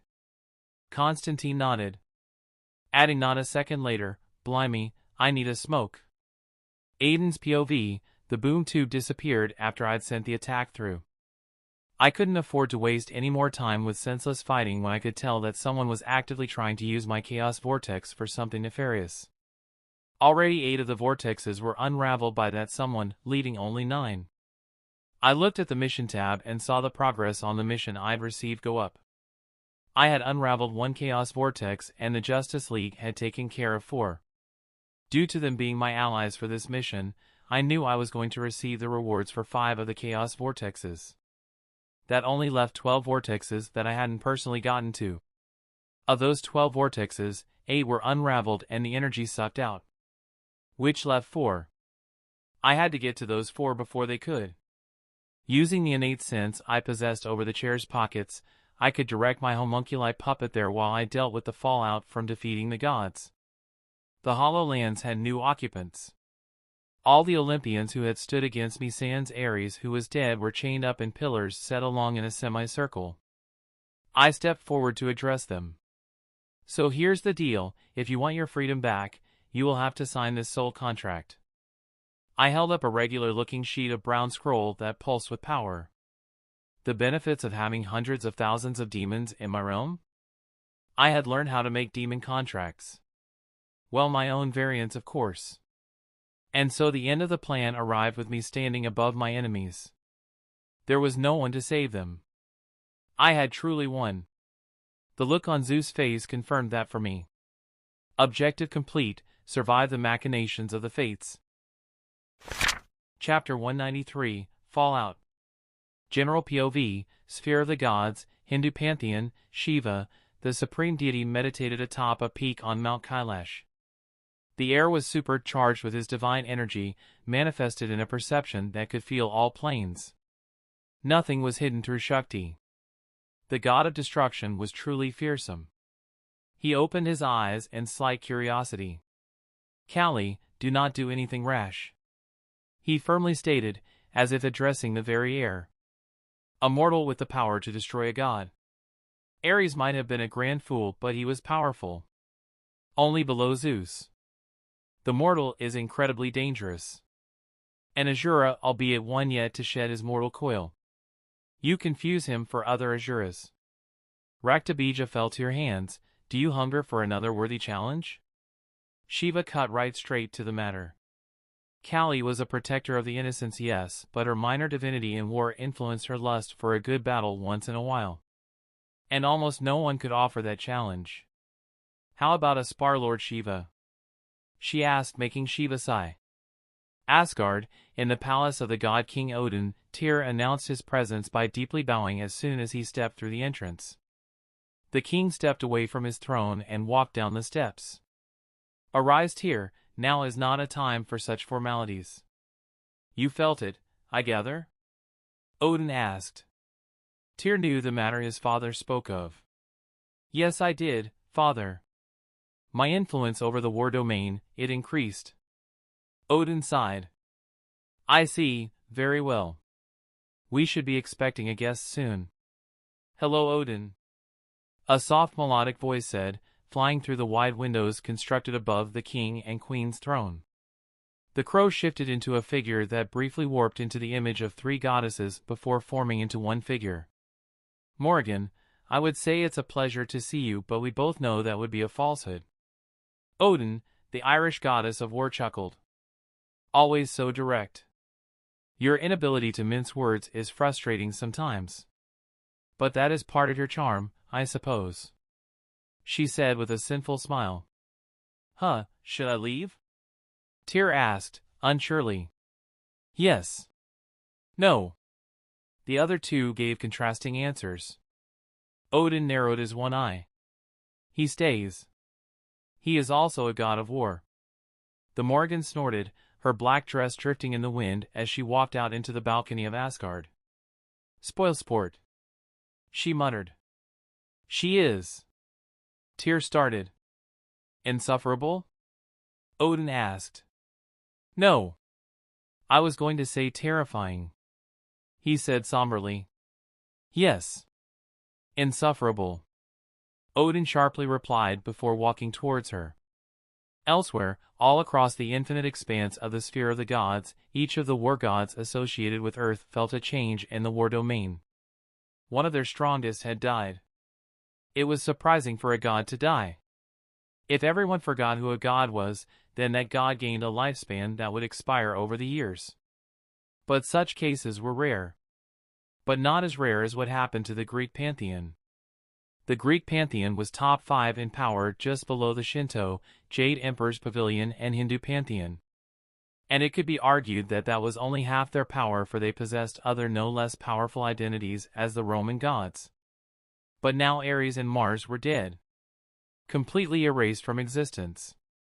Things started snowballing as a recording from a demon was spread across the different pantheons as to who was responsible for such a feat, and when they laid their eyes on the young mortal responsible for defeating the whole Greek pantheon, their hearts shook as they asked themselves, were they next? Olympus, Wonder Woman woke up with a headache. She quickly tried to sit up but was pushed back to the bed by Supervillain. Hey, calm down. The fight is over. She blinked her eyes and looked around. What happened? I lost. How? Simple, I kicked your ass, dear sister. A voice stated from behind her. She followed Supervillain's gaze and found Vatu sitting cross-legged, a mat facing Darkin. They seemed to be in the middle of something. So the rock smashes the scissors cut the paper, and the paper swallows the rock? He asked in skepticism. Yes. Darkin sighed for the 4th time. That makes no sense. Vatu shook his head, watching his hand go through the moves with a frown on his handsome face. Regardless. That's how it's played. Darkin told him, placing her hands on his fist. No, you're doing the scissors wrong, it's supposed to be 2 fingers, not 3. Wonder Woman decided she had heard enough. Her hand went to where she placed her lasso and found it missing. In fact, all her weapons except for her braces of submission were gone. Where? She turned to Supervillain. Are you looking for these? Hestia's voice sounded from Wonder Woman's left. Her aunt, and arguably the most beloved of the Olympians, asked, holding a goblet with nectar and a silver plate with golden cubes on top. Diana followed where she motioned and saw her shield, lasso, armor, and the god-killer sword on a black table. The armor floated in mid-air in its full set, ready to be worn with a single thought from Wonder Woman. Diana felt at ease knowing that if she wanted to defend herself, her weapons were close by. The food of the gods, and Hestia, I can't have that, I'm not a god. Trust me, Diana. This will not harm you, she said, placing it on the table that manifested in front of Diana. You might feel a little uncomfortable heat, but you will be back to your full strength and more after consuming this. Hestia further explained. The Amazonian princess swung her feet off the comfy couch. Hestia might not have been one for material possessions like, say, Aphrodite, but her temple was none the less adorned with beautiful things. At the center of it was a burning hearth that seemed to flicker with every breath Olympus took. Diana took a bite of one small cube ambrosia and marveled at how it seemed to melt in her taste buds. She almost moaned when she brought the goblet to her lips and sipped the godly nectar. Okay, that's enough, Hestia said, taking away the plate. Wait, I'm not done, the demigod said frantically. You ate everything on the plate, Diana. Connor's voice seemed to break her out of her stupor. She looked at the plate and found that he was right. She had indeed devoured everything on the plate. And then it hit her. Excuse me. She got up and went to the bathroom, relying on Hestia's brief directions. She stared at herself in the mirror. There was a heat that threatened to consume her. Her eyes started glowing golden, the light almost taking over sight. Inside her the intense energy threatened to buckle around. A soft knock sounded out on the door. Hey, are you alright? Diana absent-mindedly noted that the voice belonged to the White Shadow's partner, Darkin. She didn't answer, too focused on riding out the turbulent heat threatening to take her over. Just as it was getting too unbearable, the heat suddenly disappeared, leaving behind a soothing feeling that spread through Diana's whole body, before ending on her forehead in a glabella. A symbol manifested that gave her pause. Fuck me, Diana cursed out softly. She knew what this meant. She had accidentally ascended to the next level. Diana was no longer a demigod. No, Wonder Woman was now a full-fledged god. The god of heroes, Diana of Themyscira. She could feel the domain she now possessed, pulse in confirmation. The faces obscured in her mind shone from the light of past. Chapter 194, Great Relationship. Aiden's POV, it was done. Beelzebub had been an immense help in figuring out the ins and outs of a soul contract. It was simply forcing someone to lower their mental walls and using their own consciousness to place a bind on them. For it to work though, the one forcing the bind had to be stronger and the target had to be in a helpless state. Suffice it to say, I had the Olympians by the balls. A list of demands that they had to abide by were quickly drawn, and for their freedom, they were all too eager to sign. Before letting them go, I had to deal with something, or rather someone else first. I knew she would be waiting for me when I stepped out of the boom tube. I didn't even try to waste time and simply created the portal where the fluctuations from the battle between Aries and I was most dense. Wonder Woman unsheathed her sword and turned around quickly, pointing it straight at me. Flanking her was Superion, who was surveying the area around the crater, and Darkin, who was lightly rubbing the soil. Careful, that might not be what you think it is. I have it in good authority that someone was ashified. That a word? Anyway, turned to ash on this very spot. 3 guesses as to. Then I saw the helm in Wonder Woman's grip. Never mind. Where are the gods? What did you do to them? Diana let go of Aries' helm and pulled closer to me threateningly. My energy sense registered something different about her. She had grown immensely stronger due to the blessings given by the gods, but now her strength felt more tangible. Diana had ascended. I smiled, having foreseen this result after keenly reading how the gods' divinity manifested in Diana as blessings. All that power had undergone a mutation of sorts, suffusing Diana's whole body with divine energy tailor-made for her. She had a domain, and knowing her, it was a domain that could more than help me. I just had to play my cards right. Luckily, I knew what angle to push from. I placed a finger on the pointy end of the God-Killer sword and turned it away from my face. A tiny scratch was made from that brief contact. What a scarily sharp sword. But meh, equity was even sharper. First of all, how are you feeling, Wonder Woman? I asked. Don't act like you care, Aiden. What are you up to this time? Answer my previous questions. It was really funny seeing the normally stoic Wonder Woman lose control. I held up my hands. Geez, take a chill pill. The gods are alright, just occupied for the time being. Whether or not they remain that way is going to depend on the conversation you and I are about to have. A boom tube appeared to my side as I added, privately. Judging by the low growl I heard, Connor didn't like the sound of that. I'll meet you both back at the Hall of Gods. She addressed the 2 teens and walked forward at a sure pace through the boom tube. Dumb but expected. Dumb because what if it was a trap? Expected because come on, she's frigging Wonder Woman. I shook my head and followed her, throwing a wave over my shoulder at Connor and Paige as I left. Naturally, for a talk like this, I needed some place quiet. The boom tube emptied out in the air dimension on a peak where Iroh and I usually meditated. The whole realm felt a bit different though. A certain vibration of potential rang out as the swaying shrubs, grass, stones, and clouds seemed eager for something.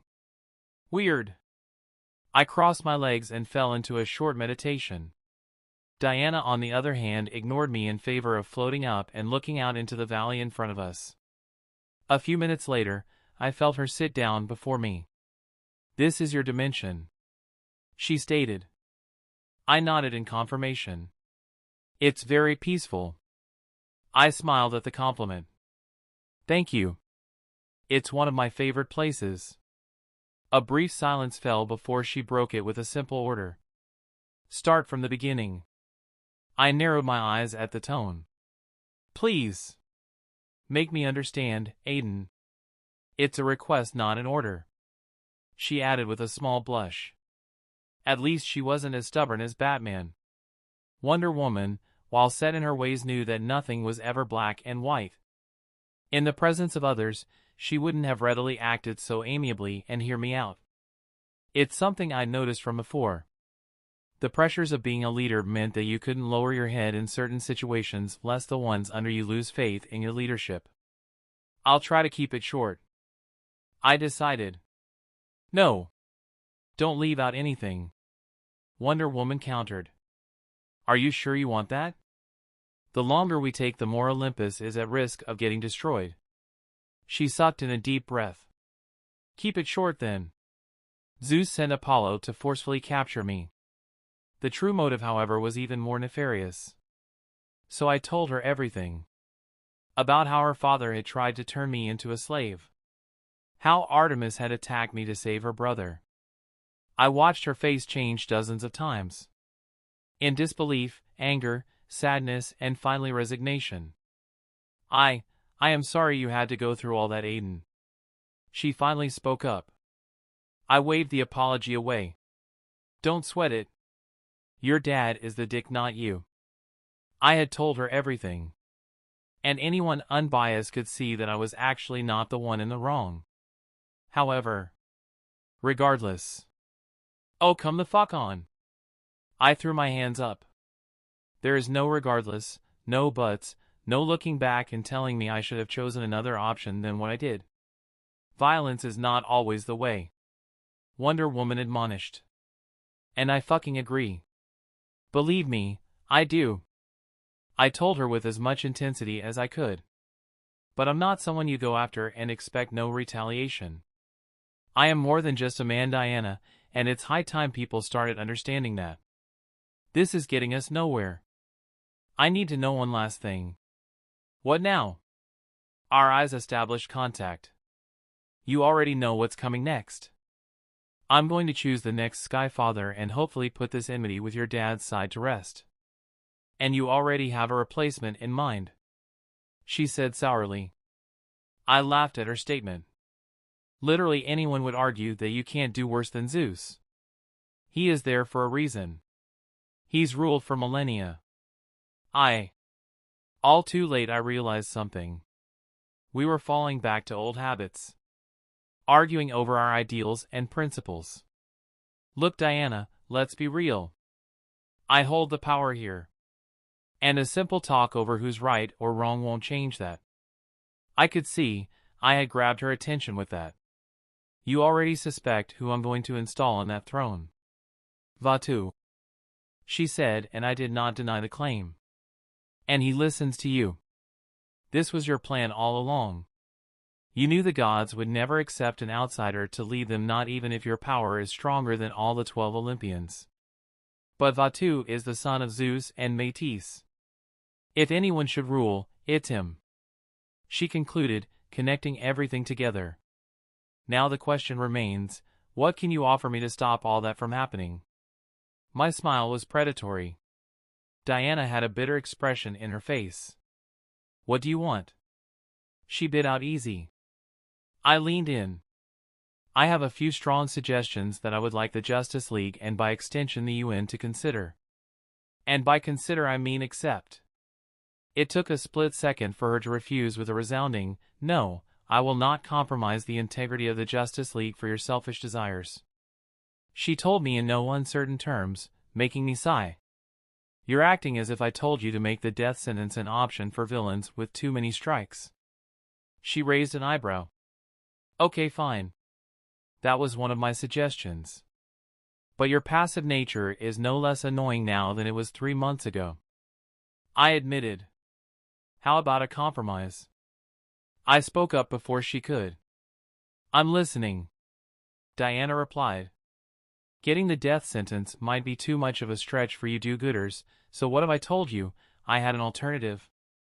An inescapable prison where we could stash the worst of the worst. Now, one thing you need to understand about Wonder Woman, she was not opposed to killing because of a personal principle to safeguard all life. She was 5,000 years for Chris Sake. The past century she spent in man's world could not completely overwrite 5 millennia of hardcore warrior training and vicious demeanor. She was passive because that's what the League stood for. But now things were different. She was a god. And if I was right about her divinity, which I suspected was either of 2 domains, then all the passive bullshit the League was known for would subtly change under her rule. It's like a domino effect, push one piece and the others start falling. Diana had easily become a major player. An inescapable prison? The League will have to investigate it before any decision can be made. Not an outright acceptance. I dug in my heels. Then I guess Olympus is as good as part of my domain now. Don't test me, Aiden, she shouted, a glowing symbol of a shield shining on her glabella. Test you? You still lie to yourself that you hold any power in this negotiation, princess. I am the one with the power. I roared in my own defiance, my aura spreading out to suppress her very new divinity. An in-depth scan of her divinity with my energy sense rewarded my suspicions with confirmation. Her domain felt like clashing steels, bravery, rocky rifts before a tsunami, a single shield blocking millions of arrows yet remaining steadfast, and lastly a roster of obscure but familiar characters all surrounding a statue of Wonder Woman.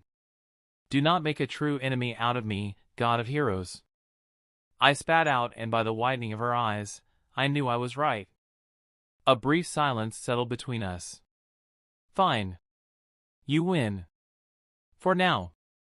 I will make sure that your suggestions go through as long as they're reasonable and do not hurt what the Justice League stands for.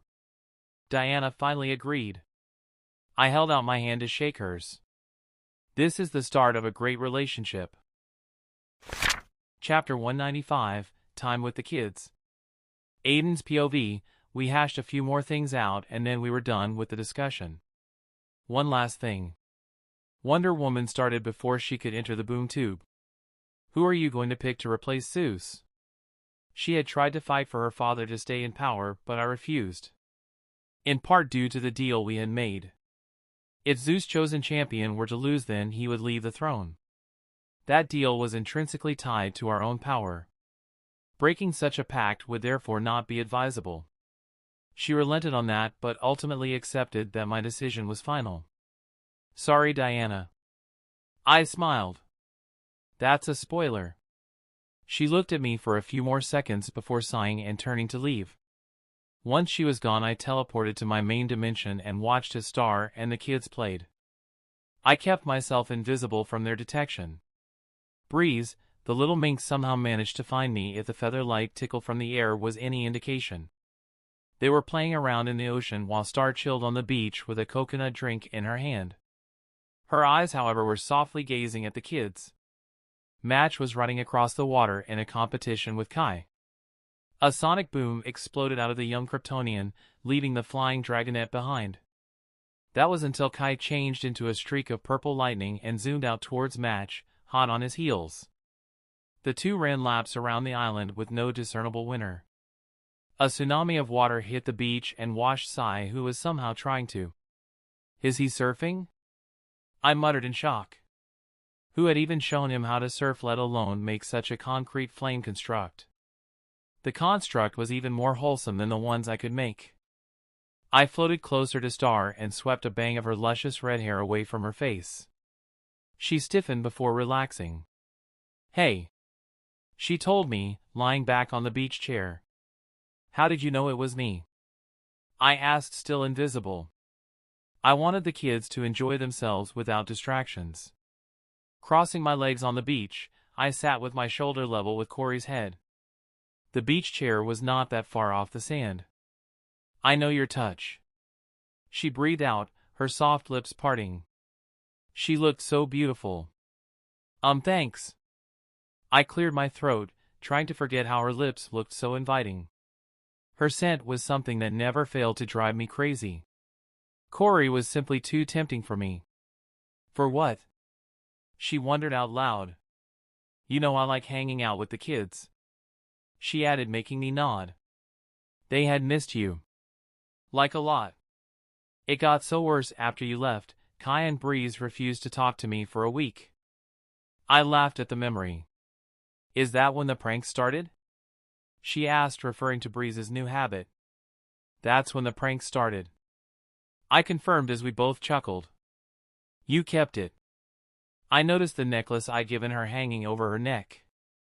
It was made from the prototype of one of the features I had discussed with Wonder Woman about adopting to deal with villains. I called them waypoints.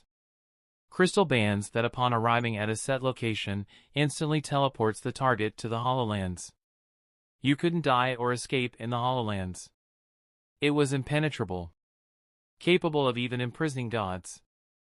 And soon, it would need a warden. I looked out to the ocean at the kids playing. It was time to get them an older sibling apart from Vatu. Yes. Corey dragged me out of my thoughts. I treasure it with all my heart. When I am unsure, I touch it and feel its warmth. Your warmth gently pulsing through, and I'm comforted. This is the best thing anyone has ever gotten me. I watched her, stunned. Then a soft laugh escaped me. I had forgotten how sincere you always are, Corey. She raised her upper body off the beach chair and leaned her head on my shoulder. Then she breathed in my scent. I have missed this. The peace. And I have missed you as well. I gently caressed her bare shoulder, keenly aware of her incredible bust pushed up on my own hand. Me too, Corey. Me too. We stayed like that for a while. Time was different here than outside, so I could enjoy the relative peace. The sun dipped over the edge of the horizon, casting the water in an orange glow that felt warm and inviting. Are we going to talk about? Shoo. She shushed me by placing 2 fingers on my lips. Soon, but not now. For now, let us enjoy this. She smiled and responded.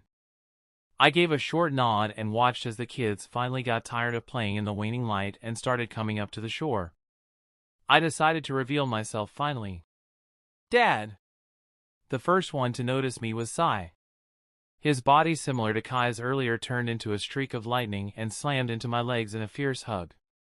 A few seconds later, and another chorus of dads, and I was buried under 4 kids. Breeze was the first one off me as she rubbed her nose mischievously and shouted, "You stink!" Damn, she bad. Calling me out like that. Breeze, that's not a very nice thing to say. Mom said to always be nice. Sai interjected, coming to my rescue. But it's true, Breeze angrily said. I hefted the 2 of them up by my arms as they stared daggers at one another. These 2. Corey threw me a glance and shook her head, trying not to laugh. You are both right. I cleared my throat. Breeze, honesty is always the right thing to do, you just have to learn not to be insensitive. And Sai, sometimes to truly help someone you have to stop being nice and show them what I like to call tough love. The 2 of them stared at each other in confusion. I felt a pull on my pants and saw Match looking up at me expectantly. Sighing, I used airbending to bring him to my shoulders. He grabbed onto my head with his small hands and shifted to secure himself better. You comfortable up there? I asked. Yeah. He happily replied, bringing a smile to my face. He was learning how to socialize, and it was such a drastic improvement from 2 months ago when all he had on was a stoic look. I gently smiled and looked back at Kai. Kai. I'm good, Dad. She cheekily said, hanging off Star's neck. Out of everyone, she had the closest bond with Corey. Corey smiled at me as she adjusted Kai's body on her back. Race you to the cabin? She asked. Oh, it's so on, and she's gone. Corey shot off like a bullet at her fastest speed. Come on, old man, run! Breeze ordered, and I complied. The kids' laughter was the highlight as it rang out through the entire island. Corey managed to beat me, so I asked for a rematch. She cheated again, but I got back at her by organizing a prank with Breeze. Chapter 196, The Connection. General POV, in a darkened room, filled with a board covered in parchments of newspaper articles, photos, and pictures, was a lone monitor that shed the only bask of light on the figure sitting before the table.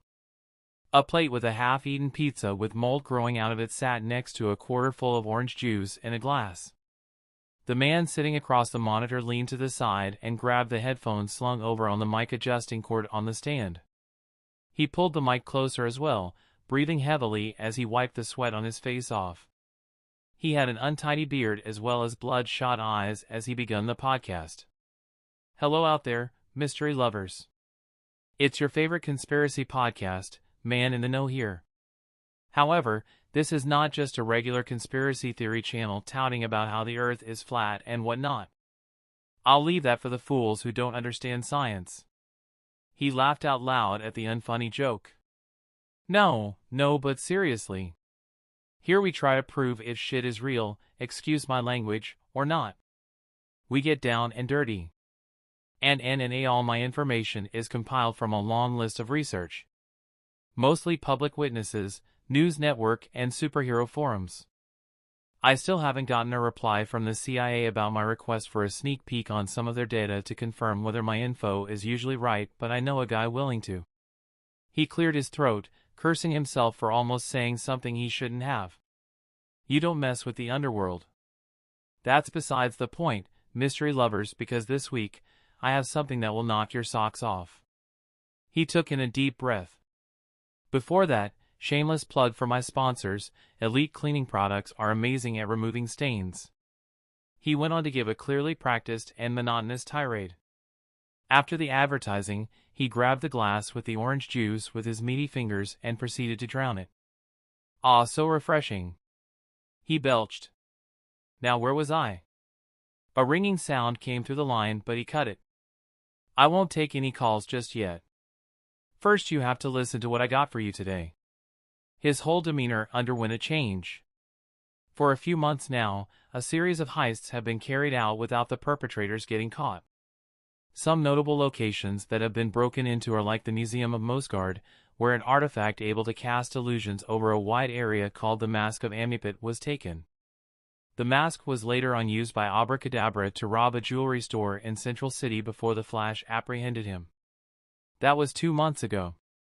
A week later, Shao Technologies in Chima lost a shipment on a cruise going to Australia. Getting the details on the shipment was hard, but someone spilled the info. It contained the mummified remains of Zhong Kuei, the vanquisher of ghosts, a scholar who committed suicide millennia back and was given the power to control ghosts.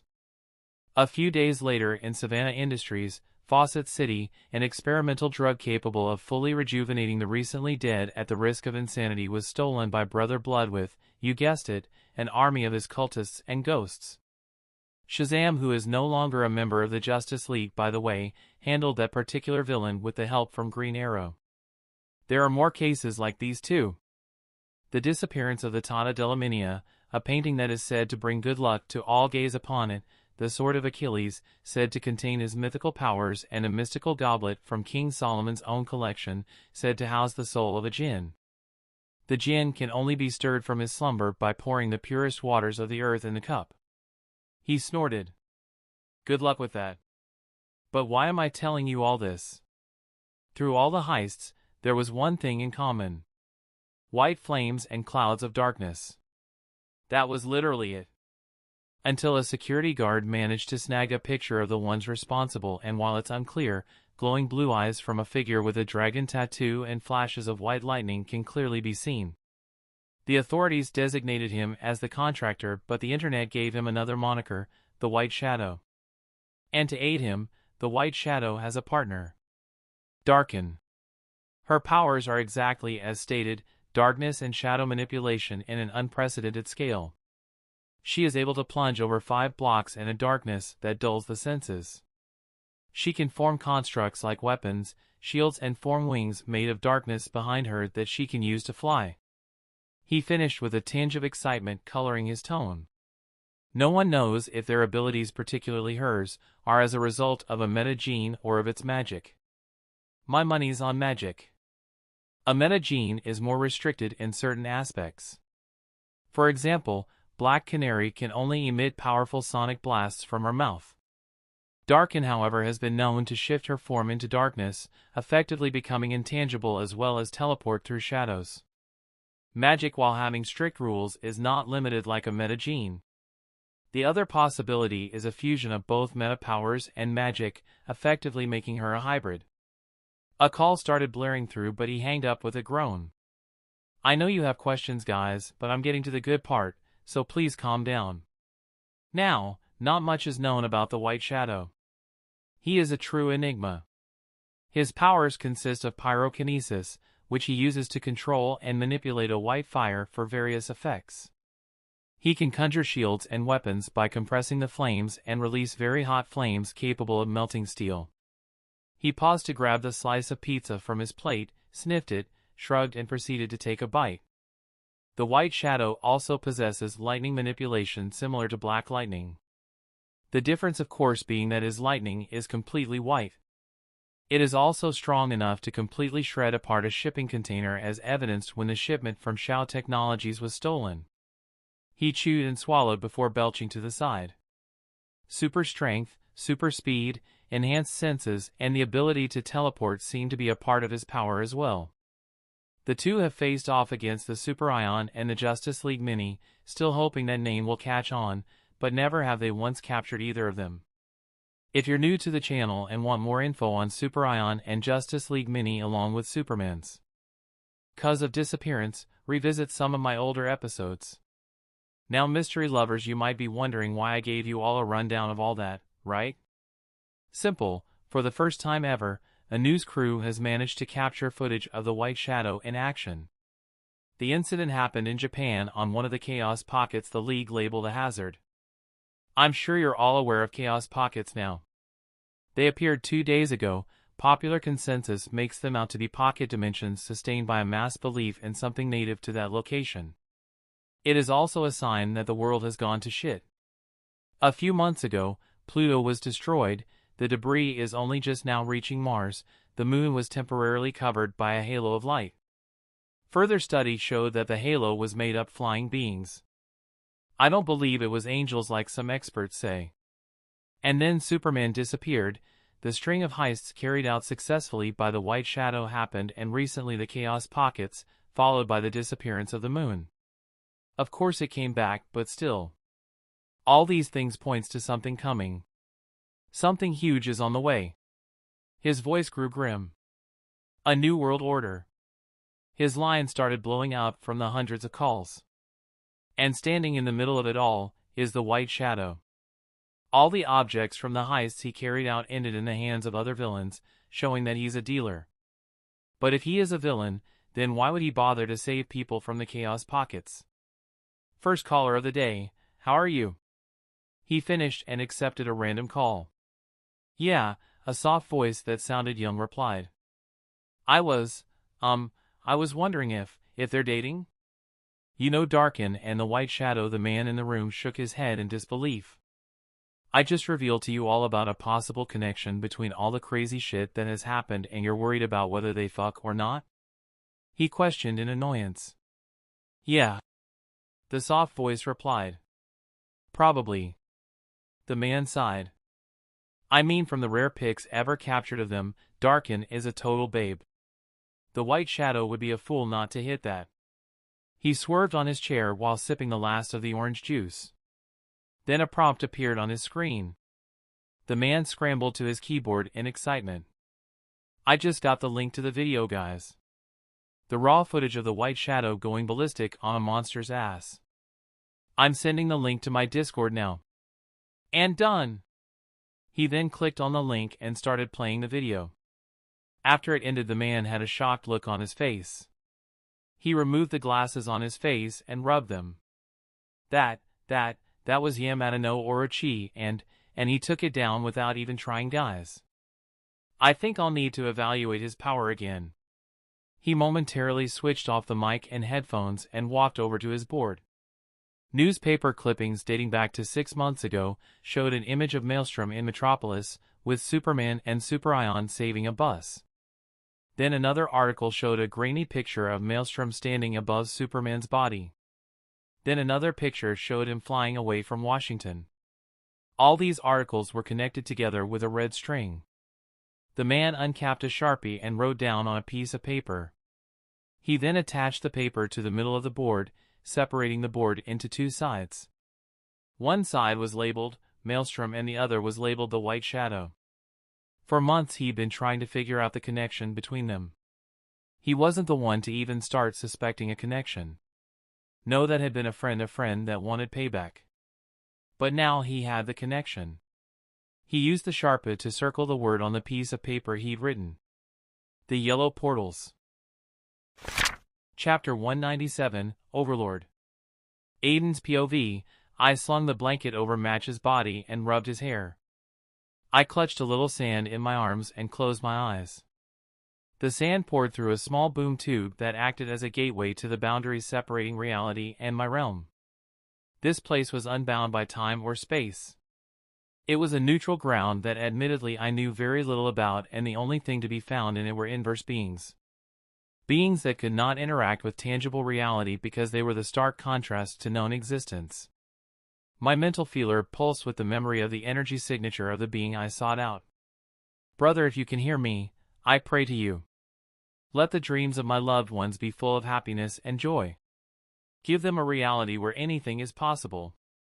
The limit to their imagination gone. Please, Morpheus. I added. A second later I felt a soft brush on my mental walls. It shall be done. For a price, I want to meet my nieces and nephews. I thought about taking back my request. But looking down at Match's sleeping form as well as Sai, Kai and Breeze, I realized I couldn't keep them under lock and key forever. I just had to trust in everything I had been teaching them. How to be careful among strangers. Especially the kind of beings I dealt with on a daily basis. I felt Star's palm on my shoulder, gently rubbing. She must have noticed the look I had on my face.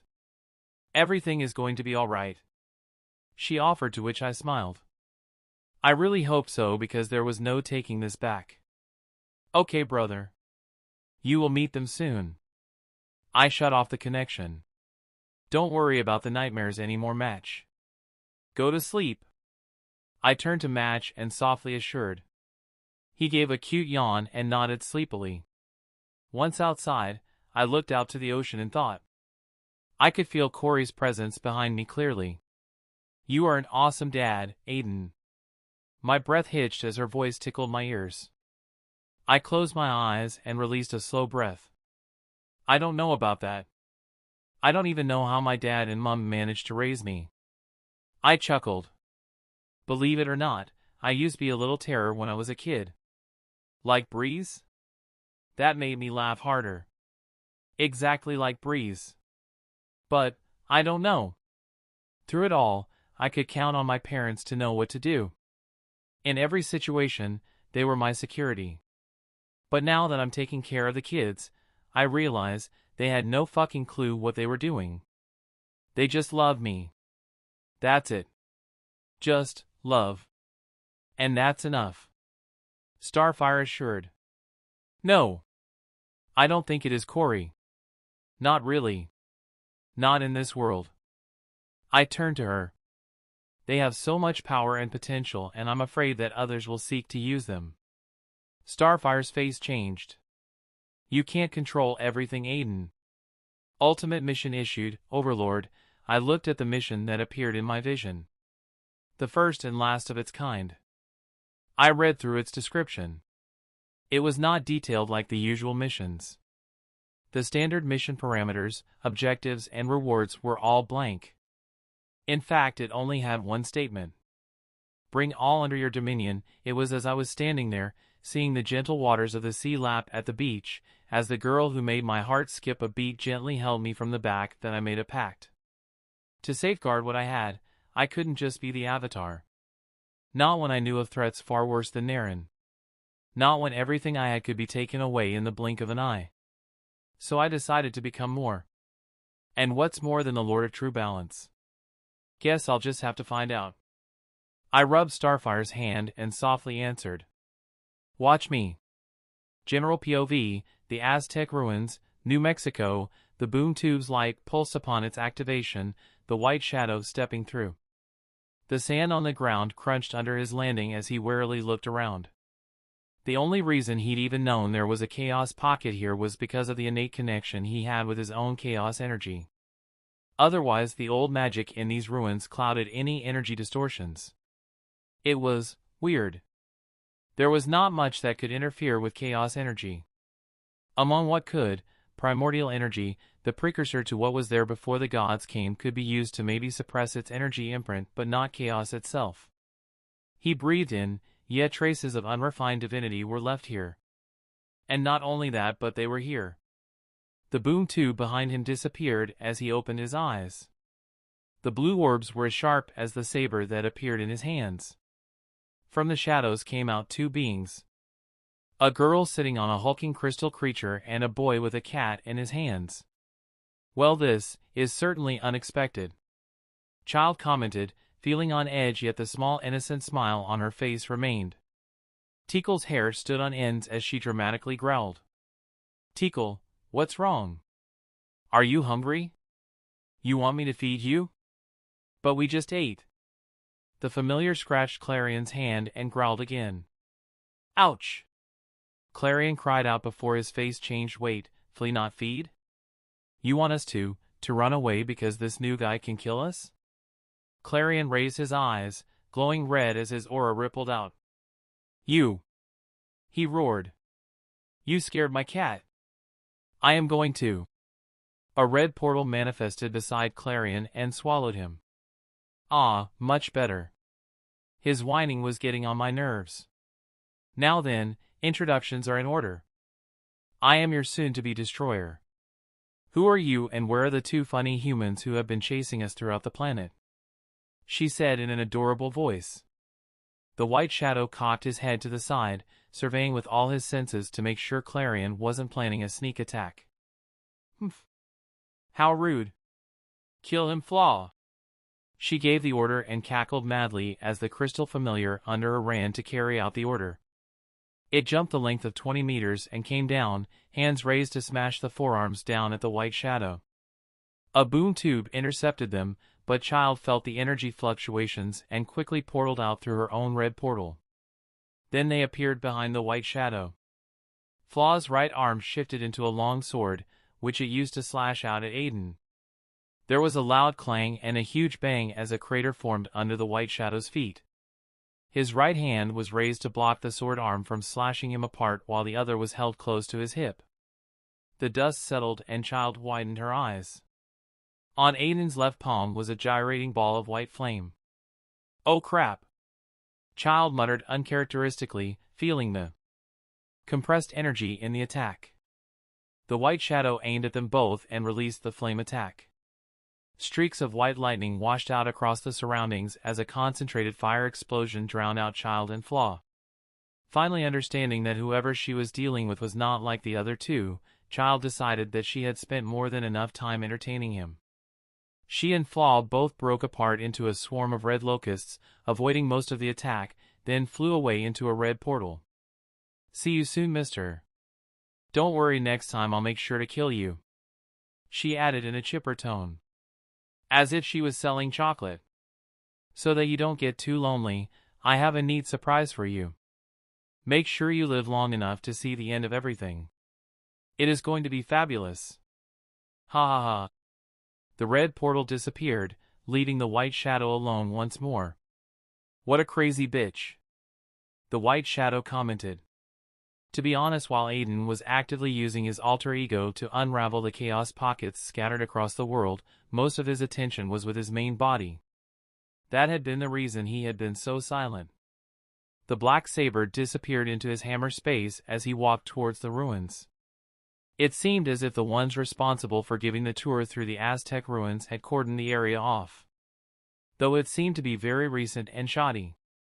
Probably because of the intimidating swirling black vortex above the ruins. The white shadow paused on his next step. Something was happening.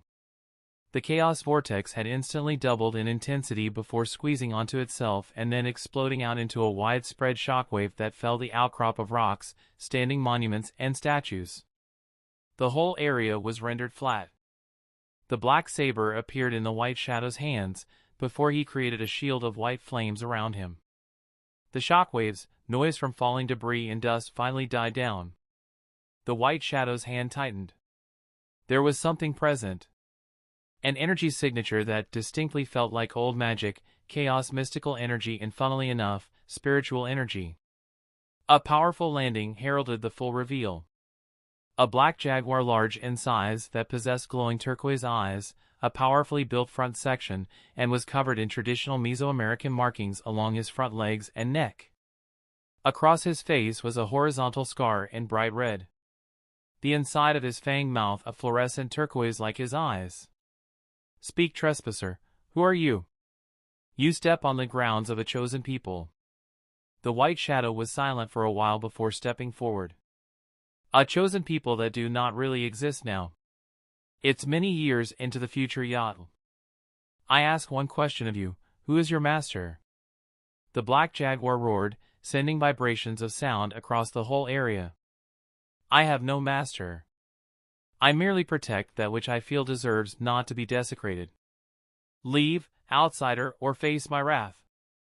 The black jaguar did not even notice that the intruder knew its name. Chaos must have dulled the innate connection they possessed, as Aiden could feel it keenly. Unlike the others, it seemed as if the white shadow would have to make the jaguar submit. "Wrong answer, Yatl." His black saber flashed out. Chapter 198, The New Sky Father. Aiden's POV. One thing slightly bothered me as I stepped out from the boom tube and into the Hall of the Gods. I had released them all after my conversation with Diana, and during that time, they seemed to have cleaned up. Cleaned up and very unhappy. What bothered me, however, was unrelated to that. What bothered me was how and why Rao reached out to match. It didn't make any sense. My realm was impossible to break into without my permission. Even my yet-to-meet sister, Death, was barred from entering. Death was not present in my realm. Not really. When the creatures died, their fading consciousness would meld with the realm, purifying and adding to the life force of the entire dimension, as well as getting stored for a future project I had. It wasn't a true death, they just lived on in another sort of existence. It was like the metamorphosis of a caterpillar into a butterfly. When the demons had all died, I had just harvested their consciousness into a super dense ball of unified energy that would be used for something. The familiar glimpse of divine signature from the gods brought my mind back to the issue at hand. The aura of power coming off of them was weak, however. That had been a consequence of the fact that I had drained them of almost all of their divine energy. Luckily, the few hours I'd been gone were enough for them to recover. Though Athena still looked injured by Aries' sneak attack. Speaking of whom, with his divine essence, I could make a god. Crazy, huh? Or a never-ending source of divine energy. We'll close that bridge when we get there. It was time to choose the next Sky Father. Zeus was no longer seated on the throne. Something that brought a smile to my face. Though by the subtle tightening of the former God King's hand on the frame of his new seat, the action was noticed. He could sulk at his new throne that was between Hera and Demeter. I ran my eyes across the whole gathered hall, noticing each placement and the general mood of the room. The twin gods, particularly Artemis, glared at me with a mixture of deep fear and hate. Apollo, on the other hand, was pensive and thoughtful. I had to look out for him. I was always wary of people who could put aside their hate or anger and think clearly. The logic-driven ones were truly who to be careful of, because they could come up with ways to efficiently take you out. Back to the general atmosphere in the hall, one side was angry, mad, or dejected, and crazily enough, the other side was a little happy. Though that side was only occupied by 4 gods. Aphrodite, who threw me a kiss when she caught my eye, I answered with a small polite wave. No way I'm ever tapping that. Persephone, who still had her camera and was busy taking pictures of Demeter and Vatu, I'll get to why in a second. Poseidon, whose face was alternating between glaring at me and smugly looking at Zeus, and funnily enough, Hera. There was a certain glint in her eyes that told me losing the title of queen was nothing to the joy of Zeus losing something. Wonder Woman stood at the foot of Zeus' new throne along with Superboy, Vatu, and Darkin. Vatu was currently occupied by throwing stares of entry Demeter's way, and by the glow in the goddess of harvest eyes. Something had happened between them. I narrowed my eyes. Was she taking advantage of him to get to me? That only reinforced my confidence in my next move. Vatu was just a newborn. Despite being a god and having innate understanding of the world, he was still naive. I winked at Darkin telepathically. You must be tired of all this. Don't worry, it's all about to end. The corner of her lips twitched as she answered back. It's cool. Besides, I like to see this as a vacation. The flame burning on the hearth rose up dramatically as Hestia's body changed in a flash. From 14 years old to her 20s, the power of the eldest Olympian spread out across the hall. Every single member of her family seated behind her stiffened. Hestia was not one to act so dominant. So her wildly blazing aura must have caught them unaware. Aden Strong, you stand before the gods of Olympus. As per the bargain, it is your choice on who sits next on the throne of the Sky Father. I bowed, noticing the look of well-hidden pain, twisting around with resolve. She had betrayed her family for their own good. She knew what would happen had Zeus stayed on the throne. He would have pushed back. Tried to get his way with me. And I would have destroyed them all. But with someone else on the throne, someone who understood restraint and was wise, the Olympians would continue to live. I briefly made eye contact with Athena and nodded. Being the goddess of wisdom, she knew I didn't want to pursue this matter again. She nodded back. A subtle yes to accepting what had happened and that they would honor the deal. How sincere she was, I had no idea. Zeus, on the other hand, had stormy eyes that looked far off. The fact that the fates had been the ones behind all this, that they had been controlling him, must have left a bitter taste. Even without doing anything, I could tell that they were fucked. Zeus' rage was legendary and his mercy unheard of. Thank you, Hestia. I rose up from my bow and walked closer to the hearth. Wonder Woman copied me and stepped up beside her aunt. It was not that known, but the hearth of Olympus was very important. Were it to go out, a catastrophe would strike. Did she think that that was what I was going to do? I snorted and raised my head to address the gods. Conflict proves whose ideals are stronger. And violence is the purest expression of conflict and defender of one's ideals. Therefore I am stronger and more powerful. I paused to let that sink in. You all must be wondering what I'm trying to say. Simple, our positions will never change. I will always be ahead because I never plan on stopping or growing content with the power I have. I shall never be complacent like you gods. That is simply not the kind of person I am. So this is a warning for whoever I install on that throne. I particularly looked at Athena. You better be smart enough to understand what you're up against. And if you ever think of directly or indirectly scheming against me. At this I released the careful hold on my true power. Or rather the potential for my true power.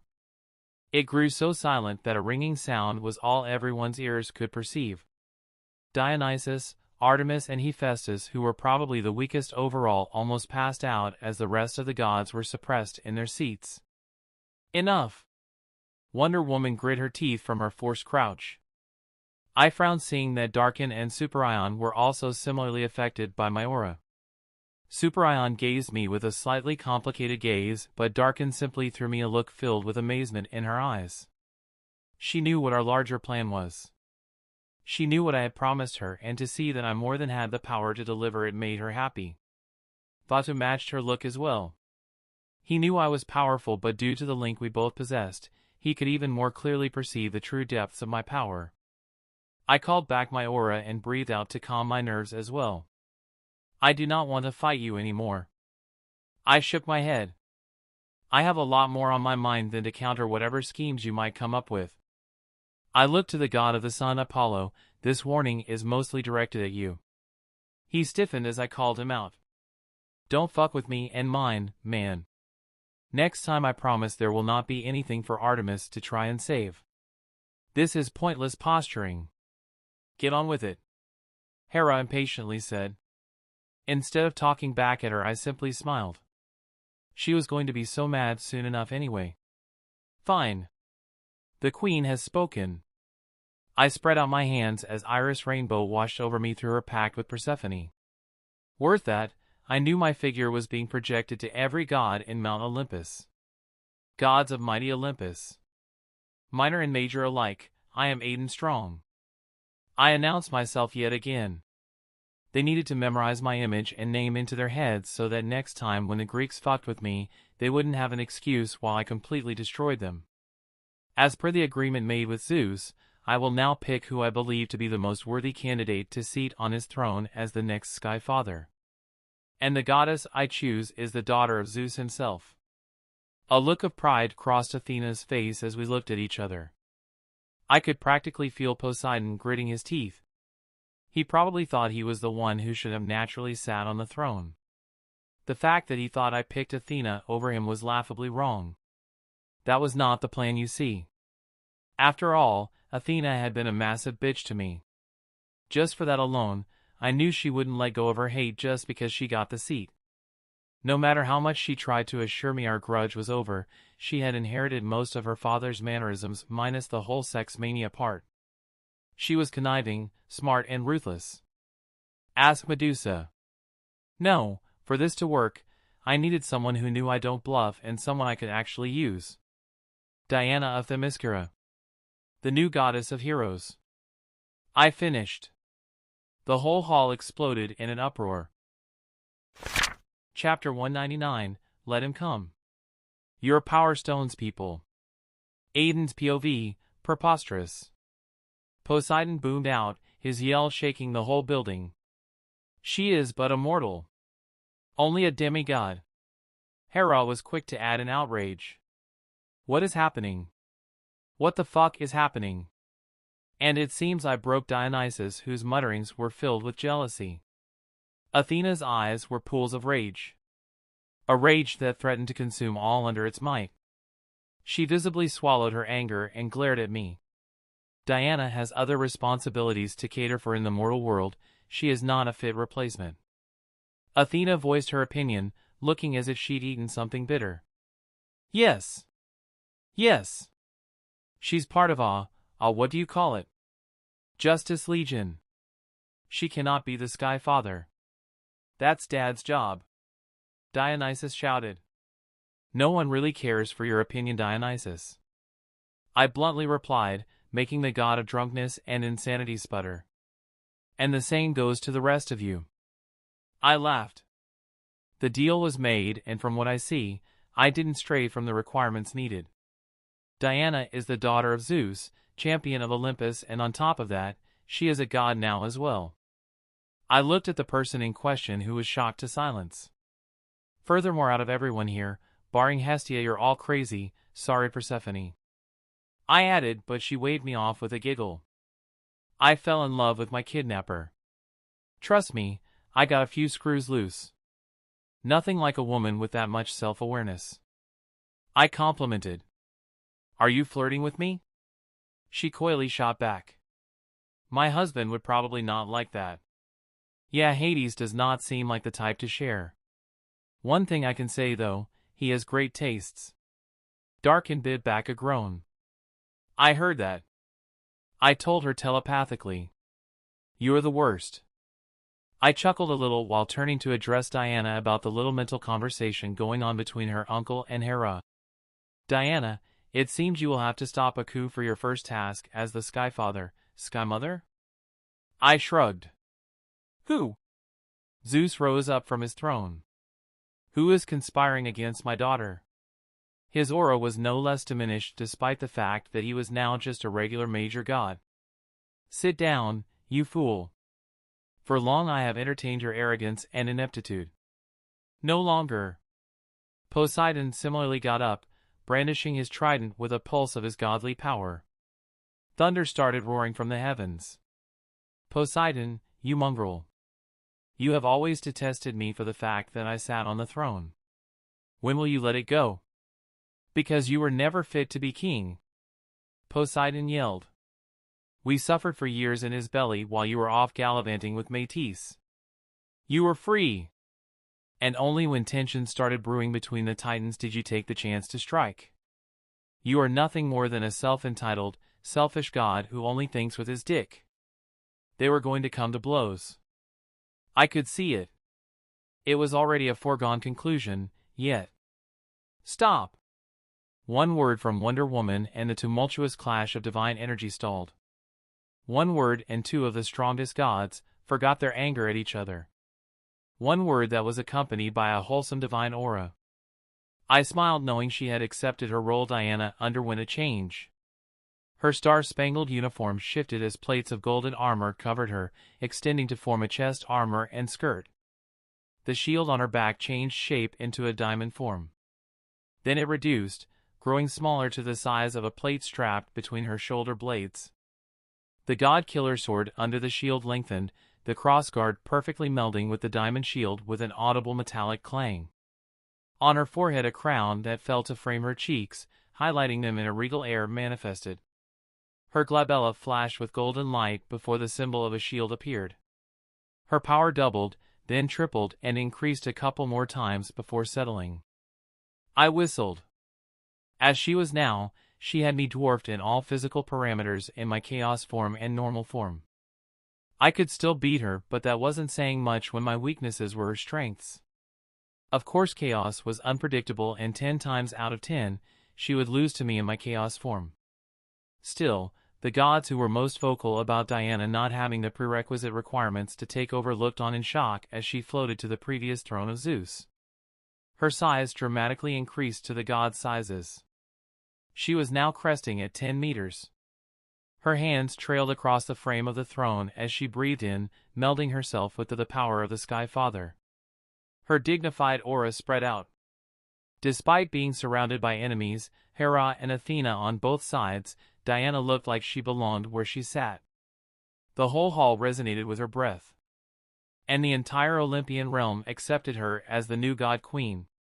All hail, Diana of Themyscira, goddess of heroes, the sky mother of the Olympian deities. Hestia announced, bowing, and all of us heard the chorus from the city of gods set below the temples of the major Olympians. Hail! Hail! Hail! Athena looked livid as one by one, the major gods starting with Demeter got off their thrones and bowed to her. Athena's anger aside, Hera looked furious, Zeus looked resigned yet oddly happy. Poseidon seemed wrathful, Apollo kept his face carefully blank except for a slight smile, Artemis looked on with a sneer, Hermes had a grave face as he bowed, Dionysus was scared at the turn of events and tried to shrink away, Persephone gave her a thumbs up, Hephaestus was expressionless except for a thoughtful expression on his face, Aphrodite was looking at me, not interested in you, you psycho, and lastly, Superion and Darkin copied the gods and bowed down. Vatu, however, did not. I smiled knowing why. Upon noticing the looks directed his way, he cleared his throat. Forgive me, dear sister, but I only bow to one being. With that statement, of course every eye turned to me. I sighed and shrugged in a what can you do way. Hail goddess Diana. I praised. I have a feeling that your rule is going to be fraught with entertainment. I laughed a little at the way she narrowed her eyes at me. Leave us. Diana ordered the entire hall. Are you sure that is the right thing to do, dear sister? Apollo wondered, saying what was in everyone's mind. I did not for a minute forget that I was still an enemy. They were certainly right in worrying though. The hall was the most vulnerable place. If I destroyed the thrones, then they were done for. Of course. This was also a ploy by Diana to see who opposed her and agreed with her. It was a wise move. I will be fine. Everyone. Leave. Hestia bowed and retreated in a wash of flames, followed by Persephone, Hermes, Demeter, and Hephaestus. Though a card with his symbol of the forge drifted through the air to me. I pocketed it with a smile. Hephaestus and I could create some good shit. I had a feeling it was going to be the start of a good relationship. Aphrodite threw me a kiss and then unraveled into rose petals. A breathtaking scent hit my nostrils and I shook my head to get rid of the bombardment of NSFW thoughts running around my mind. I looked at Vatu as he motioned to me to let him leave. Probably to go after Demeter. We were going to have a conversation soon about that. I gave him a thumbs up and he smiled in excitement, flying away towards the temples. Back to the hall, I noted the thrones that were still occupied and frowned a little. So, just about who I expected. With these gods disobeying her first order, Diana now knew who supported her ruling and who didn't. She looked around at Poseidon, Hera, Athena, Zeus, Apollo, Artemis, and Dionysus. I asked you all to leave. Wonder Woman softly intoned. A foolish request. Why would we leave the Hall of the Gods unprotected in the face of an enemy? Hera reasoned. Sorry to interrupt, but I have two answers for you. 1. I'm stronger than all of you combined. Even if I wanted to do something to your thrones, none of you could stop me, and 2, we talked about this, man. I don't want any more conflict with you guys. That's why I picked the best candidate to replace Zeus. Hera fumed but could do nothing because all I had said was true. Everyone, you all heard my daughter. We are leaving. Zeus ordered in a laughable attempt to still exert his influence. They listened though, which showed that in the eyes of the rest, Diana was still not the leader. She was going to have to change that. A boom tube appeared next to Superboy and Darkin. The portal will take you to an alley behind a popular froyo shop in LA. Superboy soared a glance at Wonder Woman, tightened his hand into a fist, a stubborn set to his shoulders. I am not leading her alone with you, Aiden. I rolled my eyes. Diana? I called. It's alright, Superion, I can handle this. Report back to the Watchtower and give them a rundown of everything that has occurred. He considered it for a few more minutes before giving a curt nod and walking through the portal. Darkin threw one final glance my way. I'll meet you at the base? She projected the thought through our mental link. Yeah. Don't wait up too long for me though, I might be here a while. The portal disappeared with them, leaving Diana and I to stare at each other through Hestia's hearth. Why? Diana wondered. There was confusion, resignation, and curiosity in that one word. Because you walk the line between God and mortal, Diana. Because you know the pain of humans and the splendor of gods. Two very different beings. Because you will not favor one and neglect the other. She pondered the answer, closing her eyes briefly. She didn't want to completely believe me. Which was smart, actually. I was hiding something. The real reason why I chose Diana was because of one thing. Her divinity. Gods are slaves to their divinity. She was the goddess of heroes, and I was hoping that influence bled into a job as the chairman of the Justice League. Through that, the League could change into something worth using. Diana had only ever been opposed to killing villains because that was what the Justice League stood for. But now, with her new domain influencing her actions and my being there to take advantage of every action, well, my future plans were all but guaranteed to work. Poseidon is not going to let this go. Wonder Woman stated. None of that last group will, so you will have to win the coming war. He will no doubt challenge you soon. Wonder Woman's eyes flashed. Let him come. Chapter 200, Spirit of War. General POV, Yaddle's eyes were vicious as he took a running leap. The stone structure behind him exploded in a shower of rock and dust from the force of the lunge. The white shadow received the claw slash on the broad side of the black saber, using the angle to divert Yaddle to the side. The black jaguar collapsed onto another stone ruin, this time the corner of a wall that led through a hallway. The rumble of falling rocks was especially noisy in the deserted tourist attraction. The light from a flashlight started shining towards the source of the noise as the lone security guard posted to the site started investigating. A boom tube appeared beside the white shadow's shoulder. His hand went through it and landed a chop on the security guard's neck. A barely audible thud sounded out as the man was knocked out. In the meantime, Yaddle had sniffed the general air surrounding the white shadow, getting a taste of his true power. He was strong.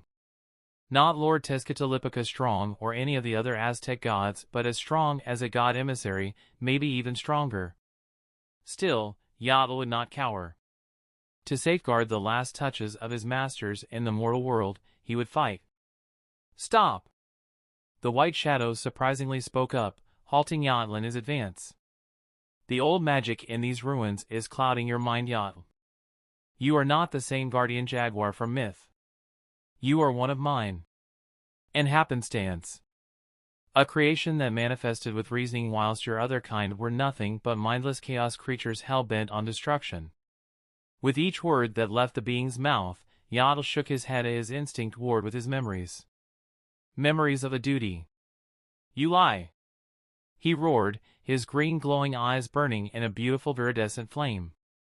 Yatl's powerful muscles pushed him forward at crazy speeds. His claws swiped out to carve the intruder into strips of flesh. The white shadow blocked another claw with his saber and leaned away from the second swipe of the jaguar's paw. The bark of a tree growing next to the beaten tourist path was shredded apart by the sharp claws. The tree fell to the side with a crash. The saber in the white shadow's hand swung out and landed on Yatl's snout on its broadside. The jaguar was pushed away by the attack. Luckily, the white shadow had taken careful measure not to use too much strength, otherwise the ruins would be further destroyed. Unfortunately, that ensured that Yatl recovered faster. This time his limbs blazed with blue-green flames as he pushed off like a rocket towards his opponent. The white shadow had not been expecting that and used the saber to block Yatl's charge. He widened his eyes when he felt the strength contained in one of Yatl's paws. The force was enough to throw him away. He reoriented his body in midair, white jet flames appearing under his feet, enabling him to land softly a ways off into the green woods surrounding the ruins. Stubborn jaguar, the white shadow thought with a sigh. Stubborn but strong. Like a speeding bullet, Yatl appeared at his side, his deadly claws burning with flames. Despite the astonishing speeds, the white shadow reacted quickly. The saber collided with the claws, sparks flying from the contact. The white shadow shifted his body and flipped over the serrated tail aimed at his neck. His feet landed and he swiped out a round kick blazing with white flames that blocked the roar of blue-green flames that escaped Yatl's mouth. The fight started getting heated. Flame attacks clashed against each other before falling onto the vegetation around and burning it. The clash of metal against claws and the serrated bone spurs that shot out of Yatl's tail.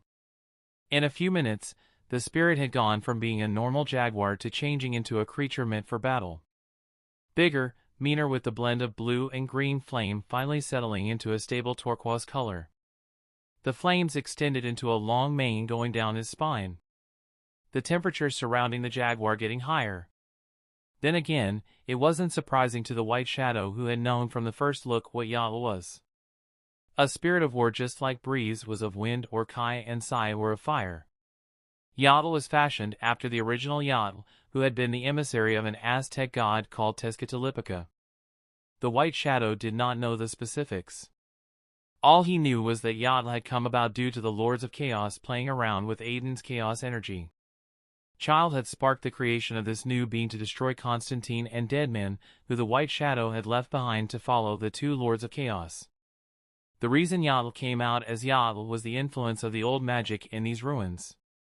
Even now from afar, Aiden could see his proud statue standing proud on one of the open courtyards of the ruins. That said, the old magic had influenced him into thinking he was the real Yatl. The white shadow could have broken that control easily, but something had made him decide to see how powerful Yatl was. Yatl was a spirit of war, and hence he was getting more powerful the more they fought. Streaks of white lightning sparked across the white shadow's form as he dodged Yatl's successive claws, tail and flame attacks to pull up behind the jaguar. The white shadow capitalized on the blind spot provided to land a slash across Yatl's hind limb. The jaguar roared in pain and spun around, flames spewing out of its mouth to attack the white shadow. The latter jumped over the attack and released a point-blank white flame attack towards Yatl's head. The attack seemed inches away from landing when a shimmering shield made of golden material appeared above the jaguar, blocking the attack. The white shadow's eyebrows rose up in interest, bouncing off the shield. The flames holding him aloft compressed once more as he stomped down, intentionally letting loose an explosive wave of flames that pushed him away and washed out to the surroundings. Yatl roared in triumph as the shield above him received his adversary's attacks and held without breaking. The jaguar's body seemed to bulk up slightly, heat escaped him in waves, resulting on the ground becoming charred. Then he advanced on his opponent. He was on the back foot. Yatl could finally take the intruder down. His tail beat the air as he ran forward in a zigzag pattern, trying to confuse the opponent. A feeling of uneasiness was born out of seeing the white shadow remain stationary despite the 3,000+ jaguar bearing down upon him. Yatl ruthlessly squashed that uneasiness and prepared to end this once and for a while. His chest inflated, turquoise flame bunching up inside him, and then, bam! It felt like Yatl's psyche was slammed into by a ton of unseen force. That's enough. The force broke through all the layers of confusion and opened his awareness to who, or rather what, was standing in front of him. His spirit vision showed him wisps of the white shadow's power. His stature. This body was simply a puppet. This body was not the real opponent. A symbol appeared in his mind. A symbol that vibrated with more power than any of the gods his template self had known. The original Yatl that was still a part of him could hardly believe it. But the true Yatl, the one created by Aiden's chaos energy, was well aware just how powerful his master was. He was insurmountable, unfathomable, and incredibly powerful. His run slowed as he arrived before Aiden. The shield above his form faded away into golden motes of light. His huge hulking form grew smaller. He bowed his head down, a deep voice rumbling out of his throat. "Forgive me, master, for my insolence." The white shadow was silent for a while. Yatl remained in his subservient position. "I forgive you, Yatl. Now rise up, for there is work to do," the white shadow stated, seemingly uncaring of the jaguar's earlier mistakes. Yatl was thrown out of loop for a second before realization dawned on him. His master was letting it go because to him, he was never in any danger in the first place. Yatl evaluated him again, watching his back as a yellow portal appeared before him. To be frank, Aiden's mind was somewhere completely different. He'd seen Yatl's capabilities. He was strong and could be of use in taking care of some of his immediate problem. Yes. It's decided, Wonder Woman was getting a pet jaguar. She was literally in the lion's den with few allies. To protect his investment and also get an update on everything that was happening, Aiden needed an emissary. And who better to be an emissary than his own spirit created from the blueprint of an actual god emissary? But first, he spared a look at Yatl. Yatl would need some serious upgrade to watch Diana's back. Luckily, he had a compatible divine essence lying around. He chuckled, remembering what he'd told Aries. It's funny that his statement about finding someone worthy for Aries' power would be fulfilled so quickly. Is it fate? Destiny? Nah, it's all me, he thought as they arrived at another boom tube location. Before anything else though, he was going to use Yatl to get rid of these things even faster. After all, Yatl had to prove himself and probably needed the training. Aiden was not going to use the free time to rest even a bit. Not at all. I understand, my master. Yatl spoke up while walking towards the swirling chaos vortex. The white shadow nodded. Yatl was perceptive, that was good. Aiden then promptly sank into his meditation as he waited. His thoughts went on pondering what the next air sub's kill was. If he could, Aiden wanted to ascend to his version of a god in both elements at the same time. He felt like he'd already wasted too much time. Yatl dealt with the chaos vortex in a matter of minutes. Aiden could feel his sword fill up with the lost chaos energy and smiled. Yatl was damn useful. A few hours later, and some more globetrotting, every chaos vortex was taken care of. Which weren't that many, to be frank. The Lords of Chaos had gotten to most of them, and Aiden had a feeling that there were more in other realms, not just on Earth. But for now, all the ones on Earth were cleared. Yatl dealt with more errant chaos beings, dispatching them with ease born out of being a spirit of war. With every unraveled chaos vortex, the White Shadow's idea was reinforced. The last boom tube took them to his dimension. Mount Olympus, let him come. Diana sounded confident. Something that brought a smile to my face. She would need that for this to work. For her to be the queen that I knew she could be. 2 days. I'll be back in 2 days. For now, you need to address your subjects and quell any civil unrest that might rise up from sympathizers. I told her, getting up. There was an evolution I needed to personally oversee. And by the end of it, Wonder Woman would have completely been done with the issue I was about to present to her. I looked at her seriously before entering the boom tube. Diana, I went through the memories of some of the gods, and what I found was shocking. Ask your mother what they do with the sons of the Amazons. Diana looked at me in confusion. If she doesn't answer, ask Hestia. You're a god now, there are things they can no longer hide from you. Chapter 201, You're Late, Fool. Aiden's POV, I stepped through the boom tube and onto my meditation peak. Sitting cross-legged on top of the flat mountain peak, I sank into a spiritual trance. My awareness stretched out to cover the whole air realm. I could feel the wind screaming past the mountains, the clouds coalescing above me, roiling around in their own omnidirectional path. Unguided. Unrestrained. Air visibly entered my nostrils with one huge breath. I could feel my lungs expanding, the slight taste of chill on my tongue and down my windpipe. I held it and released another breath. This one steamed from my mouth. What is air? I asked myself. A brief image of breeze flashing into my mind. The words came out easily. Air is freedom. Air is childish joy that can swiftly shift into heavenly fury. Air is a container that holds all. Air is the rawest form of reality. The rift between material and the immaterial. Unseen, intangible but unavoidably significant. Air is the absence of the void of space. Air is the absence of a vacuum. Air is inverse vacuum, air is occupied space. Therefore air is the absence and presence. Both of my voices intoned. I now had a path. I opened both pairs of my eyes the same time Yacht unraveled the last chaos pockets. This one had been deep in Antarctica. The place was weird. Cold, but not Constantine's prison cold. To my energy sense it felt as if a thin shawl was covering over everything. My master. It has been done. Yacht stated, dropping the head of a humongous baboon-like creature with white fur in front of me. Mh. A yeti? We are in the middle of nowhere. Who supplied the imagination to allow the chaos being to form? I wondered out loud. That had been the running theme at least.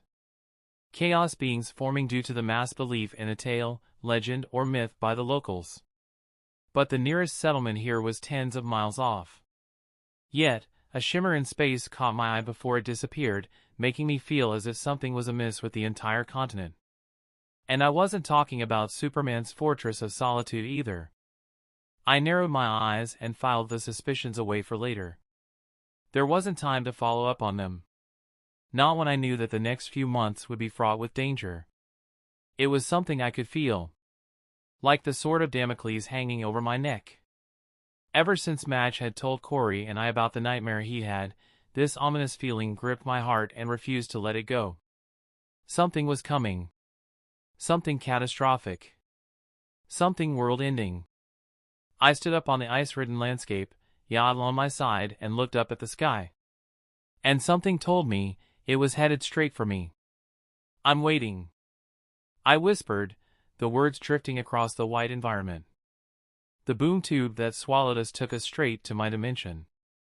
Kuiper Belt reach ship, asteroid field, general POV, it's time. The scientist told the ambassador. No. Not yet. Frustration was evident on the scientist's face. Why? We have been monitoring the entire star system, and given the recent clash of apocalyptic forces and Being X, it is the perfect time to launch a strike. My algorithm predicts a 64% chance that Being X suffered injuries during his fight with the Earth and God. The power he expended to destroy Darkseid's enforcer was on the upper scales of planetary annihilation. Any creature, even the strongest scarab in our ranks, would be left in a weakened state after that. We need to capitalize on this. The ambassador spared a glance at the scarab enforcer looming behind the scientist. Without a word, a blade morphed with a mechanical hum on the scarab's limb that he plunged right through the scientist's back. The scientist gasped in pain as purple blood spurted out of their chest, along with the black blade that had erratic electric flashes running up and down its length. A pity, the scarab warrior said, stepping over the body he had just made dead. This will not look good. To be frank though, they had a point. He stated, retracting the ominous blade on his forearm. The council will have questions, you mean? The ambassador prompted, waving a hand to pull up a map of the solar system. The scarab hummed in confirmation. The scientists overstepped their jurisdiction time and time again. Testing my authority is akin to questioning the council itself. I work for the benefit of the Reach Empire. And in turn, you all work for me. The last part was delivered through a stern glare. Understood. The scarab answered. Good.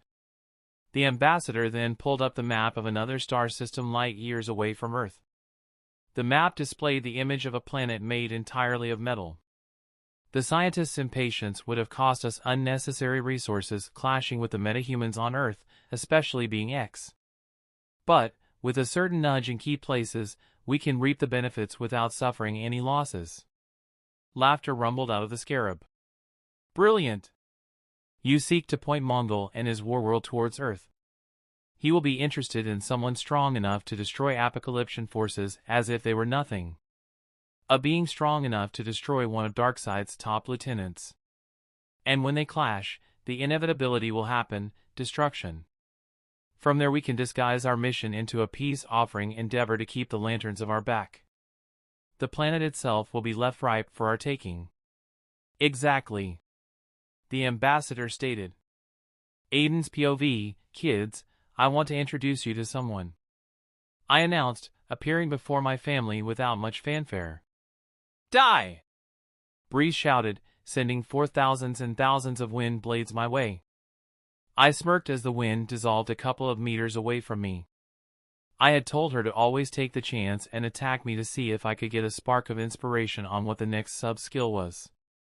After that brief meditation exercise, I felt more connected to the wind than could be explained, so projecting a sort of zone of air negation 5 meters around me was now possible. It wasn't completely a vacuum, but something very close. I knew that this paired up with air constructs and invisibility would add up to the elusive sub-skill that I had to master to move on to the next level. Dad! Papa! Big Daddy! My eyebrows shot up to the roof at Kai's greeting. I heard a snort and looked Starfire's way. She was chuckling while trying to hide it. A prank? Did they not know I was the king of pranks? Mwah! Dexterous air fingers started tickling both her and Kai while I was getting mobbed by the other three. Sai occupied his position on my left leg, hugging it with as much intensity as he could. Match did the same for my right leg, squeezing it up until I actually felt some pain. And Breeze, of course, was on top of my head. Hiya! Giddy up, horse daddy! Where in the hell are they getting all this from? Ha ha ha ha, stop! No more! Ha ha ha! Kai laughed and laughed as I absolutely tickled the crap out of both her and Corey. Of course, when a ball of green flame passed very close to my head, I stopped immediately. So Breeze decided to retaliate. So it became a sort of spar. A spar with deadly elemental attacks getting thrown around. It was awkward fun. Very awkward fun. Halfway through, Breeze started fighting with Sai. So Match joined in. So Kai focused her attention on Match and stopped trying to burn me with her destructive flames. So Corey became the referee and I was left on the sidelines, wondering what sort of unhealthy competitive spirit was she fueling and if my family was actually crazy. A couple of 100 meters away, my master. Yaddle's voice sounded out from beside me in my white shadow form. We were standing a few 100 meters away on a hill, looking down at my main body, Corey, and the kids. The Jaguar had requested it. He had suggested scouting the whole island for danger despite my telling him and him intimately understanding that I was the Lord and Master here. If you ask me, Yaddle was simply nervous to meet them. Yes, Yaddle. Is it normally so? He struggled to find the words, so I helped. Rowdy? Loud? Crazy? I laughed, an action that had him looking at me in surprise. This being the first time I'd done it. Oh Yaddle, you have no idea. Come, let's go meet the family. I told him and disappeared in one step. Through my awareness, I felt Yaddle pause for a second, then he started running after me. Before I could exit through the tree lines, a boom tube appeared at the front, in my white shadow persona, and I portaled out. Now that the chaos pockets had been taken care of and Yatl was poised to be introduced to the rest, I had a few things to handle. The hulking form of Yatl broke through the tree lines as he gingerly walked over towards my main body. I smiled. Yatl, over here. My words caught the attention of the kids and Corey. They stopped their playful competition and turned to look at where I was pointing. Yatl arrived before me and bowed. Master Aiden. Forgive me for the intrusion. It's okay, Yatl. You're not intruding at all. I answered, wishing he wasn't so adamant in being stiff and formal. I would have to educate him on taking it easy. Breeze took the chance while he was in a bowed position to prop her tiny self on his back. Giddy up, huge black puss. Oh, for the love of all that's holy. Breeze, get off his back. Right this second, young lady. Corey ordered with the narrowing of her eyes. Breeze yelped and came to hide behind me. I patted her back in comfort. Don't worry, Breeze, even I don't like making Corey mad. Greeny meanie daddy. She whispered. Why don't you say that to her out loud? I whispered back, to which she shook her head vehemently, making me chuckle. Everyone meet Yatl. General POV, New York. The boom tube emptied out inside the basement of an obscure building in New York. Above me, you could clearly hear the activity going on as one of my master's disciples conducted a class. A gym bag was slung over my shoulder more for show than anything. The basement layout was simple. Only 2 rooms. The door to the upper level was set to the left of the first room, which in and of itself was a huge empty sparring chamber with weapon racks to the side. Then another door led to the second room, which doubled as the locker and storage room. I walked on the sides of the sparring room, briefly bowing at the figure meditating in the middle of the place where I'd gotten 3 months of physical punishment. Then I pushed the door to the locker room and walked in. I changed without a word, into a comfortable shirt and shorts and came out a few minutes later. Again without word, I sat next to my martial arts master and entered a thought-cleansing meditative trance. 1 hour later, Ben Turner, otherwise known as Bronze Tiger, opened his eyes. You're late, fool. His voice was deep. I breathed out. Yeah, sorry about that, master. The world was going to shit. Mh. He hummed. I figured. Chapter 202, Ascension. Aiden's POV. Okay, Yatl, you ready? I asked the black jaguar standing confidently before me. We were both in the deserted island occupied by the Skonia Tower. Ready as I'll ever be, Master Aiden. He answered. I nodded and looked back at the island next over. I couldn't really see Star and the kids, but I was thinking that it was just a matter of time until they got bored. At least before the main event. Realm, record the process. Make sure you capture and save every step of the way. I remembered to give the order. Confirmed. Initiating, good. With the realm's help, when the time for my own ascension came, we could streamline the process and make sure I got the most out of it all. Just because I was this powerful now didn't mean I couldn't still munchkin the heck out of power dynamics. It's a principle, you see. My hand reached into my hammer space and removed Aries' divine essence. Huh. That's weird. I had totally forgotten about Poseidon's trident. Why did he choose to go silent instead of asking for it?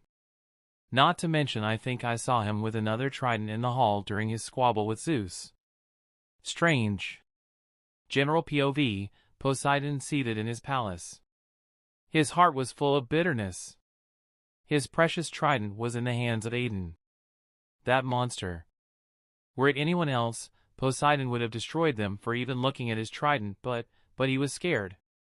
He looked at the trident in his hands. Oh well, this copy would do until he figured something out.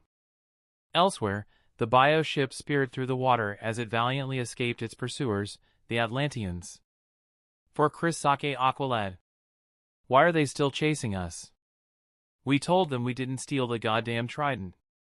Kid Flash asked their stoic leader, who was anything but stoic at the recent developments. They had been brought in to quell some unrests in the capital following the attack by the trench. The conflict had necessitated their intervention when Aquaman had been injured during a particularly nasty attack by enhanced trench warriors. All that had been going on during the Chaos Pockets attacks, so half of the team had been shifted from trying to save Plastic Man, who had been stuck in one Chaos Pocket, to delivering aid to Atlantis. Luckily, Zatara had called in some extra help from the Mystic Society. Then the Trident had gotten stolen. With the king indisposed and Queen Mara trying her best to calm the city-states down, a very dedicated extreme faction of the Atlanteans had shifted the blame of the Trident's disappearance onto the team. Aqualad rubbed his chin, worried. We need to talk to the League.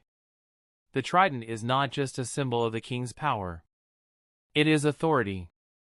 And without it, Atlantis will be plunged into a civil war unlike anything we have ever seen before.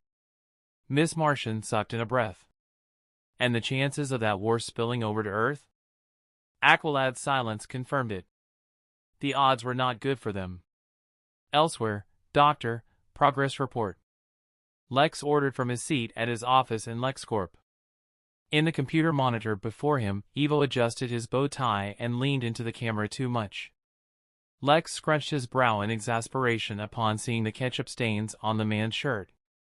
Can you see me, Luther? Is this a good position, or? He started adjusting the monitor enough that he had begun capturing a wide view of the entire room. That's better. He moved out of the way and Luther understood that it wasn't ketchup stains he had seen on Evo's shirt. Instead, it was blood. On a surgical metallic table completely devoid of any material lay a dissected huge trench carcass. Luther's eyes gained a spark of interest. The progress, Doctor. He urged as Evo's monkeys shone light at the dead body. Yes, I was getting to that. Though it is my belief that ultrahumanite or the brain would have been more suited for this job. Evo told him sourly. The shorter man was not happy being taken away from his precious joint experiment with Moro. Especially when it was so close to completion. Even Lex agreed. But the two of them are occupied with something else. Luther told him. Plus, he did not completely trust the brain. His fellow light member had been getting a little too antsy now that Savage's deadline was getting so near. Right. Related to the energy vortexes that sprang across the world, I presume? He fished for information, only to see Luther's carefully patented smile on his face. Evo cleared his throat and got to work. Yes, so enhancing the trench with our new model C2 Bio Serum had the same effects as the C1 serum with one notable difference. The changes to emotional and mental states were not as pronounced. However, the changes in the body appearance still remained. We can make thinking monsters, but they will still look like monsters, I'm afraid. Luther leaned back in his seat. I believe you have a solution for that? Evo smiled. But of course. Kryptonian DNA is very difficult to alter. It's dominant in most cases, and I speculate that the existence of the Superboy was more luck than science. Luther frowned at that. His human DNA should have been completely overwritten or suppressed. The reason it did not has to do more with Superman's specific DNA than other Kryptonians. What do you know? Luther snorted in amusement. The special alien was special even amongst his people. So I theorize that Moro and I can tweak the serum with the same structurized sequence as a normal Kryptonian DNA to essentially make the subject body Kryptonian while still offering the same benefits from the serum. They will keep their mental faculties and still be stronger in overall power to a normal Kryptonian. In other words, Professor, you have eliminated my need for the final ingredient of Project Rebirth. Well done. Luther sighed in content. The initial plan with Project Rebirth had been to secretly grab Aden Strong and use his body as Savage's new vessel because of the potential for growth he had exhibited. However, that same potential for growth is what had dashed Luther's hope. The plan had been solid, but what he hadn't accounted for was just how powerful Aiden had quickly grown. Luther suppressed a shiver as he remembered the recording of a fight he'd watched. The Light had spared no expense in monitoring Aiden, and his clash with Hell was so high profile, everyone important in the villain circle knew who Aiden Strong was. The Demon Bane. It wasn't in Lex's nature to be afraid, but he was wary. Yes, wary was the word. Savage would have to settle for having a different body other than Aiden's. But still, to match the astonishing growth and power the boy possessed, drastic measures would have to be taken. Professor, I am placing Project Rebirth fully under you. We recently had a disagreement with the brain, hence you shall oversee the final phase. Luther instructed. Do not hold anything back for Project Rebirth. Use every resource at your disposal. The host body needs to be strong, fast, deadly, and most of all unkillable. The smile on the professor's face stretched. Every resource, you say? Very well, Luther. You shall have a creation more powerful than Amazo. On par with Project Godblood. He shall be Starman's equal. Evo promised. Good. Luther finally signed off. Right that second, as if he was waiting for the call to end, a purple boom tube appeared and out stepped Terror. The fusion between Tommy Terror and the Father Box nodded at Luther. It was time for his appointment with the new promising candidate for the Lights Enforcer position. However, Luther had a different plan. The Lights' fallout with Apocalypse had thrown a wrench into some long-term plans they had, but Luther liked it this way. Now he was running the show how he liked it. With Superman incapacitated and the League's efforts being undermined through a clever game of politics, it was time for Luther to start taking over the world. Not the aggressive approach Savage would go for though, no, it was going to be a soft approach. A soft approach that promised the people what they had been missing since Lex had taken out Superman. A symbol of hope. Now that they could effectively empower whoever they wanted, Luther was going to steal the limelight away from the League. And the League away from the limelight. And the White Shadow, someone who had never failed a single mission, was going to be the figurehead. After all, image was everything, and the White Shadow had that in spades. Just a little branding and Luther's plan would be effective. Of course, Luther had no idea his prodigious mind, despite the strong mental walls put up and regularly tested by Simon, had already been compromised and subtly nudged to think a certain way. Not too much to be noticeable, but just enough that he was predisposed to favoring and valuing the White Shadow. He got up and adjusted his tie. Mercy, cancel all appointments for today. The bodyguard secretary standing straight to his left nodded. Already done, sir. Luther smiled, walking towards the boom tube. She had anticipated that today would be a busy day and acted accordingly. That's why I keep you around, Mercy. You are incredibly resourceful. He complimented. Thank you, sir. Mercy replied, following after him as they stepped through the boom tube. There were 3 weeks left to Savage's threat.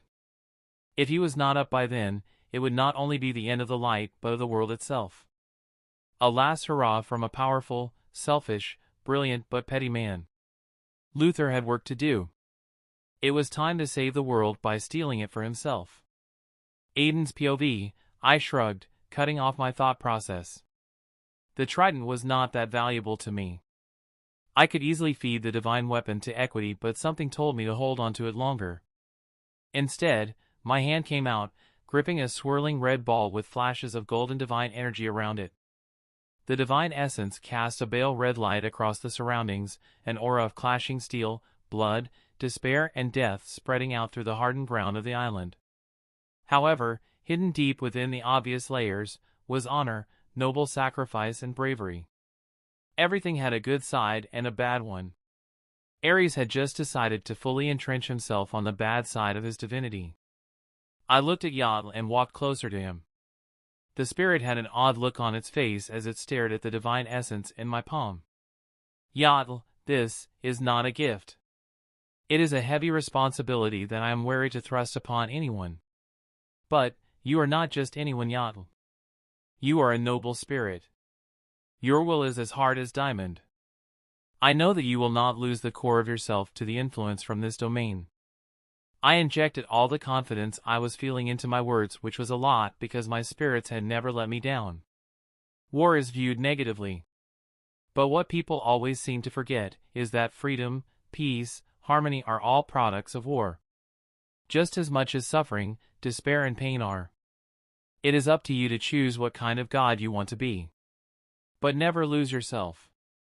I finished. Thank you, Master. I will endeavor to never fail the trust you have placed in me. I am ready, Atla assured. I straightened up. Very well. Now there wasn't a correct way to do this. Not really. Apollo had used his divinity to coax out the nascent divinity inside me. I did not possess divinity as of yet, and I wasn't sure how to use my chaos form to meld the divine essence with Atla. However, that did not matter because of where I was. I closed my eyes. Let's see if this works. I looked deep within me and connected with my realm. Atla, spirit of war, using my authority as the lord of the elemental dimension, I bestow upon you the godly domain of war. Ascend as the second of my pantheon. And something actually happened. The divine essence gripped in my fingers left my hand, floating towards Atla. Strings of energy shot out of the ball and found purchase on Atla chakra points, the glabella, the chest, and other parts. General POV, a pulse was emitted from the ball, and in an instant, the essence fused with a very shocked Atla, completely eliminating the chance of Aries ever coming back. A roar of unrestrained power accompanied by a beam of golden light that speared through the sky was produced. The light show continued on for a few more minutes, and when it ended, in place of Atla was a huge beastman dressed in golden armor. The strength coming off him was crazy, Aiden noted. Atla had grown to be as strong as Aries had been. The beastman had black fur and contained Atla's familiar turquoise eyes. He tightened his fingers into a fist and felt the strength coursing through his body. His senses were heightened to incredible levels. His mystic flames had changed. His raw physical parameters were now firmly on the gods' level, and he had all the abilities that the gods had. His divinity filled him up from head to toe. Every inch of his being buzzed with the domain of war. He could perceive the strength of any individual. He curiously turned that ability to his master and immediately shut it off as he felt an insurmountable pressure from a simple gaze hidden behind Aiden's normal brown eyes. He eyed Aiden with reverence. Despite acquiring such incredible power, he still could not perceive his master's true depths. His master was simply too glorious. Atla took a knee, his 7 feet tall frame still putting him a little taller than Aiden's 6 feet height. I live to serve Master Aiden. What do you require of me? Chapter 203, Unsavory Truths. General POV, Themyscira, the warm sunny day that had been there only minutes prior suddenly disappeared. Apollo's light was instantly covered by dark and roiling clouds. Hippolyta's heart grew heavy with worry and care. She spared a look behind her and saw every one of her sisters and subjects sharing that same concern on their faces. They had all, her thoughts were cut off as a magnificent pillar of light landed on top of the raised stage that the priestesses of the gods carried out their ceremonies. Immediately, all the Amazons knelt down. Hippolyta was about to follow the example when her shoulders were lightly gripped by her daughter. No. Not just her daughter anymore. Diana was different now. Diana was more. And the sooner Hippolyta understood that, the better it would be for everyone. Mother? What is this? Diana asked with a tone of confusion. Hippolyta dared to raise her eyes, establishing contact with Diana's own beautiful blue eyes. Her lips parted in muted shock. The armor covering her was beautiful. She was beautiful. And her aura, standing so close to her daughter, Hippolyta felt the motherly love she held for Diana almost consume her. Her daughter had done the impossible. Diana had become what they worshipped. We all saw the iris projection. We know. We all know Diana. She told her, rubbing the hand Diana had placed on her shoulder. The Themysciran princess could not believe it. This was not how she wanted to address this matter. She gingerly stepped forward and cast her gaze across the whole courtyard, filled to the brim with every Amazonian apart from the ones guarding the island's perimeter. Arise, dear sisters. She spoke up, her voice easily projecting through the whole area. I have fought, trained, fed, and bathed with all of you. I am still your Diana. And nothing can change that. The roar of approval that escaped them was deafening. Diana's face split into a smile. Tonight, we celebrate in the honor of our daughter and sister, Diana of Themyscira, god queen of the deities. The high priestess took over, making the crowd go even crazier. Meanwhile, Diana turned to her mother, somberly. We need to talk. Hippolyta nodded with a grave expression on her face. She knew what being a god entailed. It came with powers that mortals would never understand. And after millennia of raising her daughter, she could almost predict every single one of Diana's motives. Hippolyta knew what Diana wanted to ask, and she prepared herself to receive her hate. Once they were in her private chamber after the wild celebrations that carried on through the night, Diana went straight to the point. What really happens to the sons of the Amazons? Hippolyta sucked in a deep breath. It was exactly as she feared. Aiden's POV, I breathed in deeply. The sun above us hit my bare skin, feeling pleasant when paired up with the soft breeze brewing all around us. Yatl stood before me as well. A turquoise flame suffused his war god form as he shifted into a dark brown young-looking man. So far all my spirits had the ability to shape-shift into a human form, and it seemed as if Yatl was no different. I stretched my limbs, hearing a satisfying crack while readying myself for the spar. The spar was hand-to-hand only. I wanted to test just how powerful Yatl was when he wasn't in his jaguar form or war god form. We moved in an unseen signal. Turns out he was just a shameless cheater. I had been training with Bronze Tiger, who had completely broken down my close combat skills and helped me build them up from the ground. Yet Yatl was more than keeping up with me. We sparred for a few hours, then ended it as I used my superior speed to place him in a submission hold that he couldn't get out of. I then introduced him to the joys of Grango. The day ended with a barbecue on the beach, watching the ocean water softly hit the shoreline. The next day was spent trying to find out what he could do and some bonding time with the kids. For the power testing, I had the kids mob him.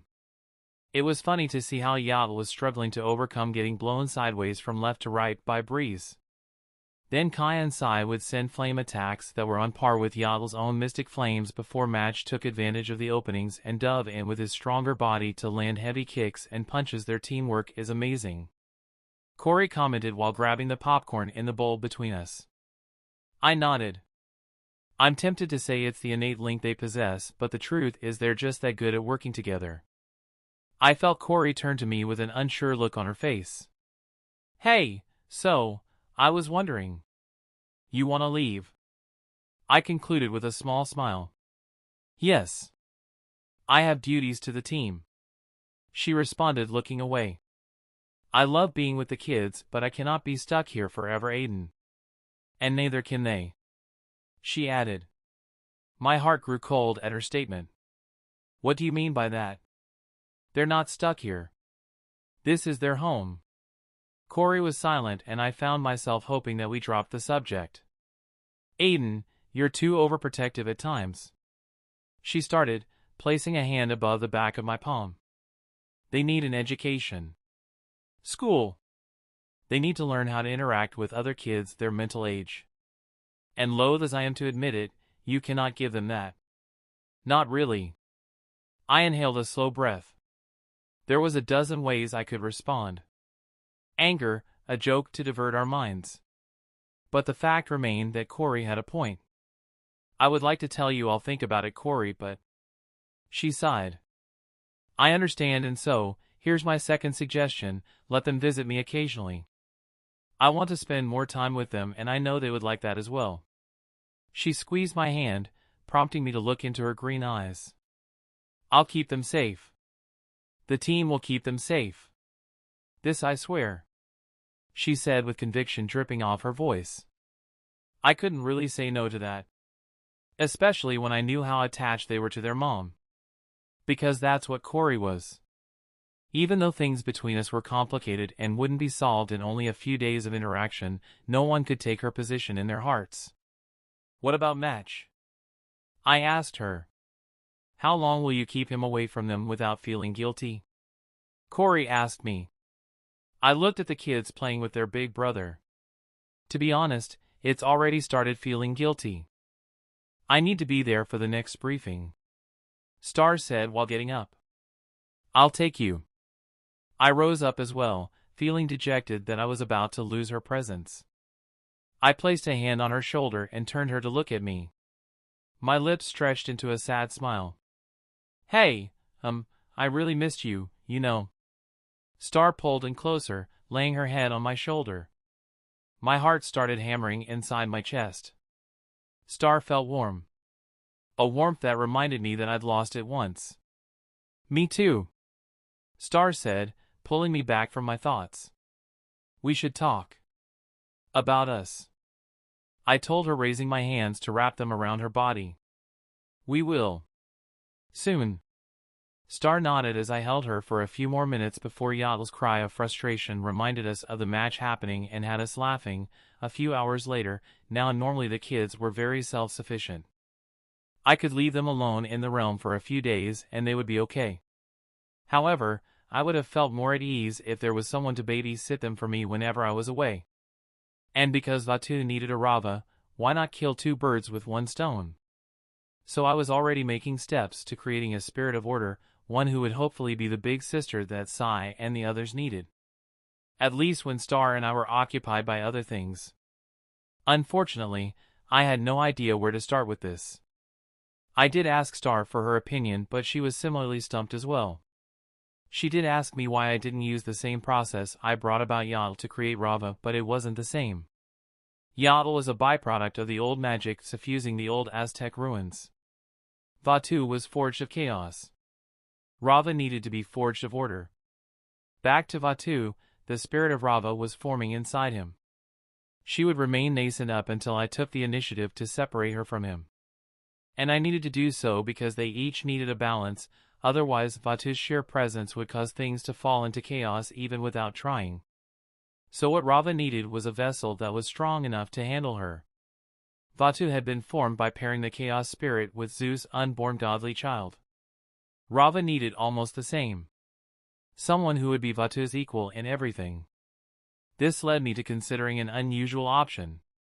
The last time I had been in Nimi's shop, something had caught my eye on her extensive library.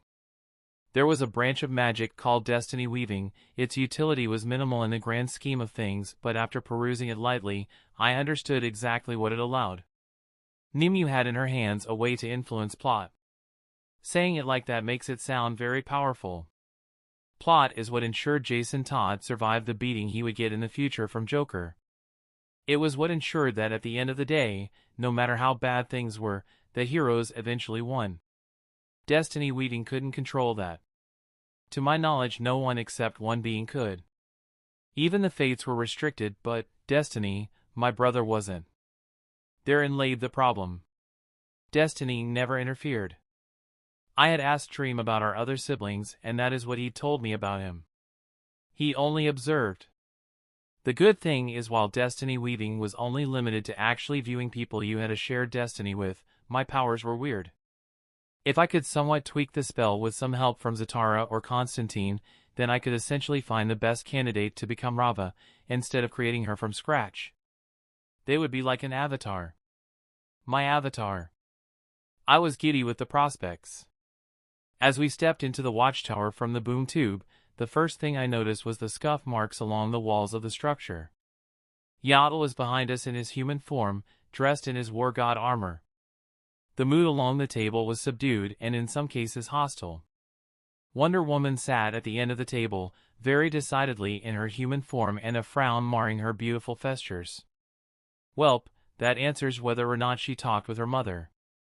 It seems as if she was yet to inform the League on her new status as the God Queen of the Olympian Pantheon, though. Starfire smiled upon seeing the team all safely gathered along the huge Justice League table. It seemed as if we had just arrived in time for the briefing. Intruder alert! Intruder alert! The Watchtower AI started blaring the security breach throughout the huge chamber because of my god of war. He's with me. I spoke up, feeling Yatel tense behind me as he readied himself for a fight situation. The Leaguers were really not happy to see me. We need to talk. Batman gruffly directed the statement my way. I smirked. But of course. Glad to see nothing has changed too much. I wonder what they will say now. Haven't they realized that no one can control me like the League has always tried? In any case, it doesn't hurt to humor them. In the future, they will be an integral part of some of my plans anyway.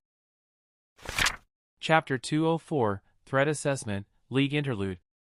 General POV, Vatu's lips stretched out in a small smile as he laid his back on to the ceramic rim of the huge pool of hot water. The water bubbled softly. A sound of relaxation escaped his lips as his body was hit by a slowly building euphoria. You were right.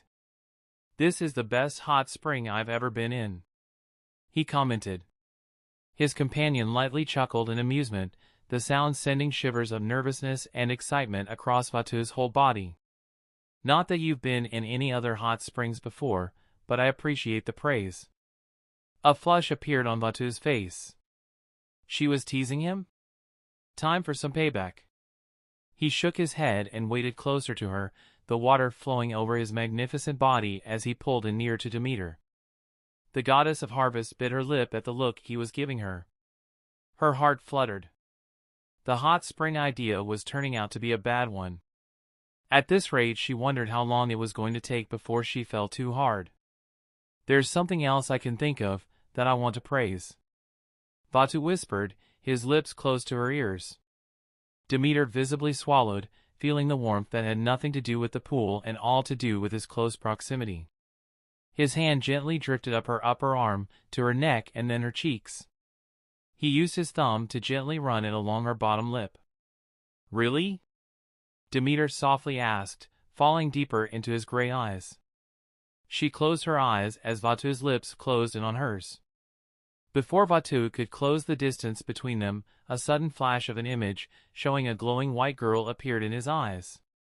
He frowned and blinked his eyes, feeling the emotional impact from that simple image. A cursory survey through his godly sense showed no one else was around. It was just him and Demeter in Demeter's temple. However, that image felt so real. She felt real. She was real. She was. Demeter grew impatient and closed that distance herself. Vatu's thoughts came back to her as he momentarily forgot about the glowing white woman in favor of the heated kiss between him and the goddess of harvest.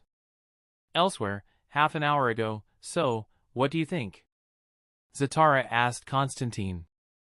They watched over Plastic Man, who was lying in the room on the other side of the window. His chest moved up and down as he breathed uneasily. The hero in question was relatively okay. They had managed to save him and the civilians trapped in the Disneyland Chaos Pocket before it was too late. The only thing left to show for the whole incident being the Mickey Mouse costume that was halfway fused with his usual red one-piece costume. Of course, Constantine and Deadman had to leave the scene in pursuit of the ones responsible for Plastic Man being trapped in the first place. He had shared their identities with the League, and suddenly the need to see Aiden became even more important apart from the whole Chaos Rifts fiasco. There were two Lords of Chaos on Earth. They needed fate. Pronto. They tried to warp him into an abomination made up of chaos energy. Were it anyone else, they'd be fucked. Lucky Bugger has control of his body, so he was able to resist. He breathed out in annoyance. All Constantine said was in line with what Artemis and the Hawks had put down in their report. They'd been there on scene, being the biggest group. The reasoning had been, anything strong enough to take out a hero needed more heroes to face it. But the two of them got away. They could have taken us on, but they looked keen to gather more chaos energy from the rifts. Something stinks about the whole affair, Constantine added. Zatara nodded. I have a few guesses on what they might be after. Constantine snorted. A few guesses more than sowing chaos, as is the norm with these cunts? Zatara made no reaction to the foul language apart from briefly frowning. While that is most assuredly the general motive, they are preparing for something big. Otherwise their own power would suffice to spread chaos across the globe. John jerked his head to stare at Zatara. Bloody hell. You're not thinking that they... The exorcist was suitably shocked. Zatara nodded. Maybe planning to bring the rest of the Lords of Chaos to Earth? I hope I'm wrong, but that is exactly what I suspect. Zatara gravely concluded. Well, Constantine breathed out. If that's the case, then the world is fucked 5 ways to Sunday. Zatara knew he wasn't talking about the direct threat the Lords of Chaos posed. He knew that Constantine meant that their fight would be catastrophic. After all, Aiden had more personal stake in this than anyone else. Zatara could remember the memory recording he was up until now keeping a secret away from the League. Suffice it to say, Aiden was currently the most powerful being on the planet. The door to the room opened with a buzz and Batman walked in. "Constantine, I have a question for you," he stated without much preamble, stopping and looming over the shorter man. Constantine stared at him with a raised eyebrow where normally anyone else would be intimidated by the Dark Knight. "It's all there in the report," John replied, thinking it was to do with that. Batman, however, shook his head. "Not about the mission. Aiden, what do you think of him?" Constantine went silent while Zatara stiffened, something that did not go unnoticed by Batman. The Brit reached into his pockets and flicked out a cigarette from a packet, then held it out to Zatara, to light it for him just like earlier. The League's resident magician scrunched up his eyebrows in distaste and snapped his finger. The cigarette was immediately rendered wet and soggy. "Not what I was thinking of, mate. But I'm not surprised." Constantine sighed and lit another cigarette on his own after a few flicks on the lighter. "We are in a medical room." Batman narrowed his eyes. "And you are stalling." Constantine took a deep drag of his cigarette and blew it out, not minding the awkwardness. "Didn't take you for a mind reader, and yes, I am stalling. You want to know why? Because I honestly don't know what to say about him that will make you listen. You people are very stubborn." Zatara shared a look with Batman.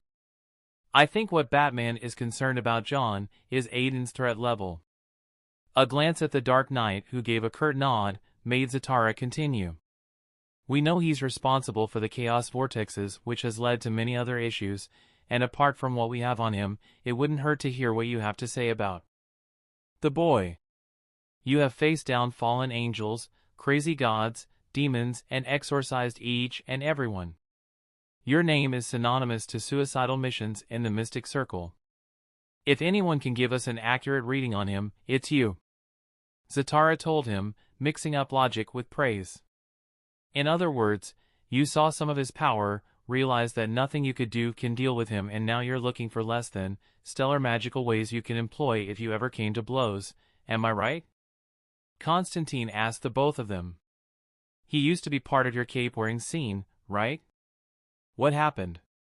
"You know what, I don't even want to know. What I'll tell you, however, is this." He looked at Zatara dead in the eye. "Listen, Giovanni, the kid is the real deal, you saw it for yourself." The comment drew Batman's sharp glare towards the magician. Batman had already figured out that Zatara was hiding something.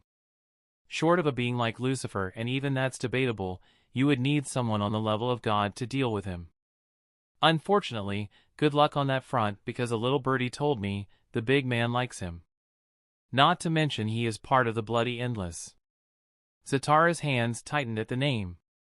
Batman sensed the change immediately, despite Zatara's reaction being more subdued than before. Constantine looked between the two, sensing the tension. "I'm going to look for a place to finish my smoke in peace." Constantine excused himself. It didn't take a genius to understand that Batman wanted to talk to Zatara privately. And in any case, the exorcist had yet to get a tour of the place. The door closed behind him, leaving Batman and Zatara alone. "Let us join the rest." "I shall explain everything then." Zatara spoke up, already anticipating Batman's words. The Dark Knight narrowed his eyes and nodded. Watchtower Meeting Hall. A few minutes later, Martian Manhunter's eyes lost their glow as he stopped sharing Zatara's memory with everyone else.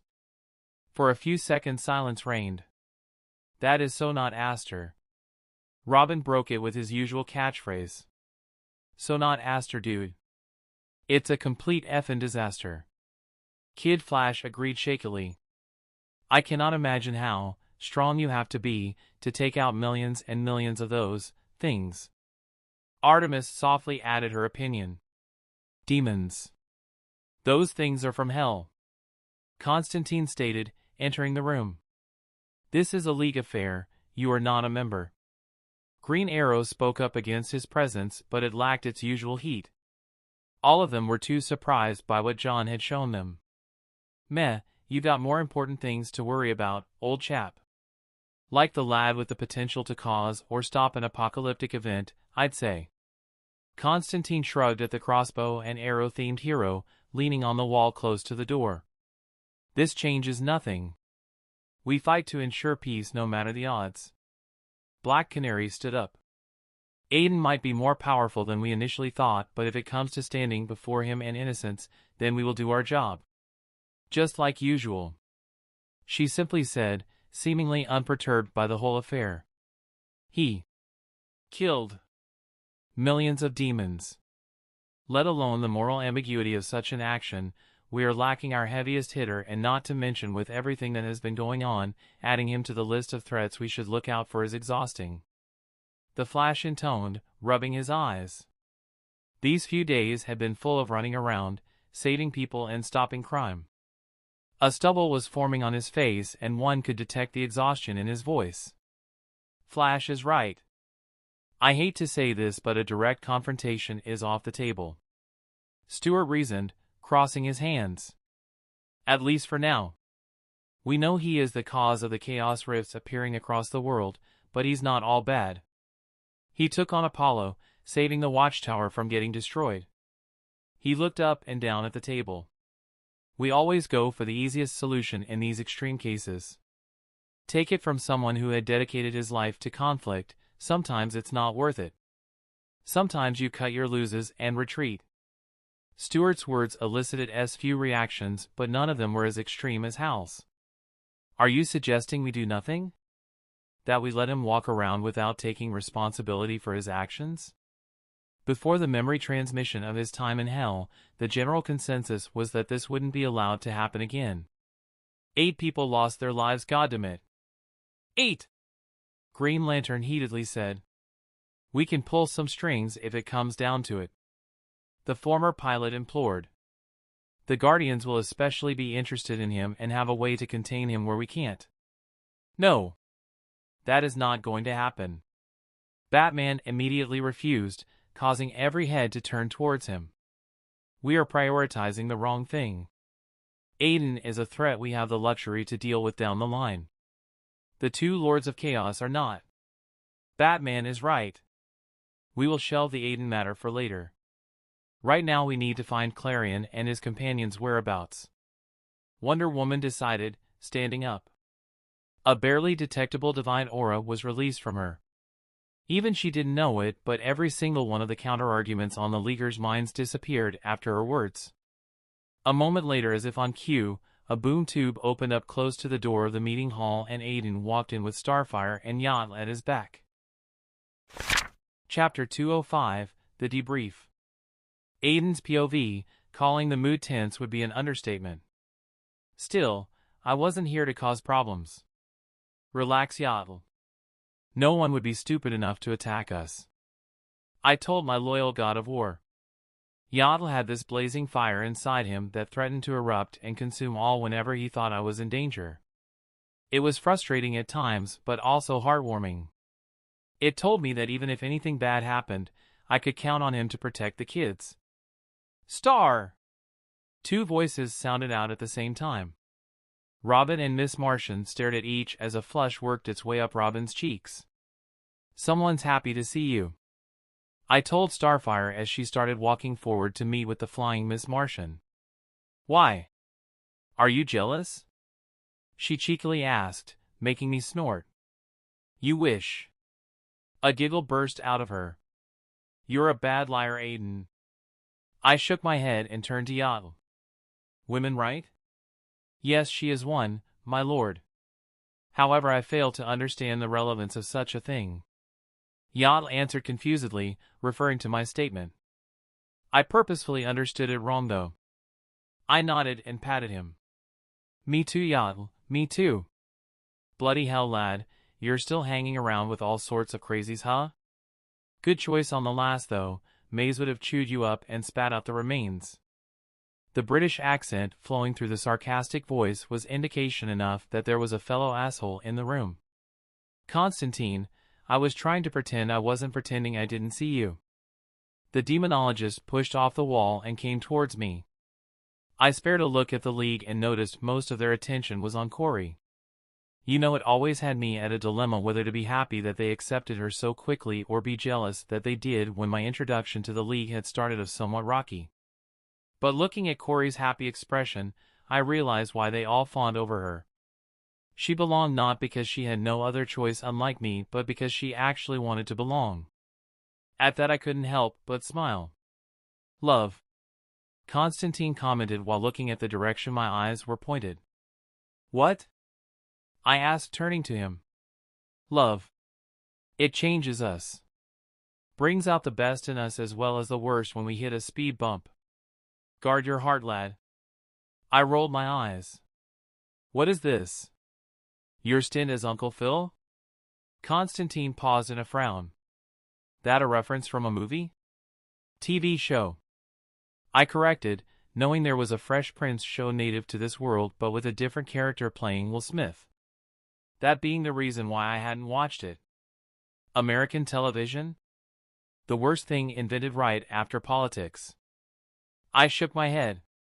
Yaddle me, John Constantine, demonologist exorcist, asshole extraordinaire. I saved him some months ago. And now you won't stop lording it over me. He dragged out a cigarette from his packet and held it out to me. A flame appeared on the end and he took a slow drag. Why not light it up with magic? I curiously wondered. To answer, John chanted something and I felt Yaddle tense in preparation as John held a card and we watched while it was consumed by a sudden flame. Magical flame is, in a word, eager. I have amazing control, but it would most likely burn half of the cig before I could take a single puff, mate. Nice to meet you, Yaddle. He nodded to my newest spirit. And, I know your secret. You are a god. He concluded with another puff, blowing the smoke away from our faces with an almost excited glint in his eyes. If he expected me to be surprised, I didn't show it. I raised my eyebrows. Good for you, John. Now what do you want? He breathed out. I don't know yet. Maybe I want to repay the favor you did for me by keeping your secret. I'm thinking taking it to the grave sounds doable? Oh, so that's what he was after. Constantine knew better than most the power of having someone owe you a favor. I smiled. Master Aiden, let me deal with this one. I held Yaddle back as he connected the dots and understood what Constantine meant. Old boy was trying to subtly blackmail me. No. I shook my head and addressed Constantine once more, this time with a small smile on my face. You will have to try better than that, John. I sensed a brief hesitation in him. Wondering what other card he had to play, I used my telepathy to infiltrate his mind. Fuck. My face didn't change, but what I found out immediately put me on edge. Constantine suspected I was the White Shadow. Constantine rubbed his jaw while his eyes studied me with a keen and intelligent glint. Then he chuckled. Bloody hell. You got me, lad. Fine, I still owe you. He turned and started walking towards the Zeta tube. I didn't need to turn to understand that our whole exchange had been noted by Batman and half the room. Recognized, John Constantine A07, the Watchtower AI, announced his departure. Before he disappeared, he opened his mouth and addressed the room. Remember who the real problem is. The Lords of Chaos. And then he dissipated into motes of light. John Constantine, everybody. I clapped, facing everyone. Before anything else, I bowed my head, turning serious. I apologize for the chaos rifts. Something happened in my realm and the only way to save it was to expel all the chaos energy inside. Unfortunately, I had not foreseen that my actions would lead to such disastrous outcomes. I ask for your forgiveness on behalf of everyone affected, and I will bear the responsibility for my actions by helping the families of the ones who died to the best of my ability. My words were met with stunned silence that stretched out for more than 10 seconds. It is not in our place to accept your apology, Aiden. But, all of us here recognize that you are sorry, and as long as you assure us that nothing like this will ever happen again, then we can work together and do our best to make the world safer for everyone. Wonder Woman spoke up, seemingly for everyone. Of course, true cooperation was off the table. Some of the Leaguers would rather die before they accepted my help. Thank you, Wonder Woman. I refuse to allow it. Venom dripped out of Hal's voice as he vehemently countered. His body was tense with a green glow suffusing his eyes. Willful idiot. Aiden thought. If you are sincere about taking responsibility, then accept to be tried for your actions, and if the verdict is jail term, then you will serve it. The tension that had disappeared returned. Watch your mouth, human. Yaddle furiously strode forward, his golden armor glowing with turquoise flames. I held him back with a thought. Stop!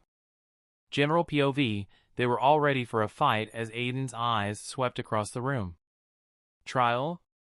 The Lord of the Elemental Dimension wondered out loud, his gaze finally landing on Hal. The Green Lantern stared at him stubbornly. Hal wasn't one to get cowed. There was a reason he was hailed as the greatest Green Lantern. But all Aiden saw was an unyielding man who did not think things through. A man who refused to be wrong or compromise when needed. That's why Stuart was his favorite. Stuart reasoned and always looked at the pros and cons. Fine. If you want me to stand trial, then I shall. Aiden stated, greatly surprising everyone. But not now. He added a clause, making Hal snort. Uncaring of what he thought, Aiden continued, his aura breaking out unconsciously. In a month. If you still want me to stand trial, then so be it. Put me in front of a fair panel and judge my actions. If I am found guilty, then I will gladly accept the verdict, Lantern. Hal looked around at the rest of the Justice League members seated before the table and failed to see the support he was seeking.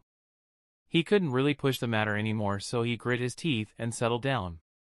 Aiden's eyes found Corey's and winked. Faced with her anger at what she most likely thought was his careless actions, he hoped that she would see past that and understand he couldn't show weakness here. Stop worrying about me, Star. At this point, this is a game between the League and I. A tug of war. It didn't appease her worry, but she understood. Inwardly, Corey asked herself if it came down to choosing between Aiden and the League, which side would she pick? Looking into Aiden's chocolate brown eyes, with her heart fluttering inside her chest, the answer didn't surprise her. Aiden walked forward and waved a hand. His familiar gaudy-looking throne appeared at the end of the long table, utterly overshadowing the rest of the seats. Now it looked as if the League was subservient to him. The glass of water in front of Hal shattered from how hard he was gripping it. Aiden's smirk almost sent him over the edge. Now that the pleasantries are over, let us begin the debrief. Batman stood up and touched a key in his holographic wrist computer. The space between the two prongs of the U-shaped table were occupied by a huge holographic map of the planet. 17 locations. Each location with an active chaos rift. 6 of those locations designated as Priority A. We know what caused them. Batman's eyes flickered over to Aiden, who gave no reaction at the subtle jab. He'd already apologized, so Batman trying to guilt-trip him wouldn't work. And after splitting the League and junior teams into groups and sending them to investigate, we also found out how to unravel them.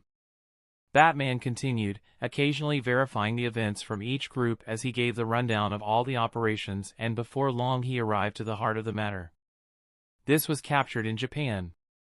The clip playing showed Clarion and a young schoolgirl sitting on top of a huge crystal monster floating above a chaos rift. The girl spread her hands out and did something to the vortex. Aiden leaned forward and frowned. His expression stayed neutral as the vortex started roiling around in even more force. Child and Clarion left just as Constantine and Deadman, who was invisible, arrived on scene. They were having trouble with the monster with 6 heads that emerged. That changed when a being appeared before them in great speed and proceeded to kill the Hydra. Batman's eyes were on Aiden as the sky split apart into Aiden's familiar boom tube light and silver lightning rained down. Aiden's mouth opened in shock as even Yatla himself tensed. Master Aiden, who is that? he whispered in surprise. He seems to have access to some of your abilities. Aiden's jaw worked like crazy. He tightened his fingers into fists while gripping the frame of the throne. I have no idea yet, but one thing I can say for sure is if the light is responsible for this, then I won't just destroy them, I will completely wipe their legacy from the face of the earth. Aiden tried to sell it. Apart from him, the only ones who knew that the White Shadow was Aiden were Yacht and Starfire. The latter had Aiden reinforce her memory with layers upon layers of mental walls, and the former was a god. NKT even John could break through his mental walls. He is not faking it. They are truly surprised by the White Shadow's presence. John informed the League members. Aiden sensed the telepathic fluctuations and frowned. Of course he felt John ran a casual scan of his mind and pretended he hadn't noticed it. The White Shadow is a matter for another day. The only thing we know about him is that he has a partner and is also a contractor with ties to a lot of groups. The team and I will handle him, Aqualad informed everyone. Right after we solve the Trident problem. Kid Flash grumbled, face planting onto the table. I swear, between the weekend training sessions with Sensei, the White Shadow and normal villains, this has been the worst month of my superhero career. Preach. Robin nodded. Focus. The Trident is the League's problem, Batman curtly admonished. Aiden's eyebrows rose up. Not wanting to disrupt Batman's debrief, he turned to Gan and mentally linked with her mind. Hey beautiful, mind telling me what's up with this whole Trident thing? Aiden? Wow, your mind skills have grown so powerful. Thanks. I've been practicing a lot. Once the beautiful Martian got over her shock, she explained everything to him. A soft smile graced Aiden's face. He'd done well not to feed the Trident to equity like he had planned. Now he could take advantage of this and accelerate some of his plans. They're Lords of Chaos. Beings on par with Dr. Fate who wield mystical energy aligned to destruction and carnage. They must be stopped before completing whatever their plan is. Zatara gravely finished. Aiden sighed audibly, causing all attention to be on him.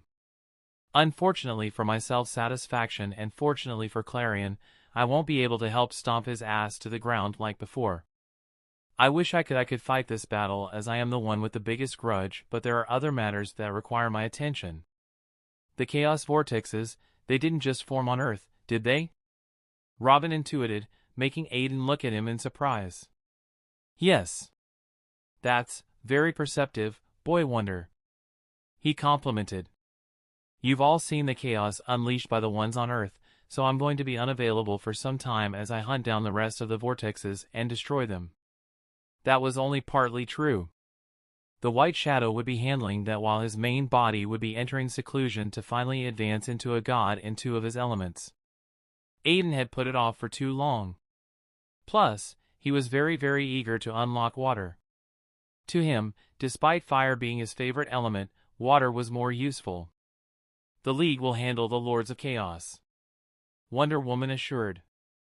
Zatara, is it possible to pinpoint their location using mystic means? So far they have managed to avoid any technological surveillance. Aiden tuned out Batman as he thought of his next move. He looked at Corey and saw the worry well hidden underneath layers of confidence. She saw him looking and gave him a smile of reassurance. Hey, it's going to be all right. Trust me. Aiden felt like laughing. She was comforting him when she was the one who needed the comforting. Aiden stood up and cleared his throat, interrupting Batman from his long-winded explanation on tactics to employ when dealing with Clarion and Child. If this was how the League planned out their missions, then Aiden was glad he had left. There was so much to pay logistics to pay attention to. Sorry, Bats, but I can't put this off any longer. Aiden's arrogant smirk was replaced by a soft smile as he stared at Starfire. He breathed in and released a heavy exhale. It took Corey forever to convince me to trust in your inherent goodness. To give you a chance and maybe open a new chapter in our relationship that does not include clashing heads with Hal or Green Arrow. Will we ever be friends? Probably never, but does that mean we treat each other like enemies? No. I know you people are good, and so I'll try. I'll try to trust you. The Leaguers all looked around in bewilderment. What's going on? The Flash asked, referring to Aiden's strange behavior. Then a suffocating pressure fell upon everyone present. The whole section of the Watchtower shook. Wonder Woman stood up and released her own splendorous aura, marginally mitigating the effect of Aiden's presence from completely suppressing everyone present. However, if any of you use them to try and control me or hurt them or let them be hurt by the dozens of villains you allow to walk away, I will come after everything you stand for. I'll destroy the League so completely, nothing but ashes will remain. Just before the weakest heroes passed out, the pressure suddenly abated before disappearing. The threat rang true, especially with the symbol of power pulsing through his clothes. Now, who's ready to meet my family? No one spoke up. They found their hearts hammering inside their chests like African drums. Aiden shrugged. I'll take that as a yes. A boom tube appeared close to Aiden and with a whoosh of color, 4 nimble figures flew right through. Greeny Mom! Stars! Mom! A comically large net created from air appeared and pulled back the kids before they could fly towards Corey, who was placed in a way that she was the first thing the kids had seen after using the boom tube. Hold on, kids. I know you're excited, but what do I always tell you? He asked the 4 of them, lightly immobilized in the air with huge arm constructs. Oh, I know. Breeze spoke up. To preach and spread the glory of Grango to uneducated plebes. Ha ha! She spread her tiny hands and declared confidently. What's a Grango? Hawkman leaned over and asked Canary, who was still trying to reconcile her mind with everything going on. I have no idea, but given her enthusiasm, we might soon find out. It's a fruit. Starfire told them as she flew towards Aiden and the 4 kids who had called Starfire Mom. Dude, did they just call Starfire Mom? Yes.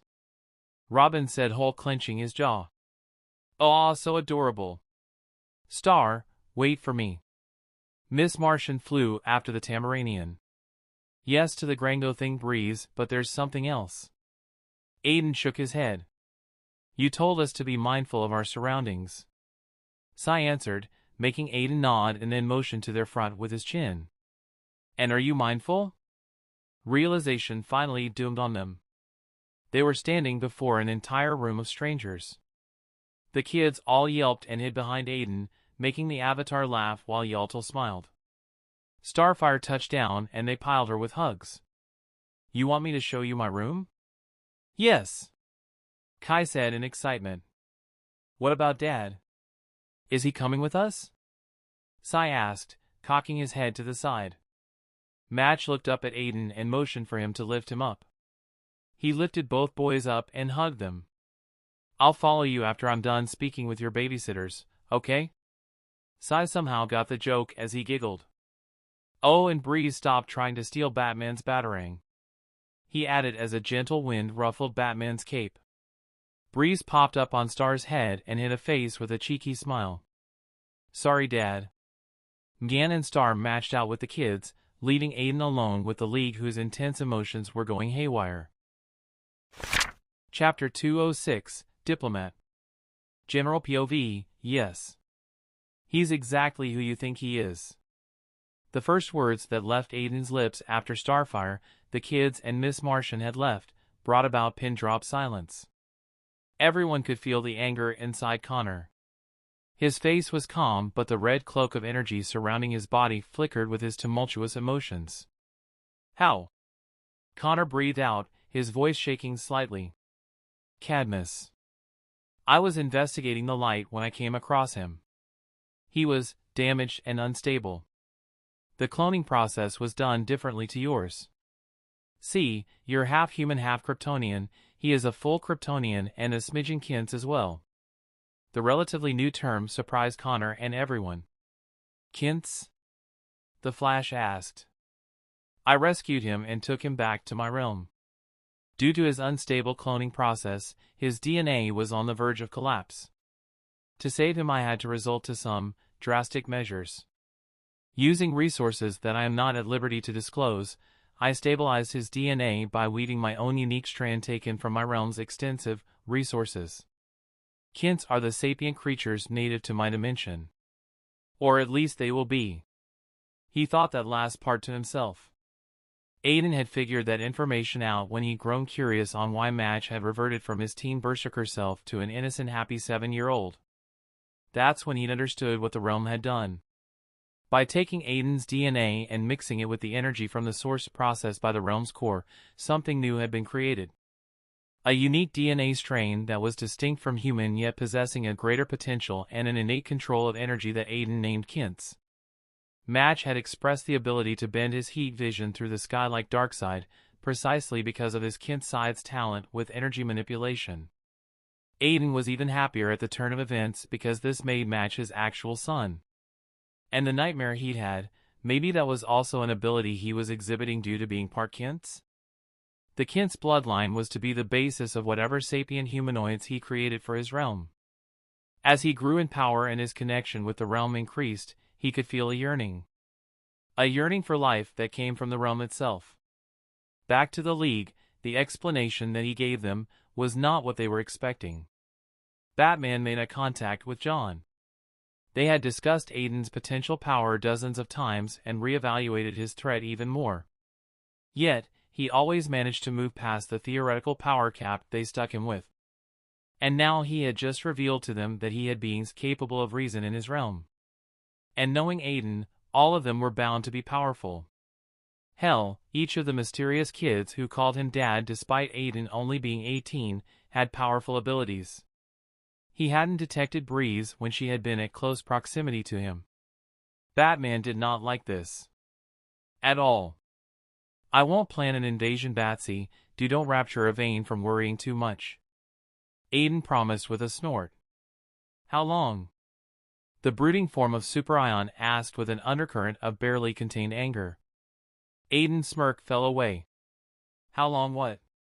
How long have you kept him a secret from me? From us. From him? His blue eyes that were only a few shades lighter than Match's speared through the distance to land on Aiden's own chocolate brown eyes. A few months. 3 and some days to be exact. Aiden's answer only increased the anger burning inside Superion. He abruptly stood up. Robin and Kid Flash looked at each other. Hey buddy, you mind sitting down? We can work through this. I'm fine. He ground out, starting to turn away. I'm going to go get some fresh air. Aiden and a few of the rest watched him walk away. After exiting the room, the temperature seemed to have dropped. And belatedly Aiden realized he had most likely lost the reluctant trust the junior team had afforded him by virtue of being part of them at some point in the past. Artemis slammed a hand onto the table. You're unbelievable, Aiden. She shouted. How could you? Her eyes were full of disappointment. Connor has been barely holding on these past few months, blaming himself that he wasn't there when Superman needed him and you had his brother with you all that time? How selfish can you possibly be? It was a struggle to keep Yatl from jumping in to defend him from all those who called his intentions to question. Aiden's voice changed into an icy calm.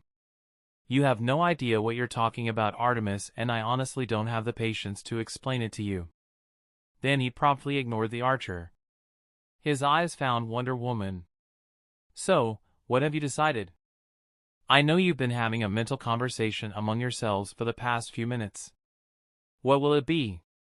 Tentative acquaintances or enemies? Lord knows the latest revelation has you split. Aiden's POV, 1, 2, 4, 5 wow, 5 leaguers who look 2 seconds away from ending my existence. I was wrong, Yatl, be on the lookout for a sudden attack. Yatl tensed beside me and the combat-savvy heroes immediately noticed the change. We don't want to fight you, Aiden. Black Canary shouted in alarm. Oh, tell that to the ones looking like they want to give Yatl a spar. And I'm not inclined to stop him if he decides to teach them a lesson. I pointed out, making Batman actually sigh. Let us all calm down. He bit out. No. Aqualad interjected angrily. His anger, however, was not directed towards me. It was directed to Wonder Woman. "We are done here." He stood up. I smiled, knowing what was up. "Aqualad, I'm not sure what you—" Communication. He interrupted Wonder Woman again, who narrowed her eyes. I was actually feeling bad for Diana. Through the whole meeting she had a faraway look. No doubt thinking about the implications of the talk with her mother. That or coming to terms she was the new god queen of the Olympians and was yet to tell anyone. Communication is everything. How can you all sit there and have a mental discussion about something that affects all of us without including my team and I? And that was precisely why I pointed that out in the first place. Canary threw me a look, but I shrugged innocently. "We do everything you instruct us to do. Take off our weekends to learn combat, to get better, strategy and tactics lessons every single weekday when we can spare time, and where you draw the line at is being open with us?" Speedy was right, this is nothing but a glorified after-school club. He got up and walked away. Without pause the rest of the junior team did so as well, with Artemis throwing me a stink eye. "Girls. Master Aiden, this group seems to be divided, perhaps we can exploit that if it comes down to conflict." Yaddle suggested, to which I shook my head. A smart observation, but nah, that would be boring. Sometimes you have to have an epic one versus many battle scene, Yaddle. It's one of the simple joys of life, especially when you win. Yaddle went silent. "I see, then I will endeavor to learn more from you, Master Aiden." "Cut that out. It's very rude." I addressed the League, who had gone right back to having a telepathic group chat. Was it hypocritical of me, seeing as I was also doing the same with Yaddle? Yes. Did I care? Not really. Plus, I can give you the answer you're so fervently looking for. Damn, those icy looks. The debrief is over. What is he still doing here? Oh Hal, let it go. I ignored him in favor of making my point. You don't understand teenagers at all. You sound so sure of that. Canary stated. They are needlessly complicating issues. A true warrior does what he is told. A true warrior would not challenge authority. Hawkwoman's opinion was met with a single nod of agreement from her husband. I rolled my eyes at the Thanagarians' militaristic thinking. They're not true warriors though, are they? Look, I'll put it simply. They need to feel like you respect them. And the only way that is going to happen is if you give them the limelight. Batman immediately understood what I meant and was very vocal about it. Absolutely not. The team is strictly Black Ops. There's a reason we bask in the light, Aiden. These symbols are targets. The Flash agreed with the Dark Knight. Well then, how do you think it feels for them when the League starts planning to include more members from all around the world, while they're stuck in the same bloody place when one of their own was already accepted into the League? Wonder Woman sucked in a breath. Those were extenuating circumstances. Superman. That's an excuse, and you know it. I looked down at the table. If you have to be fair fairly. I felt Yaddle throw me a bro what you say look from the corner of his eye. I'm exhausted, Yaddle, give me a break. Lecturing adults is not easy. I stood up, the throne disappearing back into my hammer space. Take it from me, what they need is tangible respect. Aqualad and the rest deserve recognition. It's up to you to decide whether it will be on your terms or theirs. I made to leave only to stop and facepalm. Damn it, I almost forgot. Totally ruined the cool exit. The trident of Poseidon appeared in my hands, greatly shocking them all. A green hand construct manifested in a sudden wash of green and tried to snatch the trident away forcefully. Yaddle's hands slapped the construct away, shattering it into dozens of pieces. I leveled a blank stare at Hal. I'm going to let that go, because now it makes you look dumb. The seats were pushed back as the Leaguers got on their feet. You're the one who stole the trident? Green Arrow asked, sounding pretty confident in his assumption. His muscles were tense and coiled, anticipating a fight. I held a hand up and stopped Yaddle from starting the fight. Hal was the aggressor, but I was above petty shit like that. Nope. You know, for an archer, your eyesight sucks. I mean, you'd think you would be able to tell the difference between the two tridents. Green Arrow's face went red. I got this as spoils of war from the one who stole Atlantis' trident. I pointedly glanced at Wonder Woman. She knew who I was talking about. So here's the deal. I twirled the divine weapon in my arms, making it hum through the air. I know everything. Aquaman was injured during a scuffle with the trench and his trident was mysteriously stolen. And because he's never really had control over the kingdom, the city-states will soon buckle against the rule from Poseidones and war will break out. If the extremists who hate the surface world win, Earth is doomed, fucked, screwed, you get the point. What do you want for the trident? Wonder Woman inquired directly, cutting right into the matter. I thought about it. To be honest, I didn't actually want anything from them. However, this was a good opportunity. Easy. Nothing much, just a tweak on the initial deal. Instead of being my spokesperson, get me a direct audience with the United Nations. The rest of the deal still stands, however. That's it. Questioning glances fell on Diana. Deal. She made the decision and I was happy to see she was taking her new role seriously. I was about to give the trident when Yael gently grabbed my sleeve, reminding me of the last thing I needed to do. Master. Oh, and one more thing, Yael will join you as my diplomat. You know, in case I need to protect my investment. Diana's face changed. Are you calling me weak? I shook my head with a serious expression. No. But we both know you will need someone to watch your back. Someone strong, Diana. You said it yourself, there is a reason your father has ruled for millennia.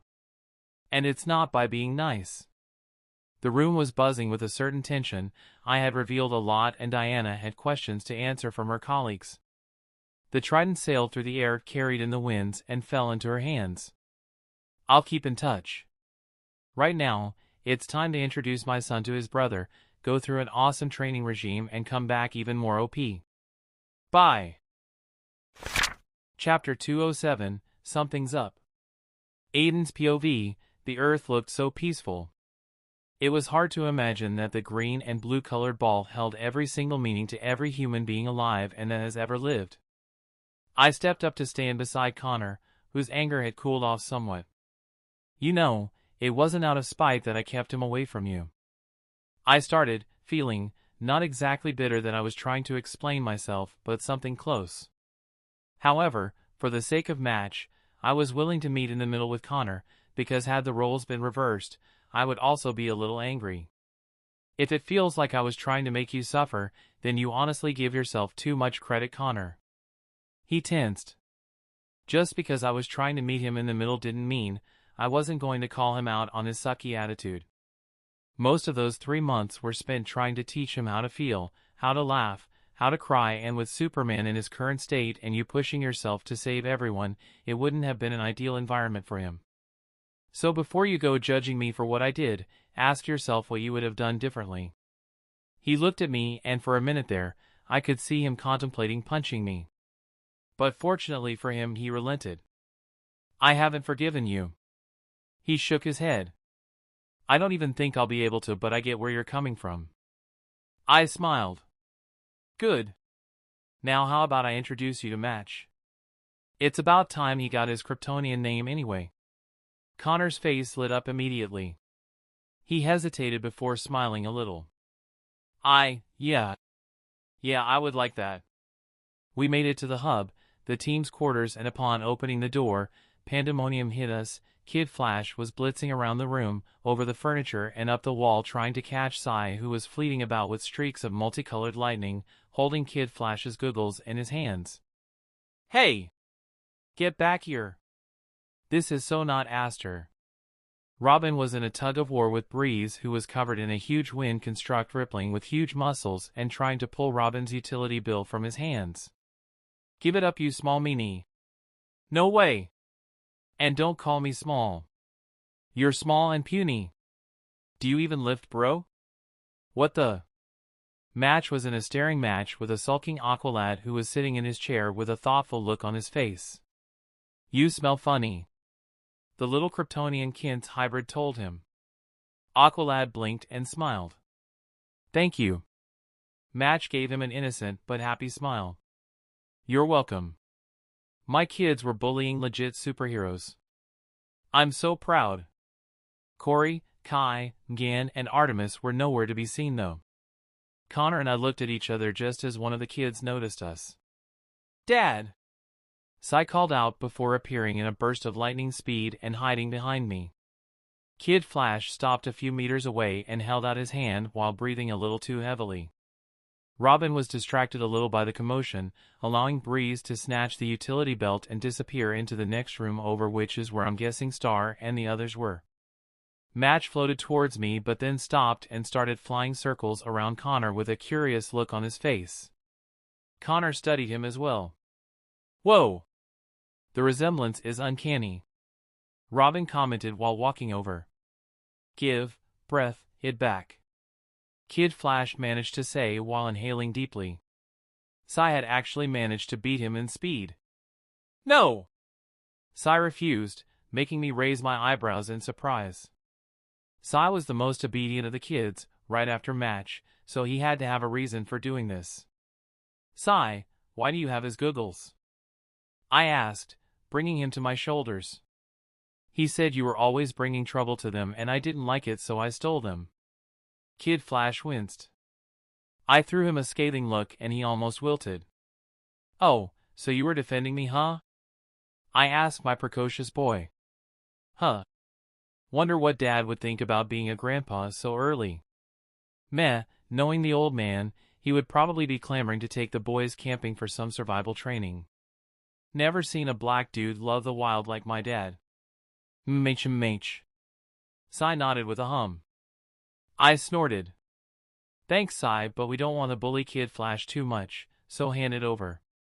I held out a hand to my head and felt the goggles land on the palm after a few seconds of hesitation from Sai's side.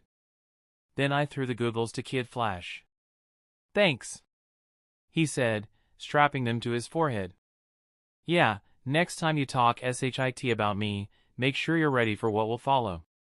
I warned him with a smile. I'm going to go see if Gan left some cookies. Okay, bye. And he quickly disappeared. Dad, he smells funny. He smells like me. Match finally stopped circling around Connor and concluded. The little Kryptonian flew down and hugged my feet, peeking out at Connor with a frown on his face. Why does he smell like me? I didn't feel like stretching this out any longer. Match, this is your brother. Just like how Sai, Kai and Breeze are your family, Connor is also a part of your family. The explanation made him tilt his head. Brother. He mouthed the word. Dad, he looks kinda like you when you lose to Grandpa Iroh at Pie Show. Sai whispered from atop my head. I bit down on the urge to laugh. Luckily Connor hadn't heard the jab from Sai. Yeah, some people like to brood. They think it adds more mystery to them. Preliminary facial recognition puts you both at about 97% resemblance. It's intriguing. If it wasn't for the age difference, you would be considered twins. Robin informed them while quickly tapping his hollow device. What's your name? Connor bent down and asked. Match. Match replied, a bit of his shyness leaving him. Connor looked at me and raised his eyebrows. A lot of things were happening, so I didn't get to choose a better name for him. Plus, what are you complaining about? You get to pitch in and give him a Kryptonian name. I added with a shrug, feeling a little guilty at not renaming Match. My name is Connor. Or Connell in Kryptonian. Connor introduced himself, holding out a hand for the younger Kryptonian to shake. Match watched me and I nodded, making him smile and take Connor's offered palm. Hello. Hello. They shook hands before Connor leaned and asked, I have an idea. Because we're brothers, how about I give you a Kryptonian name as well? A Kryptonian name? Match had this amazed look in his eyes. He looked at me for direction, but I rubbed his hair. It's your decision, kiddo. If you want a Kryptonian name, then I'm okay with it. My answer made him frown. But I love my name. He countered, making me feel a burst of happiness. You'll still keep your name if you want, but you'll have 2 names. Connor offered. 3 actually. His surname is Strong, so. You named him Match Strong? Robin asked me incredulously. Yeah. You got a problem with that? I sneered at the shorter boy. Why are they knocking my naming sense, damn it? Don't they know you don't? Insult a man's pride and his ability to name things? Match and Sai started giggling. Okay. I'd like a Kryptonian name, please. Impeccable manners. Why can't Breeze be as polite as Match? But she wouldn't be the lovable Breeze, I know. Great! Connor's face split into a wide smile, shocking Aqualad, Robin, and I. The boy wonder's hand flashed and I knew he'd just taken a picture of the happy Connor. Okay, how about Cat-L? And I just realized this could be a bad idea. Match thought about it for a while but shook his head. I was already anticipating this would take longer than I could wait. Not to mention, I had a different appointment to get to. As if on cue, the door to the next room swung open. Star and the rest of the girls came out. Immediately, I could tell something was off. Starfire's eyes found mine and she smiled gently. There was a certain glow about her as well as an apprehension. Looking at the guilty looks on the faces of Gan and Artemis, it was clear they were hiding something from me. Kai was holding Star's hand and upon seeing me, she flew over and gave me a hug. Dad, are you leaving? Please don't go. Not yet. Her hands were slung over my neck in a tight grip. I rubbed her back with a little frown. Something had her worked up. Everything's going to be fine, Kai, don't worry. I'm not going to stay away for too long. I couldn't even if I tried. Kai nodded a little in my embrace and I felt a few tears drop from her face. Now I knew something was definitely up. Kai, what is it? Is everything okay? Everything is okay, Dad. And don't worry, I'll protect Mom. With that she left my embrace and flew towards Robin, holding out his utility belt. Breeze said you were being mean to Dad. Robin looked between us, opening and closing his mouth in quick succession at the bluntness. I'm sorry. PH. Next time I'm stealing your cape too and then you won't look like a beautiful rainbow. Breeze materialized next to Kai and stuck out her tongue at Robin. We couldn't help it. Star and I started laughing at the absurdity of it all. I could feel the others stare at us strangely, but they weren't used to the kids' shenanigans. Once they did, they would understand. I spent a few more hours with them before finally having a one-on-one private conversation with Star. She had been acting weird the entire time. What's going on, Star? I asked her, wrapping my hands around her toned belly and breathing in her scent. I could sense her hesitation before she lightly shook her head. Her hands went to the yin-yang pendant hanging off her neck. It's nothing. Just promise me that you'll come back. Of course. I answered without hesitation. It's only going to be 2 weeks at the most. With time dilation, I was looking at more than enough time to do both advancement trials and get preliminary control of water. Okay. She simply answered and we stayed like that, looking out at the earth before I finally had to go. The boom tube opened up and after hugging the kids and Star, I nodded to the team and left. The first stop I needed to make before my seclusion was observing the meeting between Luther and my homunculi puppet. This was the start of our working relationship and it would also herald the start of the countdown to the light's end. The meeting was being carried out in the most cliché place of all, the Doc the Brain and Ultrahumanite crashing the meeting to kill Luther, however, was not in my plans at all. From my vantage point in the docks, I could clearly detect ninjas of high capability pouring out from the shadows, and the one who led them was a figure I never thought I would see in this world. Shredder from the Teenage Mutant Ninja Turtles. What the fuck is going on? Chapter 208, The One Responsible.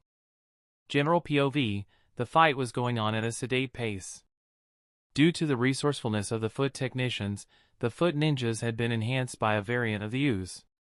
Not enough to completely change them, as that would take away from a ninja's true ability, stealth and silence, but enough to give the turtles a challenge. Leo! We got this. Make sure Shredder doesn't enter the code and initiate the countdown. One of the turtles, the one wielding the staff, shouted, and Shredder felt a burst of irritation.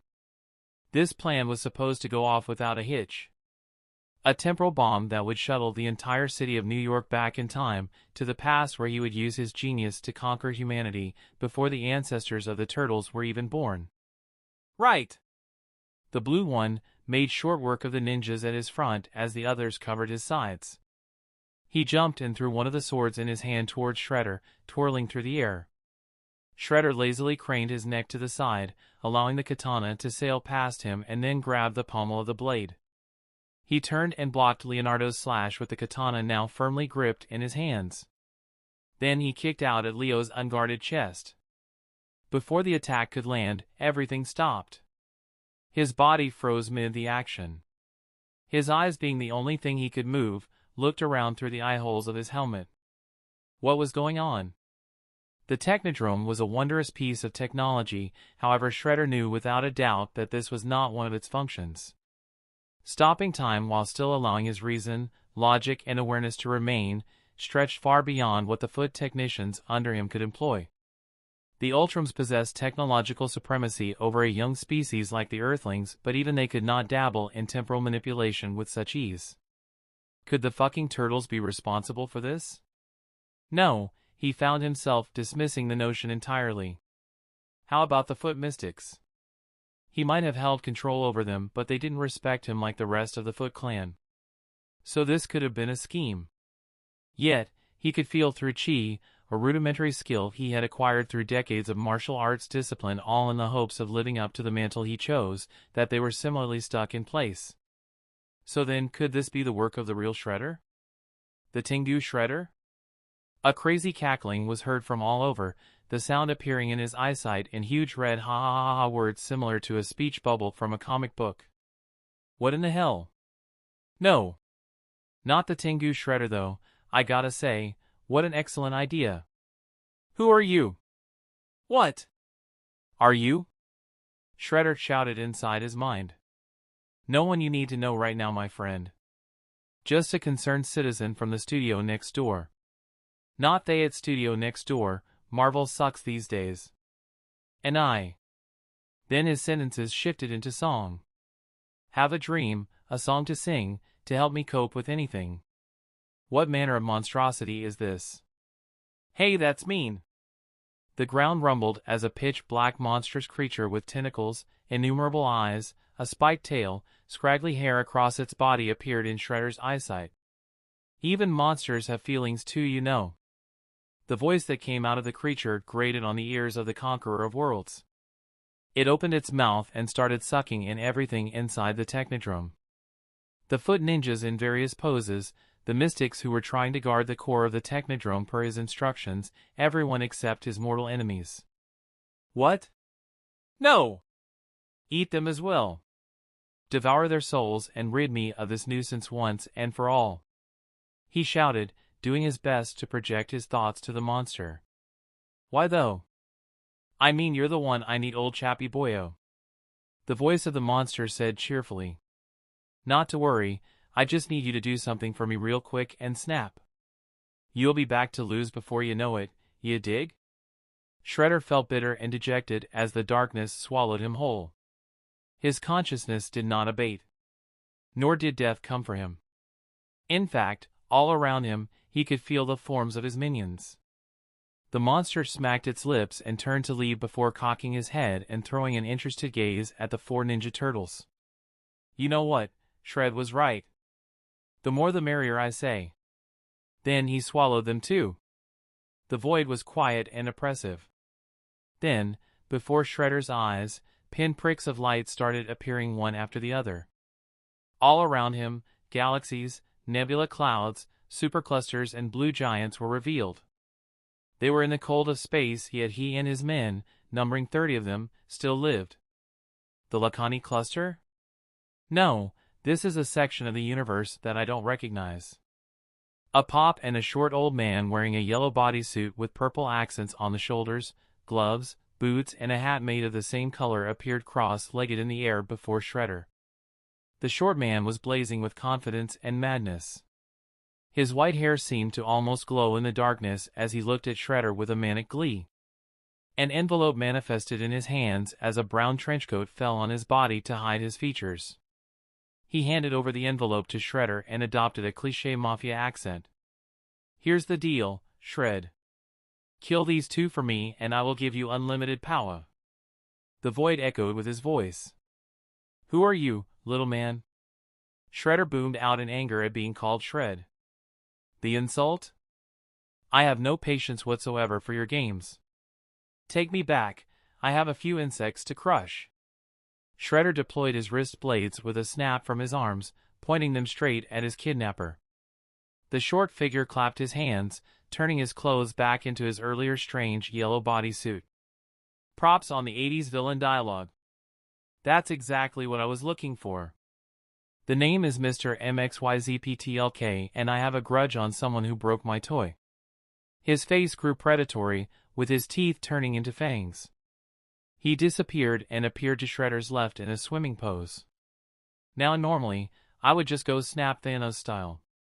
Saying that, a comically large infinity gauntlet appeared on his left hand. And turn the poser into a duck and then have duck soup or something, but BUUT he has connections. And even if he didn't, that would be so boring, so I want to teach him a lesson. And that lesson begins with you killing whoever I tell you to. However, they are very strong, so I'll have to give you an upgrade from Mini Shred to Super Ultra Extra Multi Shred. MXCYPTLK smiled deviously. Get ready for the pain. Do you have any idea who yo? Shredder begun before pain the likes of which CHRL had never felt before assaulted him. He could feel a presence taking over his mind, no not taking over, merging with him. And the final product was neither CHRL nor the new invader but a fusion. A fusion of the Ultram and the original Shredder, Oruko Saki. And this Tengu Demon Ultram fusion stared at Mr. MXZYPTLK and immediately knew what he was. A fifth dimension being. What do you seek from a god, invader? A game. MXZYPTLK answered easily, buzzing with a cruel glee. The field is set, all that is left is for the players to arrive. Let's have some fun, yeah. Elsewhere, 1 minute Leo was bringing his hands in a crossguard to block Shredder's attack, then the next he was tumbling through the air. His back smashed the dumpster below him and the metal folded under his heavy and tough shell. What the? Leo, look out! He heard Donnie's voice yell from above. Leo widened his eyes as his brother fell on top of him, pushing him deeper into the folded metal. I believe I can fly. Mikey? Donnie asked in surprise from atop Leo. His eyes widened as he tried to roll away but was too late. Oh crap! Then his younger brother's body slammed onto him. Aw, you guys broke my fall and saved me. Mikey said, rising up just as Raphael, the last of the turtles, managed to kick the side of the building then plunge his sai across the wall of the brick building opposite it. Raph hoisted his sais and looked around cautiously. Where the heck are we? Donatello extricated himself from the wrecked dumpster, helping Leo up before typing on the device strapped on his wrist. Huh, that's weird. What is? Leo asked, sheathing his lone katana. The other one, Shredder had taken from him. Huh, guys? Not now, Mikey. Donnie, what is going on? Raphael asked in urgency. This could be a trap set by the Shredder. Well, looking at the GPS coordinates and taking into account that I don't recognize the general placement of the closest city blocks, I would say we're not in New York anymore. He frowned, trailing off and tapping the device some more. Actually, not just New York. We are in another world. Mikey concluded in a rare serious tone. Yeah, Donnie agreed, looking at his younger brother's back in a little confusion. How did he know that? That's impossible. Leo stated. Well, last I checked, the newspaper didn't have a picture of something called the Justice League saving the world from something called spatial rifts. Mikey held the newspaper up to show them. Ralph sucked in a breath. April is going to kill us for missing her birthday. Dad is going to ground us till we're 80. Donnie added. my last piece of pizza. Mikey rounded up with his own concern. As always, Leo took it upon himself to be their symbol of stability. We'll make it back home, I promise. Right now we'll have to scout and make sure we're the only ones who came through. Leo narrowed his eyes. The sky a distance away was burning bright in the evening atmosphere.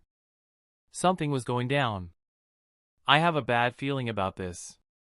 Elsewhere, downtown metropolis LexCorp docks, the Brain and Ultrahumanite. Two very powerful minds had gathered for one sole purpose. It was time to shake the foundations of the light and change its leadership. They were standing a distance away on the top of a container, looking down at Luther, whose vehicle was just pulling up to an open space surrounded by shipping containers and cranes. A dull thud echoed out as something landed before Luther's car. The figure had bright eyes that were very apparent in the feed relayed to the pad in Mala's hands. The drone that was capturing the whole thing hovered above the two parties. Luther had gotten too big for his britches. He had assumed the role of the leader just by virtue of being the one with more resources. If it came down to being masters of the scientific discipline, however, the Brain had more to offer. He was called the Brain for a reason after all. His was true genius. True genius enough to swap Ultrahumanite's core self for Mala without anyone knowing, following Ultrahumanite's fight with Aden Strong. Genius enough to create a stronger version of C2 Cobravenum under Lex's nose and come up with a way to use it despite the very many flaws it contained. But such was the essence of his genius. He could find a use for any and everything. Mala, deploy the wormhole. The Brain ordered the albino gorilla beside him, holding a gun that pulsed with a purple bright aura. The Brain had taken advantage of one of the light's major experiments and finished it off without Luther's knowledge.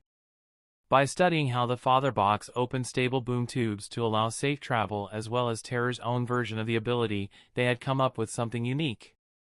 Mala, in his new body and mechanical hand, pointed the weapon to the front, but before he could squeeze the trigger, a darkness fell on top of him. 1 minute the two villains were alone, and the next, assassins dressed in midnight black garbs and wielding sharp weapons had them surrounded from all sides. The League of Shadows? We had a deal with Monsieur Ghoul. He would stay out of my way and I would return the La Courtoisie. The Brain spoke up in a level tone. A baboon and a talking brain.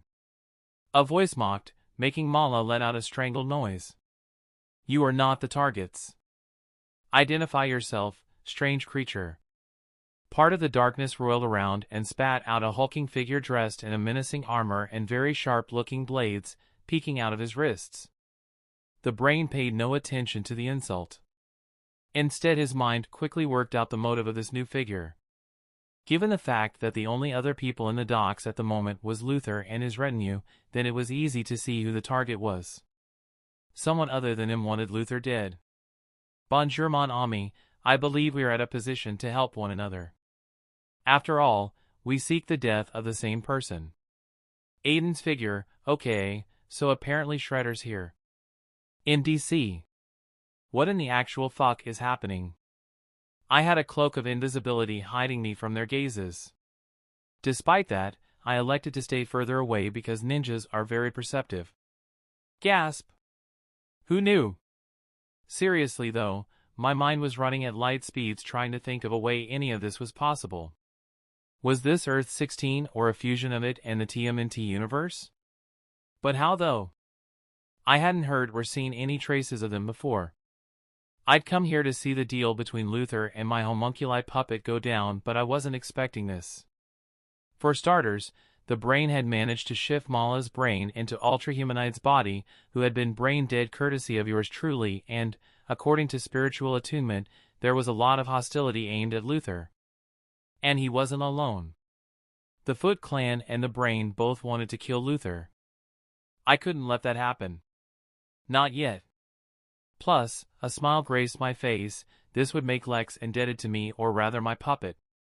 I was about to jump in and sneakily provide support for my puppet when I found myself suspended above the earth. Spatial manipulation at an unprecedented scale or reality. Manipulation. Both of which spelled trouble for me. A boom tube appeared before me that I plunged into without hesitation. Whoever this was, I wasn't taking a chance and fighting them when they could teleport me above the Earth's atmosphere without warning. My figure rebounded on the thin film that appeared above the boom tube and threw me away. I instantly created another boom tube behind me on the path of my trajectory. I also bounced off that one. 30 boom tubes manifested in close proximity, covering every direction as I disappeared into invisibility and then plunged down towards the Earth at my fastest speeds, streaks of purple lightning flashing across my body. It took but a second to reach the clouds and spear through. A vibration rumbled through my air sense and I narrowly escaped colliding with a plane off the coast of Panama. My energy senses were deployed at full power as I closely monitored my surroundings. After making sure I was alone, I immediately created a boom tube that would take me to my dimension while also closely paying attention to my homunculi puppet. The attack was yet to begin, but Luther could immediately tell something was wrong. My body immediately came to pause before the boom tube. A shockwave of air pushed every single cloud away due to the abrupt stop. I looked at the pulsing portal and touched its mouth with a finger. The surface rippled. It's safe to say that this was a foe I couldn't run away from. The itsy-bitsy spider went up the water spout, down came the rain and washed the spider out. A scratchy and deep voice sounded out from behind me. A shiver caused mostly because of a memory from my childhood went up my spine. I turned slowly and came face to face with an impossibility. Standing on top of a glider, the Green Goblin eyed me in his iconic Sam Raimi Spider-Man suit. "Why so glum?" he asked. I raised up my palm and pointed it at him, eyes blazing with the intent to do harm. Die! Silver lightning shot out of my fingers, sprang out in an erratic motion that left behind tears in space before landing on him. His green costume firm and glider were immediately drowned under. The laugh immediately ceased. Ouch! That actually hurt. A figure dressed in a yellow bodysuit and purple hat, stated, popping out from beside me. He was comically using his hat to put out the silver flames burning across his small body. Upon seeing him, however, I immediately understood what was up. I sighed in defeat. There was only one way to beat this dude.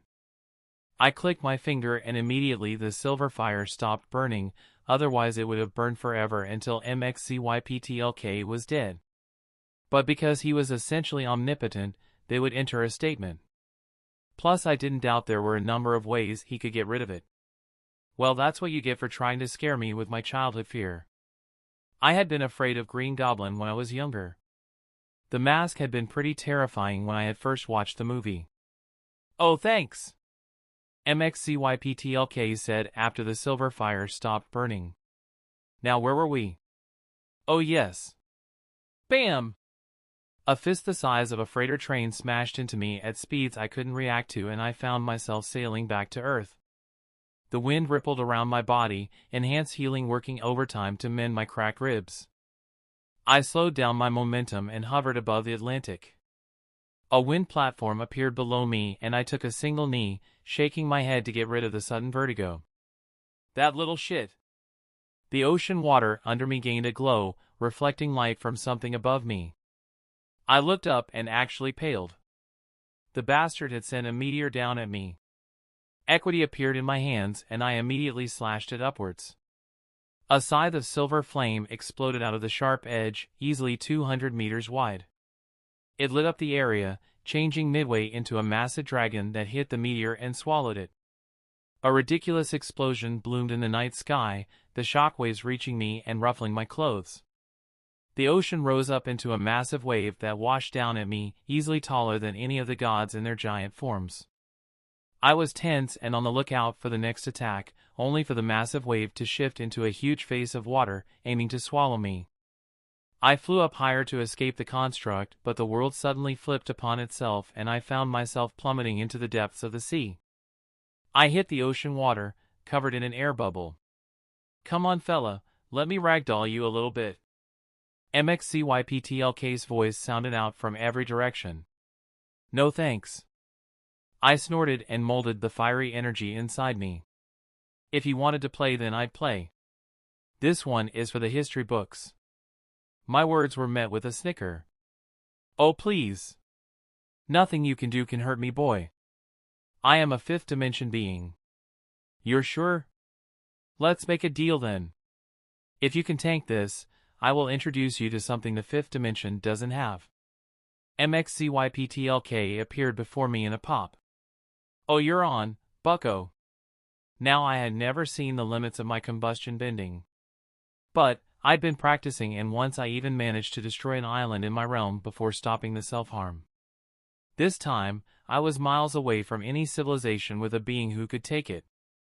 I released the full might of my combustion bending. For a single second there was silence. Then a small series of pops that made the water around me burst, followed by pandemonium rising up in the shape of a massive mushroom shape of water. The explosion spread out over 100 miles and counting, and I immediately knew that I had fucked up. There was definitely going to be a tsunami. The ocean floor was exposed before a whirlpool appeared to occupy the empty space. My air bubble held, and I rise up into the air, surveying the surroundings. Dead marine life floated above the surface of the water. Damn it. A pop alerted me of my opponent surviving, but this time he was covered in soot and looking like a chicken that was rained on. Despite the circumstances, I laughed. Nice look. He exhaled and his skin cracked before flaking away and leading behind MXCYPTLK hole. That was unexpected, he declared, stretching his body out. The action caused his limbs to lengthen and cracks to sound out from his bones. That's the spot. Now, I won. Party decorations appeared in mid-air, bursting with light at the declaration. As per the deal, you will show me what this backwater dimension has that the fifth doesn't. Then he quickly added, asides from Superman, of course. With the White Shadow, my main body was fighting Superman's most powerful villain, and it scared the crap out of me just how powerful this guy was. He was meant for comic relief, not a sinister evil baddie like Luthor and the rest. However, that only applied to Superman. With me he was playing nice, but I got the feeling that at the end of the day, he wasn't here to joke around and be a nuisance. Spiritual attunement told me Mr. MXCYPTLK was not a fan of me. I hoped to distract him up until he told me what I had done to grab his attention and ire. Or at least that was the main body's job. I, on the other hand, had another job. Keeping Luthor alive. Of all the days for the man to send away Terror to help out Queen Bee in excavating some ruins she found in her kingdom, why did it have to be today? Granted, Luthor knew I could create boom tubes as well, but I had that covered in a way that he wouldn't suspect I was Aiden. One of the first things I'd asked for as payment during a job was for a father box to tinker with for the sole purpose of returning home to my dimension. Arcathine Boltagon was an exiled prince after all, and Luthor ate that up mostly due to my mental manipulation. He was my best bet at ending the light's influence, and by God, I couldn't and wouldn't allow him to die just yet. I unsheathed my saber and took a step, appearing behind Luthor in a blur. The dark figure that had aimed to stab through him sailed away after I blocked his short blade and kicked him. His body hit the side of a container and the metal deformed behind him. I narrowed my eyes. These were not your typical ninjas. We have company, I stated without looking backwards. Up above us, in all directions barring the entrance to this section of the cargo holding, we were surrounded. So I see. Mercy? Luthor's voice was level, showing no fear. A plasma bolt sped past me and landed on two of the ninjas pouring down from the containers stacked on high. The energy blast took them out the same way I did, by slamming them against dense metal and bending it. There was no doubt about it, they were durable and strong. And best of all, new martial arts. I smiled. Christmas came in early. The black saber disappeared into the hammer space along with my long coat, exposing my strong body to the world. I cracked my knuckles and eyed the enemies looking down at us from their elevated position. This was as good time as any to see just how much I'd learned from Bronze Tiger. Fighting enemies who actually adhered to a martial discipline while being strong enough that I wouldn't break them with the slightest tap was what I'd been missing. Well, Monsieur Luthor. I suppose we have ourselves in a bit of enigma, devinette. Let me disapprove you of that notion. You will die, monsieur. You will die and pave a way for my triumph. An heavily accented voice stated from the entrance. And just like that we were pinned in. On one side, we had the Foot Clan, and on the other was the Brain and Ultrahumanite Mala. I spared a glance towards the direction of the city. Something was coming in fast. Another interesting thing that happened was that the main body had just left. This problem was mine to handle. I snorted, cracking my neck. Man, I love my abilities. Hey Luther, I called out. Reinforcements coming in about 10 minutes. Can you hold out till then? It was actually in about 3 minutes until whoever had a massive dislike for the Foot Clan arrived. But I wasn't going to let out enemies know that. Something told me I knew exactly who they were. Worry about yourself. Mercy snorted in place of her boss, who was adjusting his tie and looking at the Brain in a mixture of contempt and wariness. Well, play your card then. You went to all this trouble of isolating me, it's only fair you stop stalling and attack. He told the Brain. I didn't hear the rest of the conversation, however, due to my eyes finding the most dangerous foe around. The Shredder and I made eye contact, and I felt his full aura tightly held behind a will as sharp as any. I narrowed my eyes, my hands blazing with white flames as I settled in an Hapkido stance. MPH. The Shredder snorted and the fight officially started. Close to 30 combatants fell down towards me, silent deaths. I moved in to face them just as a multitude of roars and crashes sounded from the entrance of this section of the docks. Energy sense told me the Brain had opened a portal, and from the portal different species of enhanced animals were pouring through and besetting Luther. Metallic collars were placed on their necks for control. All in all, I couldn't imagine a better way to spend the night. With the main body, a few minutes earlier, we sat on a wind platform as I watched MXCYPTLK devour the entire bowl of Grangos. His belly was comically huge as he belched. I admit it, that was good. I nodded.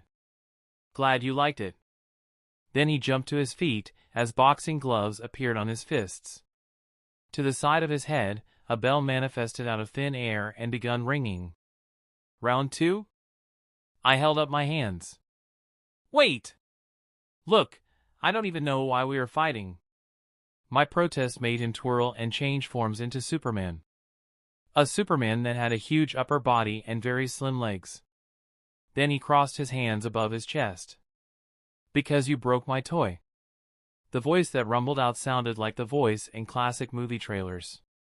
But now my suspicions were proven correct. Superman had been out of commission for 3 months, which is when it usually takes Mr. MXYZPTLK time to come back from the 5th dimension after Superman tricks him into saying his name.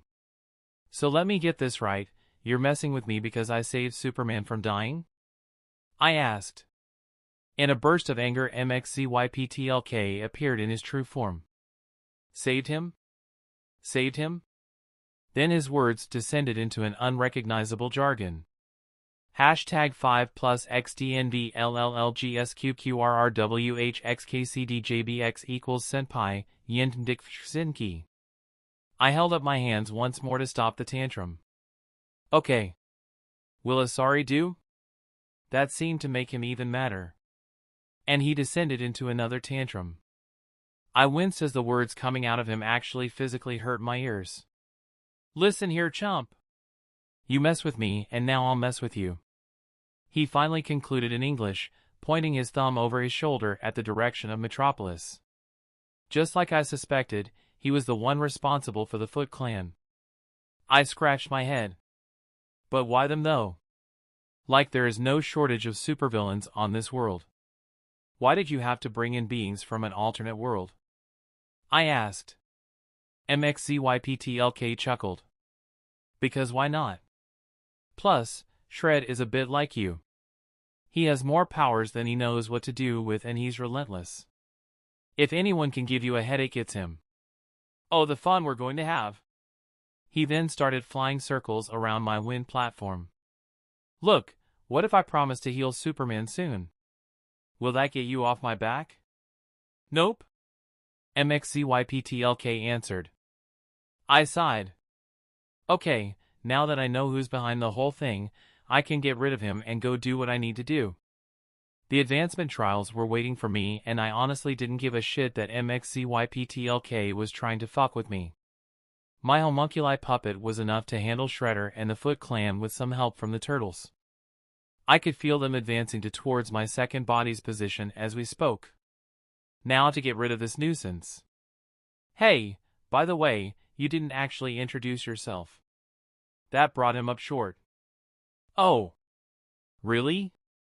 He asked in a flat tone, to which I nodded.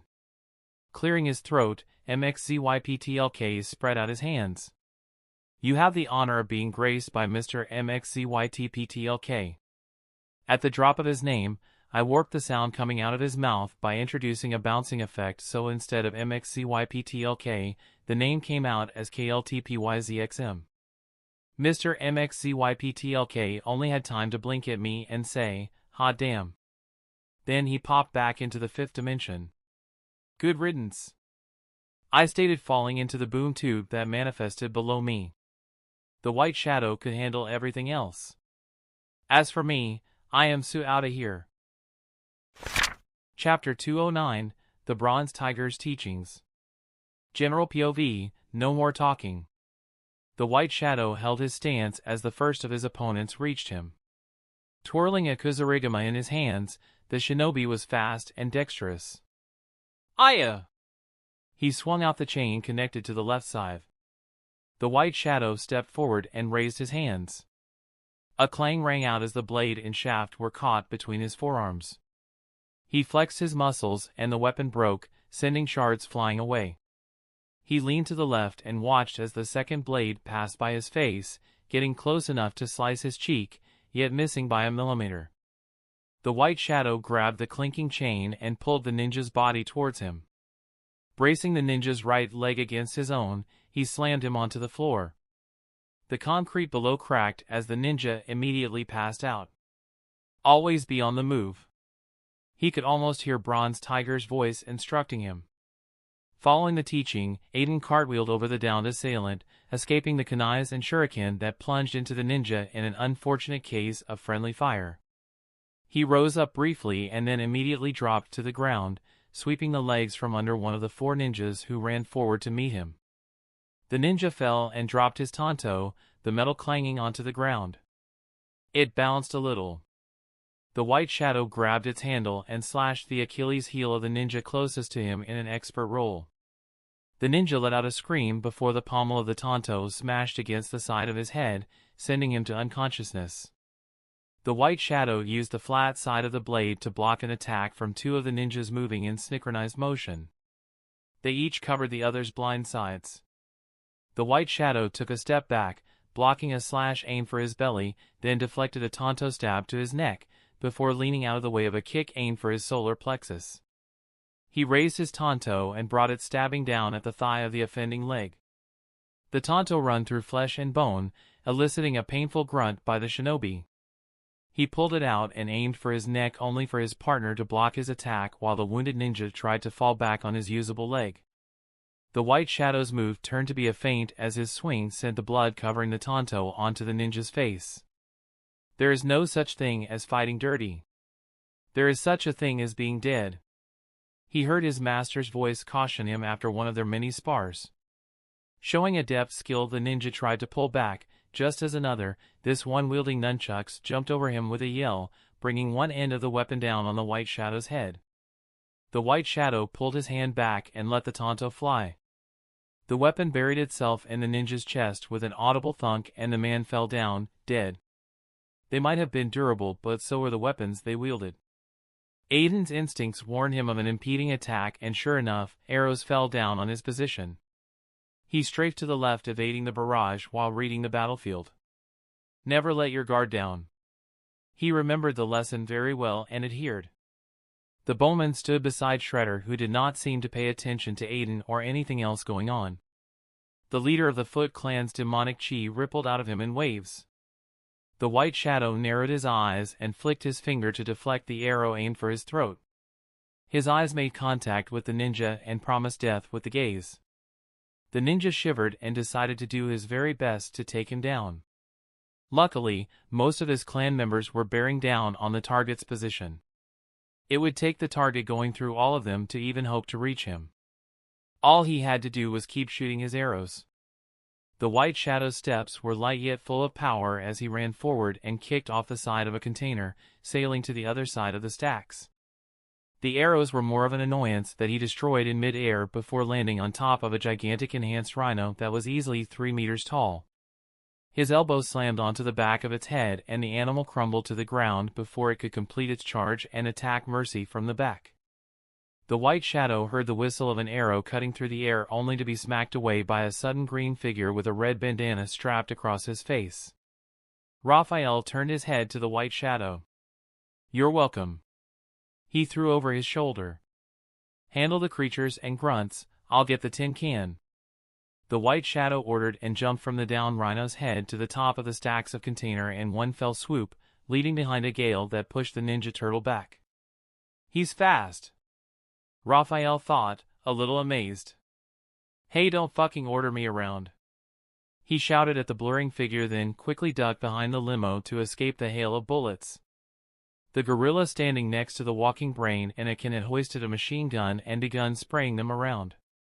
"So this looks bad," Mikey whined, bringing his hands to his ears to cover them from the noise of the machine gun. "Nothing we're not used to," Raphael told them, thinking of a way to get to the gorilla. "Mercy. Call in air support. We're moving out." The bald-headed man crouching between Donnie and the red-haired woman in a suit ordered the woman calmly. "Already did." Then, as the hail from the machine gun died out, she rose on one knee, her forearm shifting into a futuristic-looking energy gun and started lighting up the brains and Ultrahumanites' position. "Whoa! That's so cool! Donnie, can you build something like that for me?" Mikey asked in excitement. "Well, that depends. Are you willing to give up your arm?" Donnie asked in exasperation. "Forget it." The younger turtle shivered. "This doesn't make any sense.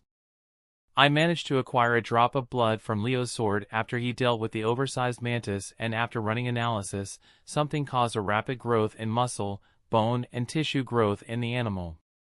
"Is it ooze?" Raph asked in trepidation.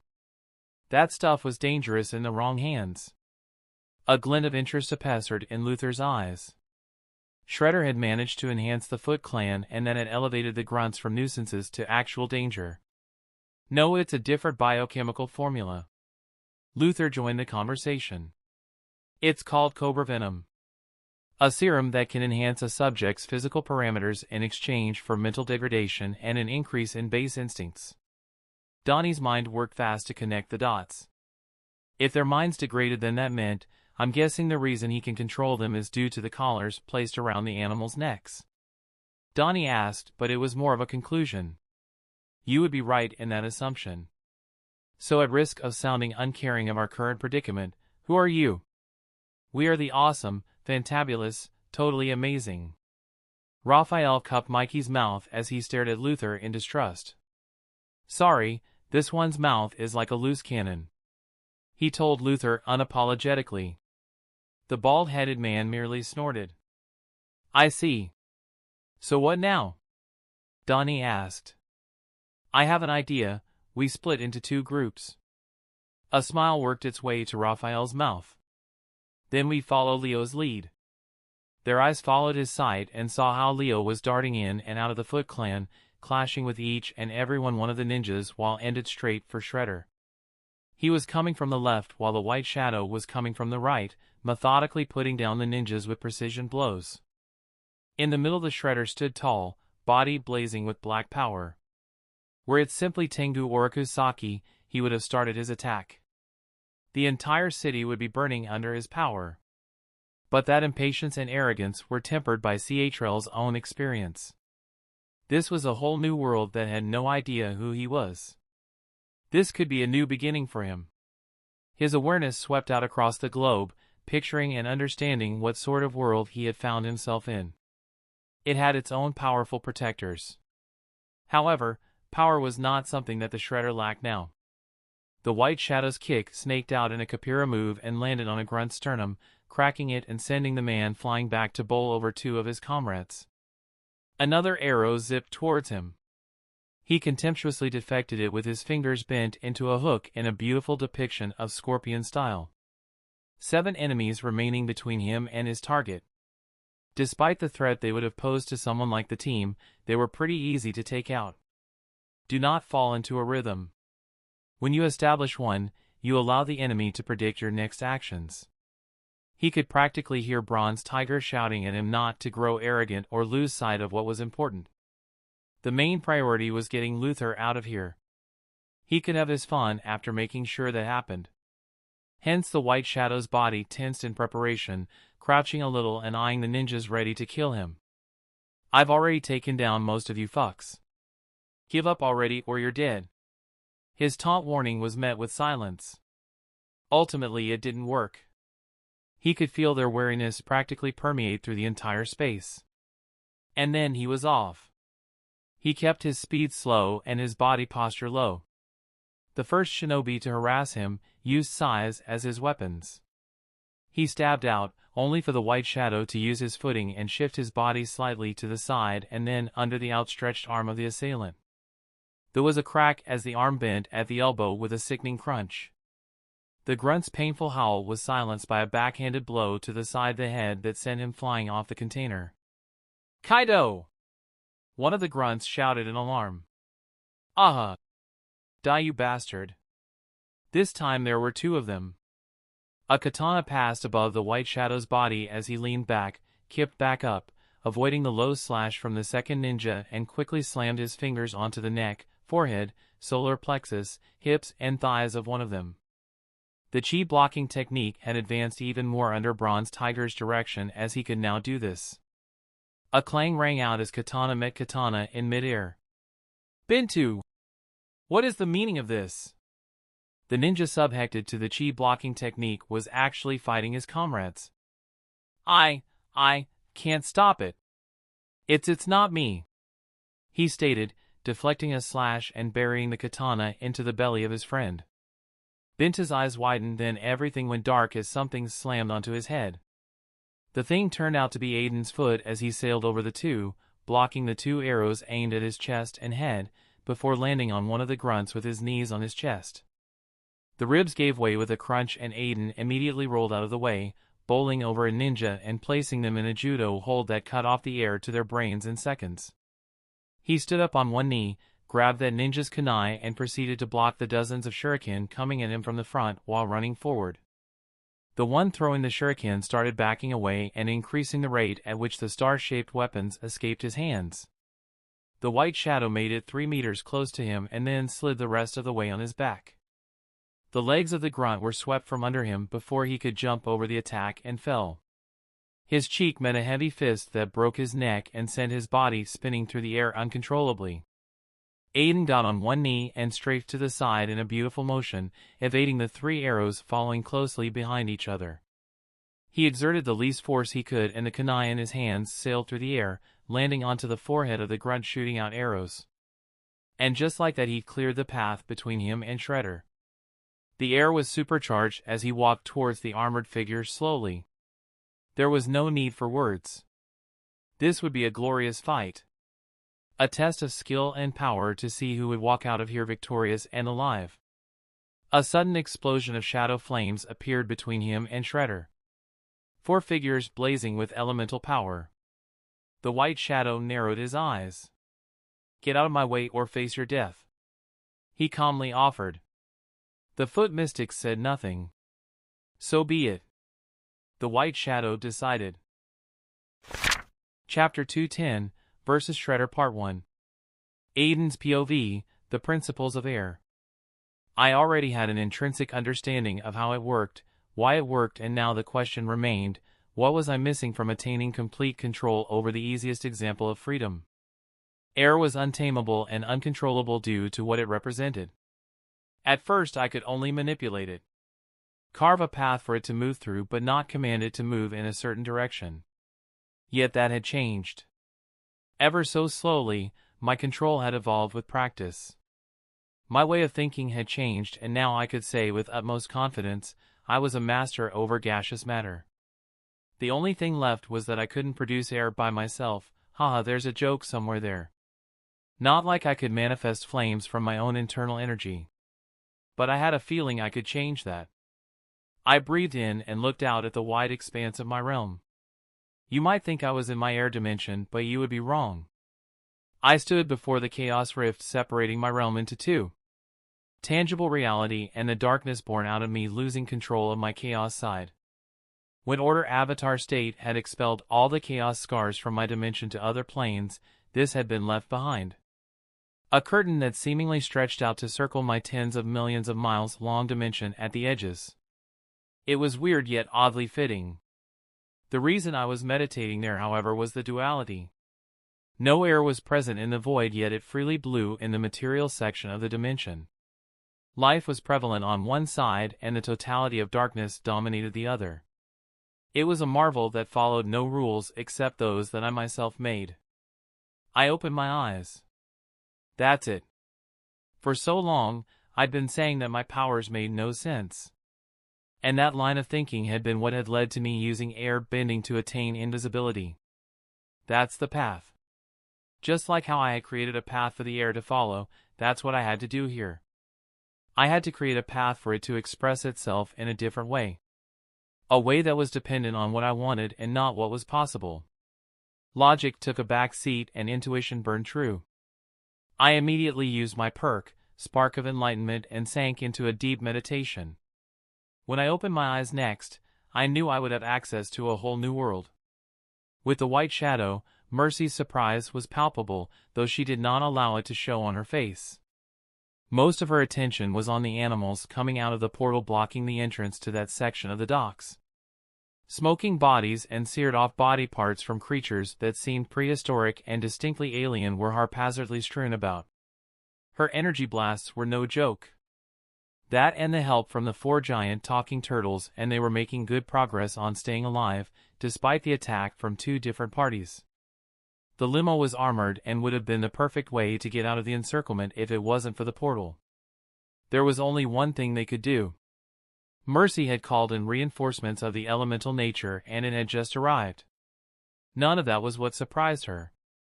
Neither was it the fact that 2 of the turtles were pushing back and taking down the enhanced creatures, making the brain buzz with frustration. Nor was it that the other turtle with a katana was fighting against what someone would have mistaken for the League and winning. No. What surprised Mercy was the prowess of hopefully their soon-to-be new hire. The white shadow moved with fluid actions, and within seconds he'd taken down all the ninjas standing between him and who was most likely their leader. He had used no abilities, just pure combat skill. And it seemed he had no intention to change his combat to stylito what he usually used, even when faced to what looked like more dangerous versions of the grunts he'd taken down. Mercy had evaluated him before, but the information on what she had on him was being revised. The 5 of the new enemies had an aura of red around their bodies. They were clad in a strange variation of samurai armor and wielded staffs with pincers at the end that crackled with streaks of formless power. The white shadow spared a glance her way and nodded imperceptibly. Strangely, Mercy understood what he wanted. They needed to concentrate on moving away. Something about the armored figure blazing with power sent him on edge, and she got the feeling that he wanted Lex away from there. Mercy nodded and decided to break out the heavy guns. Now that the reprogrammed red tornado was around, Mercy could focus on securing a way out of here while the android concentrated on clearing the perimeter for them. Get ready, sir. I am getting you out of here in time for your appointment with Chairman Wu. Mercy told Lex as the prosthetic arm pulsed with even more energy. Lex calmly nodded. Good. The faster we get done with that meeting, the least time I will get to spend time around his foolish antics. 5 new enemies, the white shadow thought. So be it. Then he exploded forward. The 5 figures floated up to the sky. Power flared off their forms in waves. Die for the master, mortal. One of the figures swept out its staff towards him, long snakes of water striking out at his form from different directions. The white shadow stepped forth and flipped over the attacks. His feet landed on the metal roof of the container and bent the chassis. His knees buckled and then timely pushed him up in force that allowed him to jump towards the footwater mystic. His fingers interlocked into double fists, giving off the feeling of a hammer, and landed on the crab-like helmet on top of the foot mystic's head. The figure was launched to the ground, and above it, the white shadow braced his knees on its back. They landed hard enough that the foot mystic was immediately put down. Then he repeated the previous action, rolling back and exploding towards another foot mystic. Fire faced him, but he powered through, the chi from the mystic failing to harm due to his own coating of white flames. What is this power? The foot mystic shouted in alarm, this being the first time any of them had felt the white shadow's true power. His question went unanswered as the shield of flames he was trying to create before him was destroyed by a heavy kick. The armor broke and the staff fell off the mystic's hand as he too joined the first mystic in unconsciousness. Jet flames threw the white shadow up, escaping the rock bullets flying his way. He flipped and came down in a spin, rolling in the air with a barely detectable white aura covering him and turning his form into a distinct shape of a ring. Attack him! The remaining mystics all converged their inner power and released elemental blasts towards the white will descending. The attacks landed, manifesting into 3 streams of white air, brown earth, and gray metal. The white shadow plowed through the attacks indiscriminately. A few tens of meters away, another confrontation had just ended. Or rather, begun. Leo kicked off the last ninja from the roof of the container and pointed his katana at the leader of the Foot Clan. Shredder! Surrender and come peacefully. I will not allow you to spread your corruption onto this world. Leonardo ordered. On the inside, the teen turtle was feeling strange. His spine shivered with fear as he looked at the majestic figure of their long-term and perhaps greatest foe. Something was different, and Leo, above all, always trusted his instincts. He didn't rush in yet. Leo flinched as a thunk sounded before him. Something was stabbed onto the container. It was Leo's second katana. Take it. You're going to need it. Shredder instructed casually. It wasn't done with mockery. He truly believed Leo would need it. Leonardo grabbed the handle of his blade and tested its weight. It felt good to have both of his weapons back. Then he blurred. Not as fast as the white shadow, but faster than the Foot Clan ninjas by far. Leo opened with a round kick, delivered with the momentum of the sprint. The Shredder's forearm blocked the attack almost impetuously. Weak, he commented and pushed Leo away. The turtle flipped and landed on his legs, already planning his next move. Breath and spittle flew out of his mouth as an elbow was buried inside his solar plexus. The attack had come in too fast and deadly. All the force from the sudden speed displayed by Shredder acted against Leonardo, and he found himself smashing upon the hand of a crane hanging above the containers. He clattered to the roof of the container below and took a knee, trying to breathe. Leo's eyes were wide yet blurry. Leo! He heard Mickey's panicked shout just as a thump landed before him. The reverberations echoed through his knees. Your resilience is admirable. But it, such as everything else when faced with a god, is found wanting. Leo tried to raise his head or even the hands holding his 2 katanas, but found himself oppressed by a sudden force coming from everywhere. The aura exuded by Shredder was staggering. This was not the Shredder they had faced countless times before. I am more. I am the truth that cannot be denied. You stand. Blah blah blah. Shut the fuck up and get ready for an ass whooping. The white shadow walked up from behind Tengu Shredder and threw something on the ground near him. Shredder turned around and narrowed his eyes. A broken section of the staff belonging to one of the foot mystics rested near his feet. What is this supposed to be? A warning? A threat? An insult? Shredder wondered out loud. A promise. I will break you in half. The white shadow breathed out, stretching his neck. I see. Shredder intoned calmly, kicking Leo lightly, yet the turtle was launched backwards at high speeds. I suppose I'll kill you first then. The white shadow whistled at the claim. Ambitious. The first clash happened in midair. Elbow clashing against elbow.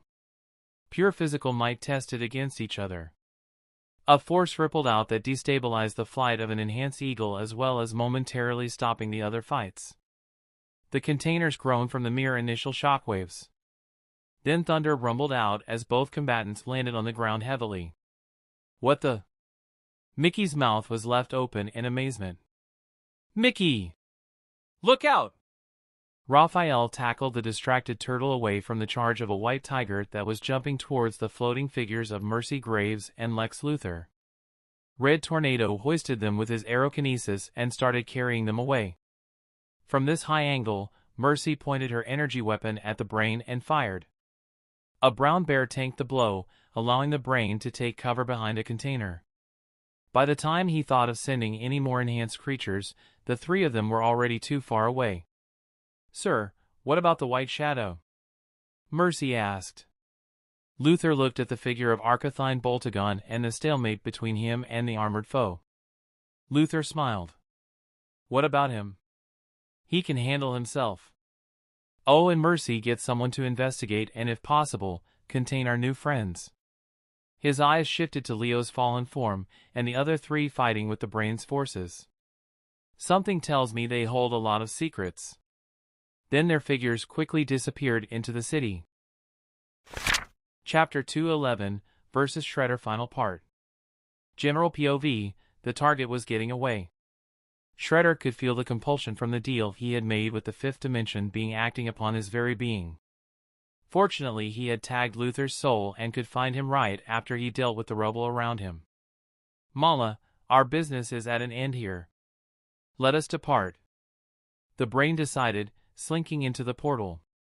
"It is unfortunate we could not go through with Luthor's demise, but now he knows. Now he knows." Mala spared a long look at the turtles fighting the last of their enhanced animals and grunted before following after his partner. Raphael was up against a buffalo with carapace armor across its huge body while Mickey and Donnie faced off against a long king cobra that sought to sink its fangs into them.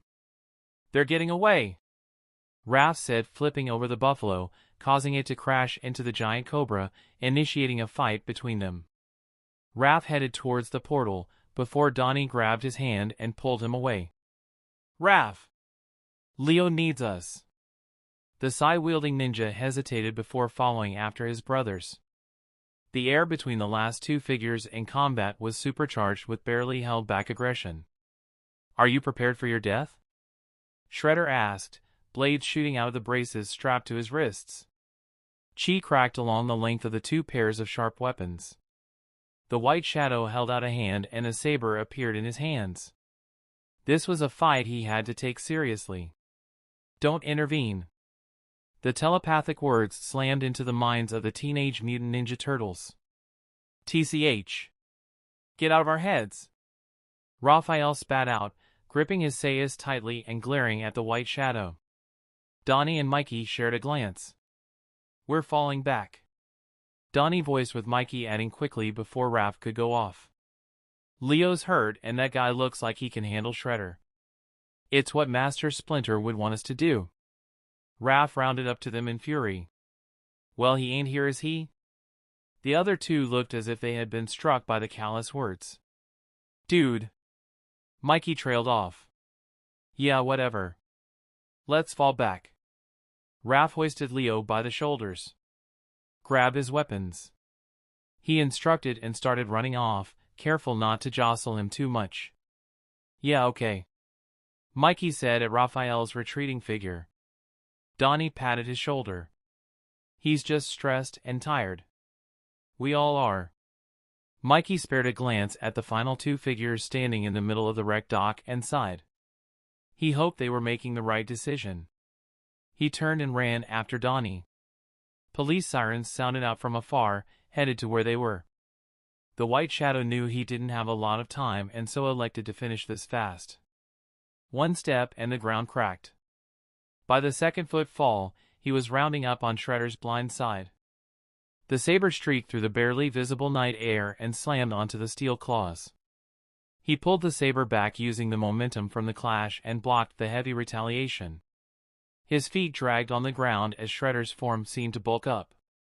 "It has been eons since I walked this land, human. Entertain me!"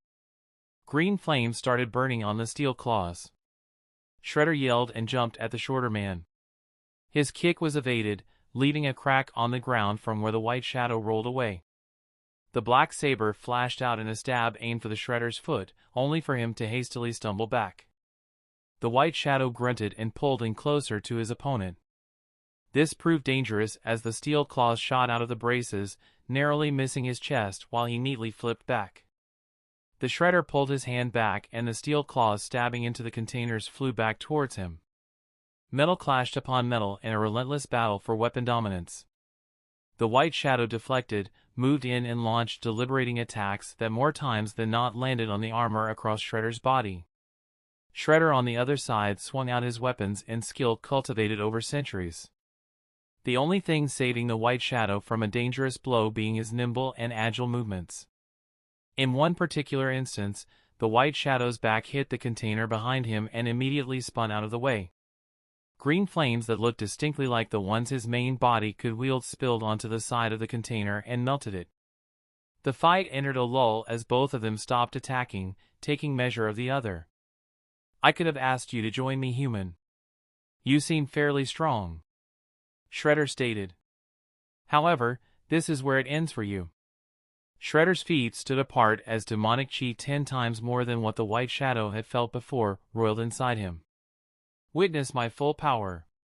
The white shadow narrowed his eyes. "If you think I'm just going to stand here and watch you power up." A dangerous smile worked its way across his face. "You've got another thing coming." His long black hair stood up on its ends, a white color filled his eyes with streaks of lightning cladding his form. Then he was off. The smell of ozone filled the air, followed by a blast of white energy crackling out to the sky. The light was so intense it made the turtles pause in shock. "Whoa, so powerful. Mikey! Stop stalling. We need to move and find a place to hold up," Raph ordered, but even he was inwardly shocked by the display of power. A wave of formless energy finally hit them from the docks. The wind picked up and swept through the roof they were standing on. All electricity went out in a few blocks around close proximity to the docks before coming back after a few seconds. "We need to go back. Make sure he's alright." "Shredder is not the priority, Donnie. You're the one who said we needed to get Leo someplace safe." Raphael narrowed his eyes. "That hasn't changed. Let's go. We're far from home, so getting help in case something goes bad is going to be harder." Before Donnie could refute, Leo groaned. The rest stared at one another and hardened their hearts. On a rooftop a distance away, the red arrow narrowed his eyes at the 4 turtles. The darkness cast by the structures on the rooftop detached and stepped into the light. Cheshire's mask appeared next to Red Arrow. "They're well trained. It's in how they walk." Red Arrow said nothing. "Ah, and I thought a mission with only the 2 of us would be fun." Red Arrow blinked and notched an arrow on his bow, aiming for where the 4 turtles were. "I have them in my sights," he reported to Cheshire. "Take the shot," the veteran assassin ordered. The arrow whizzed through the air towards Mikey's back. Before it could plunge through his shell, the shaft detached and fell off, leaving behind a small tracker that blended perfectly with Mikey's scales. He felt a brief pressure before looking back curiously. "Mikey, come on," Donatello called after him. "Good job, Hotshot. See you around." Broken Arrow. Cheshire immediately disappeared and left behind a suddenly confused Red Arrow. "What was I?" He looked around before setting his eyesight on the docks. "Oh yeah.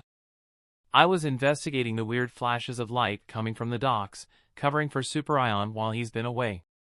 Better make it there before whoever's responsible goes away." He started running along the rooftops, occasionally swinging across buildings, and within a short time, was overlooking a devastated scene. Charred remains of containers and dark smoke filled the area, drifting lazily to the sky. There couldn't be anything alive down there. Red Arrow knew what this meant. The trail had grown cold. Maybe the Watchtower would have better luck by pulling up satellite imagery on what had happened here. The police were cordoning off the place, so left with nothing else to do, Red Arrow departed. Elsewhere, elemental dimension, the white shadow's feet scrunched on the sands of the misty hollow lands as he landed. The boom tube was wide enough that all the members of the Foot clan, dead or alive, were similarly deposited all around him. Black oily chains with similar function to the ones holding Black Adam captive rose up from the ground to bind the Foot mystics. In his hands, the white shadow clutched the head of Shredder by the helm, with his body landing a distance away from his feet. The Shredder's body was twitching. Black tongues of smoke roiled around, trying to fix the damage done to him, but failing. The white shadow could feel Shredder's dark soul still tethered to his body by dark magics. Realm, analyze, compare and contrast the energy coming off the target. Designate the target as demonic chi entity. He gave the order. Affirmative. Time till completion of directive 5 days. It could have been even faster if he'd managed to upgrade the realm. He paused. Why not simply just do it then? While his main body was in deep meditation to advance his abilities, the homunculi puppet could be molded to look like Aiden. He could just hop over to Zatara's, grab the MDP and upgrade the realm. Then he could go to the other dimensions he suspected the last chaos rifts to be at and unravel them all in time to come back and continue his plans with Paige. He smiled. That sounded good. He concentrated and his features started melting away into someone else. His skin became a few shades darker, his blue eyes shifted to brown and his height increased. He looked over at his body. The system display still showed he only had access to white flames, but that was fine with him. He wasn't going to start a fight after all. He took one last glance at the Foot clan and disappeared into a boom tube.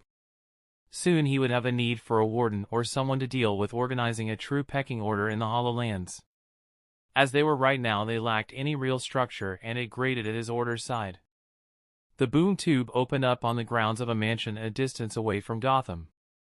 Before his eyes, the wards lit up with intricate mystical spells woven to restrict any intrusion. 1 minute he was alone, and then the next, the wind picked up and a figure materialized by teleporting in. Zatara eyed Aiden for a few tense seconds before sighing. "Do you want to come in?" Chapter 212, Enlightenment. Aiden's POV, the passing of time seemed slow, yet I'd been meditating in the film separating the void from reality for upwards of 1 month now. My breath was measured and calm, my thoughts tranquil like a gentle pool. I was in sync with the very breath of the world.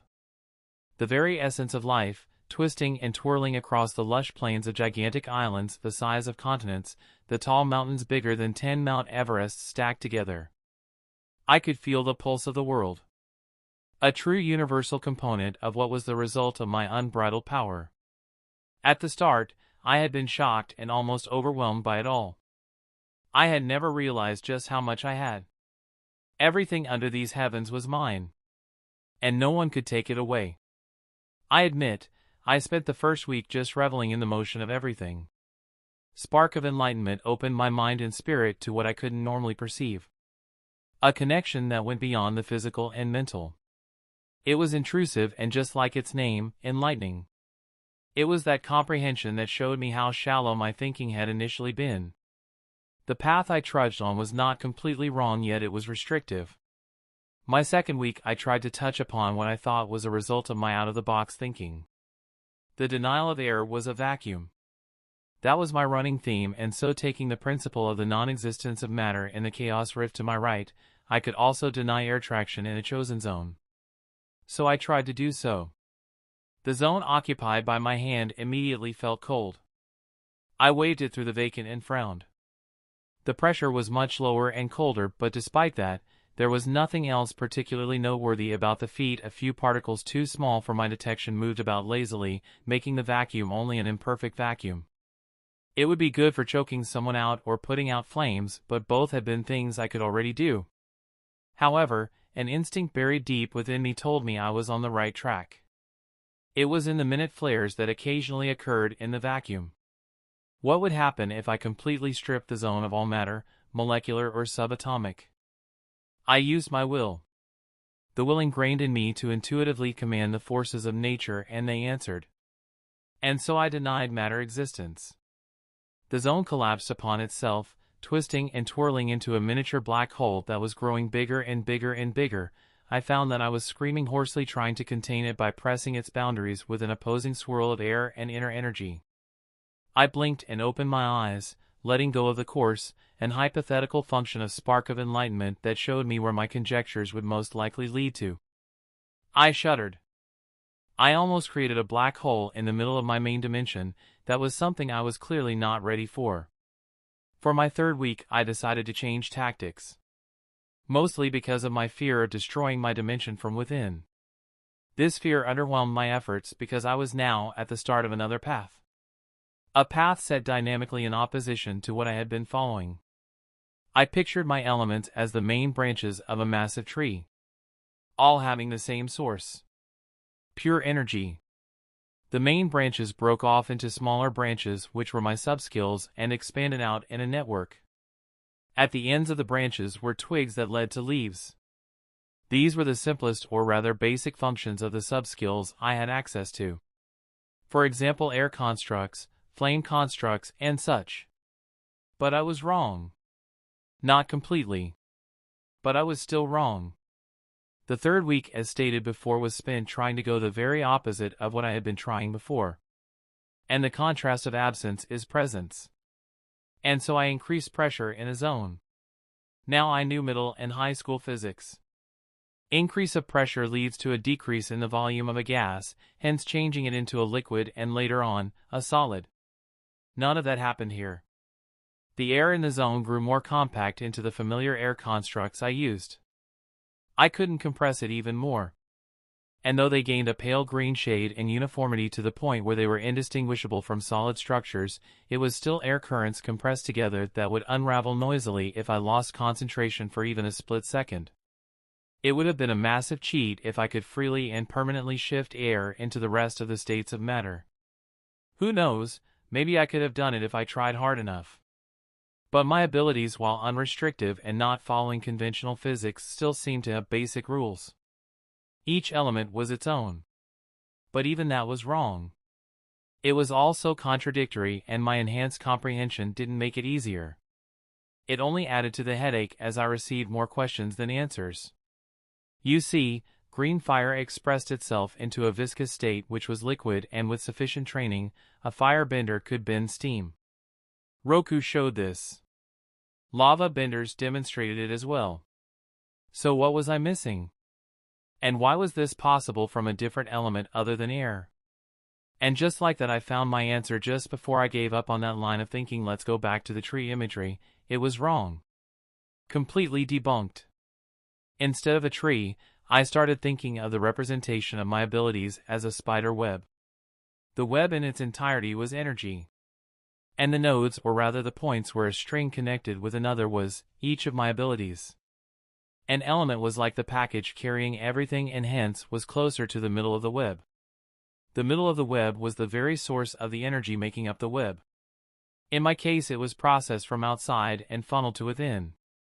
Each string that departed from the four elements found itself connected to other strings into an almost infinitely expanding network of abilities, or rather different ways the energy could express the four elements out to the world. Take fire for example, combustion, lightning, and myriad-colored flames. All subskills I had unlocked. To add to that, different strings could interconnect and give rise to different expressions. For example, fire and earth, lava. Or a string could add onto a different element string and simply precipitate a change of expression without changing its core self. For example, fire and water for steam.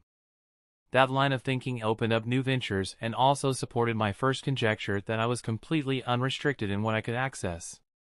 Or rather, how I could express my elements out into the world. Nodes or points of interconnecting elements that were closer to the center of the whole thing were more apparent, and I could even think of what other air subskills I could unlock. There was cloud bending, disintegration bending, and lots more. However, with the simple action of simply using my abilities to turn invisible, I had opened myself up to a node connected to so many ambiguous threads that it had taken changing my way of thinking to even understand what it was. New subskill unlocked. Space. General POV, It was a bustling day in Metropolis.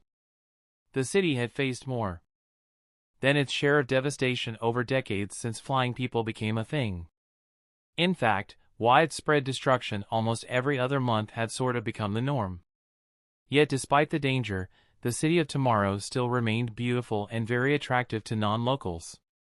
In part due to Luther's influence on the development of the city, but mostly due to the efforts of Superman, or recently Superion.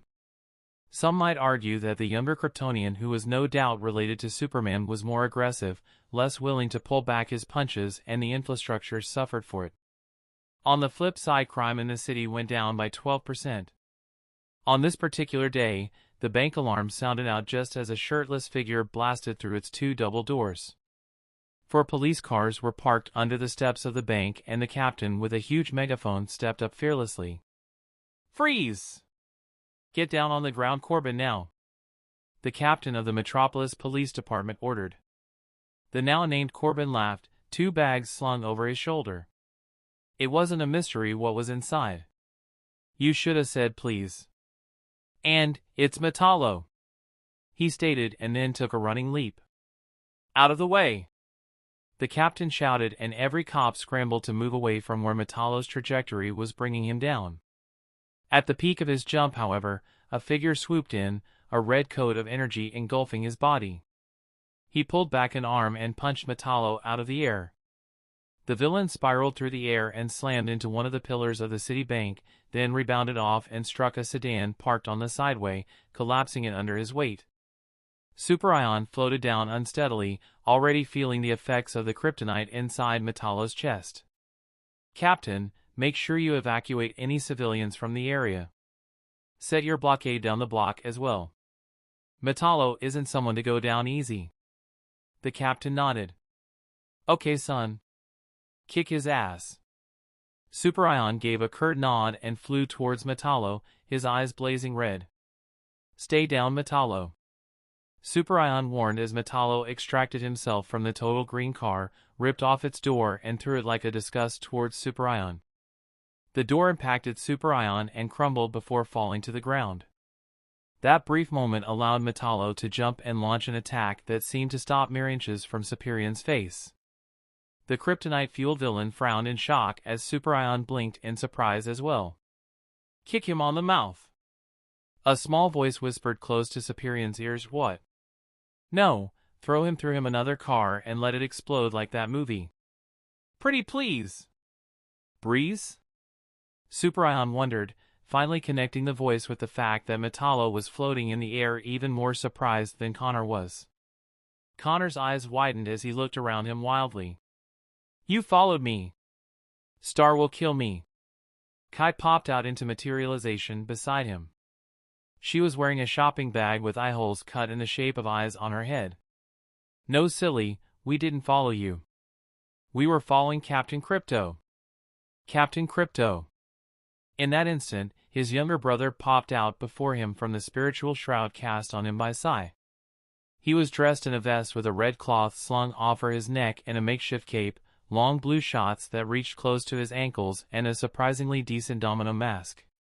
"Stay back, big bro.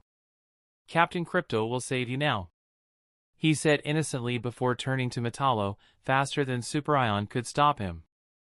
Posing, with his hands spread out loud, Captain Crypto debuted his ultimate move.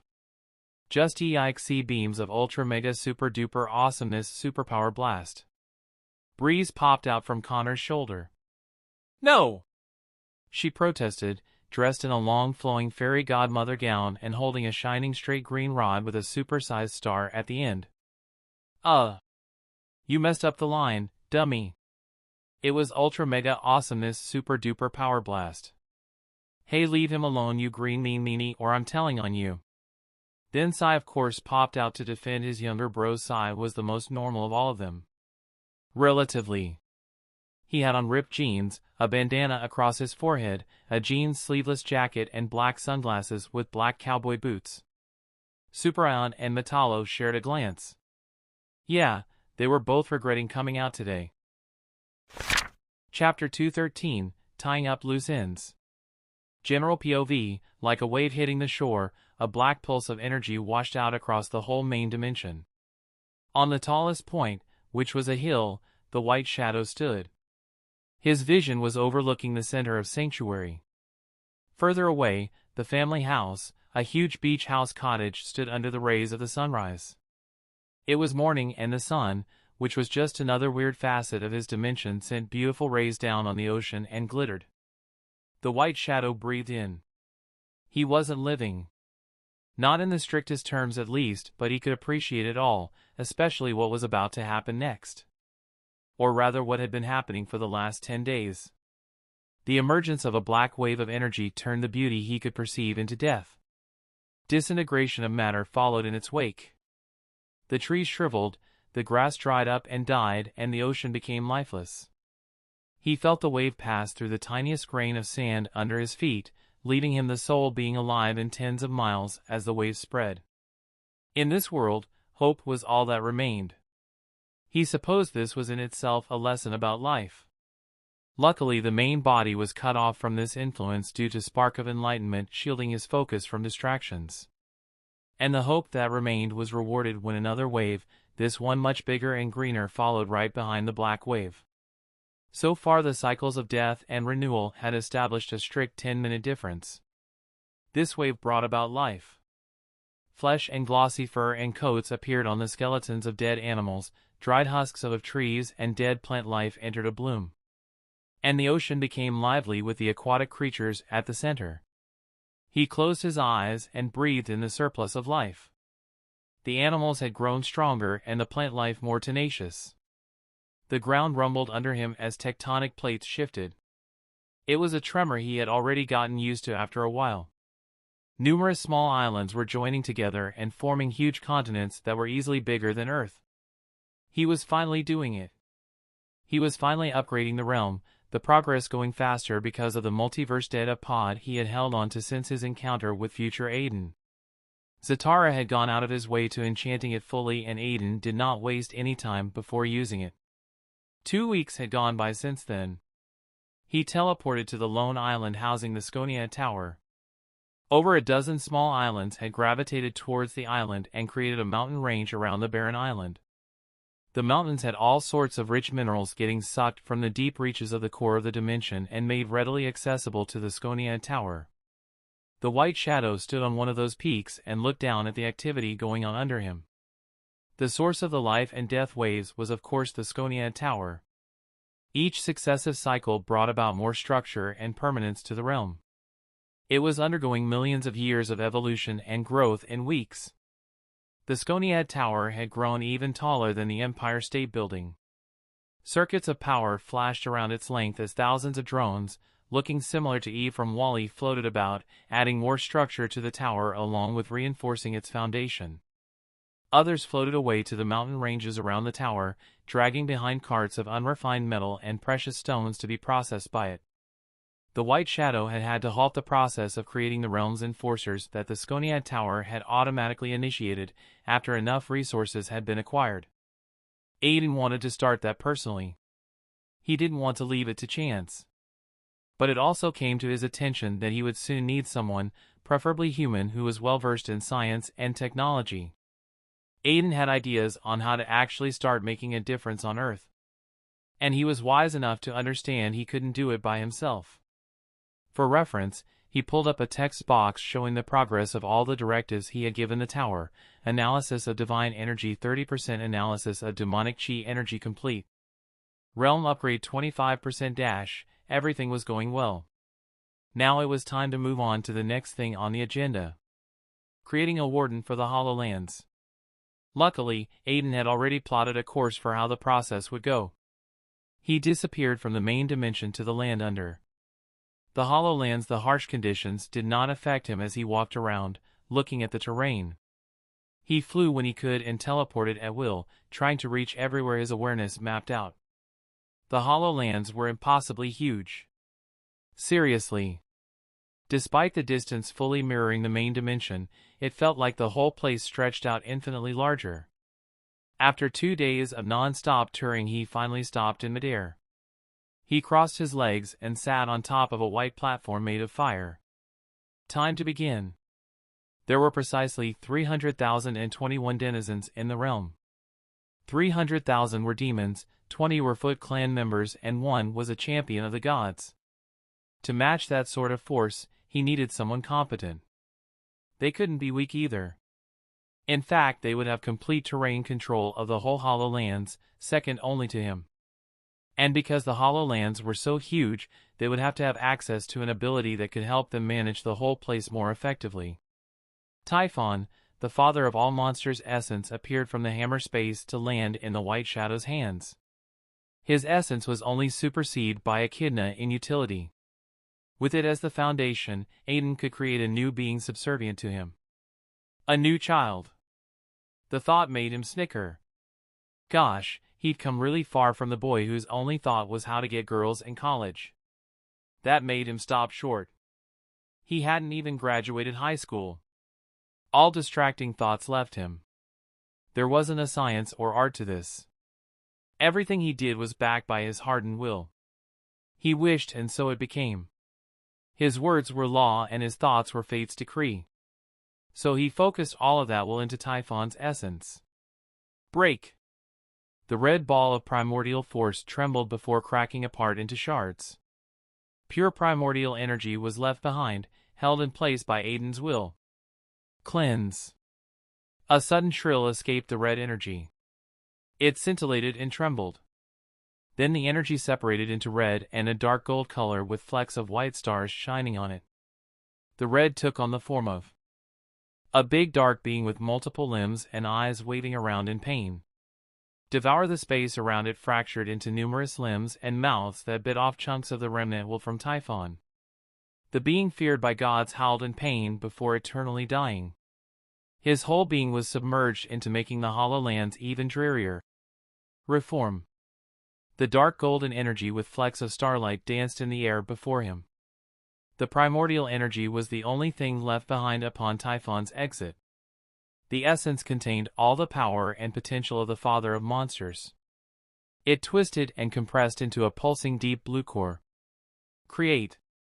The White Shadow entered into a trance. Unknown to him, Aiden's consciousness fell away into the deep recesses of his mind. His eyes flashed white as the Order Avatar state took over. It was not premeditated or planned at all. However, Aiden must have felt it deep in his soul. And following his intuition and instinct had yet to fail him. He didn't even notice the difference while in his main body.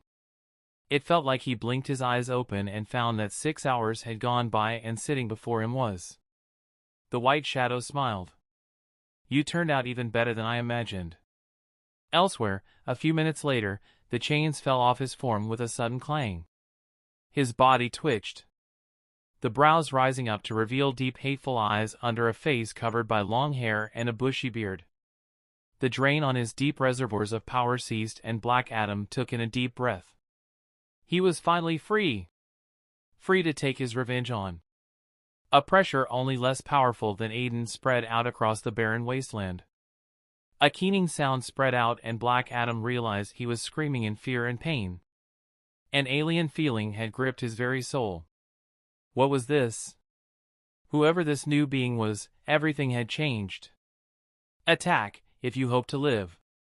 The order came in, the voice soft yet audible. It spread out across the whole dimension, hitting every single one of the Hollow Lands denizens. Chains loosened and fell.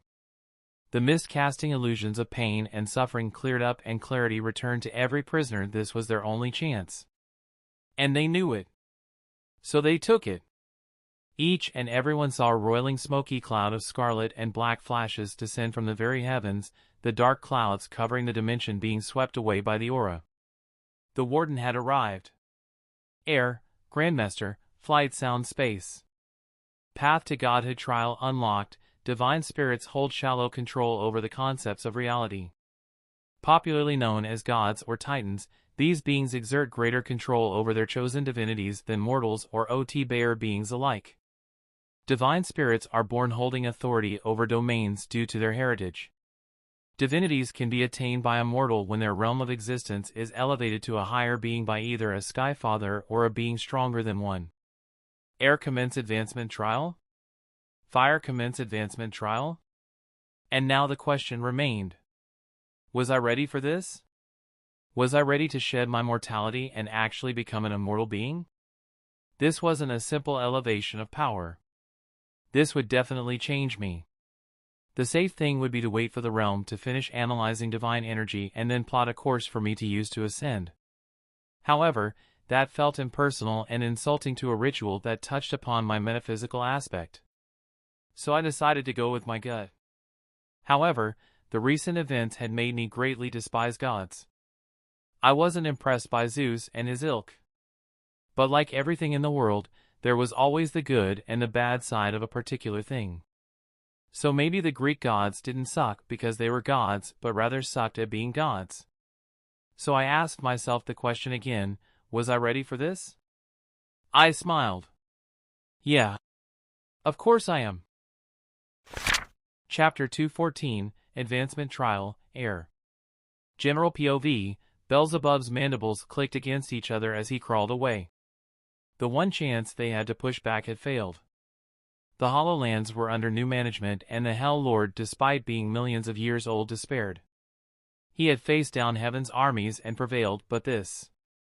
A groan escaped his mouth as a well-polished loafer stepped down on his claw. The bones snapped and the hand broke apart into several scuttling insects. Beelzebub raised his head and stared at his tormentor. He was dressed in a slightly oversized suit with an average face and short black hair. All in all, the Warden looked like an everyday office man. There was no aura about him. Nothing like the obvious dangerous air around his companion, the White Shadow. Which was in itself the creepiest thing. The Warden was scary because he looked too normal. What now? The Warden asked his creator, master, and basically father. He had made a statement. He had introduced himself to his prisoners, and now that they knew him, he could go about rehabilitation. The White Shadow frowned, staring out at the shifting hollow lands. Shades that looked like dementors flew around the air, sucking the joy out of the prisoners lying beaten on the ground. You're crueler than I expected, Warden. The Warden bowed with a subservient look on his face. Please, master, call me Michael. And that's what was different between this spirit and the rest. He had even named himself. If it wasn't for the fact that Aiden knew none of his spirits could betray him, he would have been wary. Michael. The White Shadow ran the name through his tongue. It's a good name. A bit too on the nose with the symbolism, however. The White Shadow stated only for the Warden to cock his head in a little confusion. God created Michael as the first being to overlook his creation. I thought the name fitting for this situation for you are my creator as well. Was I wrong? The White Shadow's face softened. No. You're not wrong. He turned to survey the whole dimension. With his will, all the mist and dreary clouds covering the place lifted. The barren gray world displayed looked beautiful in its own way. Or rather, it would be easier to say wholesome. I place all you see before us, under your governance. Let your imagination fly. Create rivers that suck out hope and give back despair. Rains that split the skin and ground that heals at the cost of all your happy memories. This is a place of punishment and atonement, Michael. The White Shadow turned to him. Make it so it reflects the principle of damnation. Anything less is a failure on your part. The Warden immediately bowed. It shall be so, master. Anyone who offends you shall face a fate worse than mere death. Michael's average face changed into something disturbing. The mouth opened up to show a row of chalk-white teeth that had no end in sight, and the eyes dulled into a sick gray that had black blood vessels running through the cornea. His voice didn't change. It remained that normal middle-aged office man tone. His body grew skeletal and taller, the bones expanding with cracks. His suit changed into black robes that fell and merged with the similarly black ground. A flash of gray smoke and a huge scythe formed in his left hand. He stooped his shoulders and stared at the White Shadow with the featureless eyes and smile. They shall curse my name as I make them squeal like pigs, my master.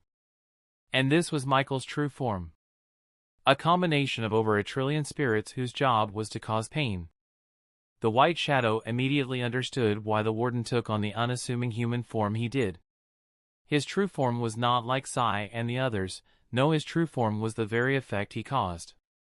His true form was all the sins, all the pain and all the negative things that had ever happened, will happen and is happening. Were it anyone else witnessing this for themselves, they would have already gone mad. The white shadow blinked his eyes, and unassuming Michael was back. "By your leave, master?" The white shadow gave a nod. It was about time he handled the last issue. The other chaos rifts in the rest of the dimensions close to Earth. The shadow under Michael grew larger and more menacing as Michael exercised one of his numerous abilities.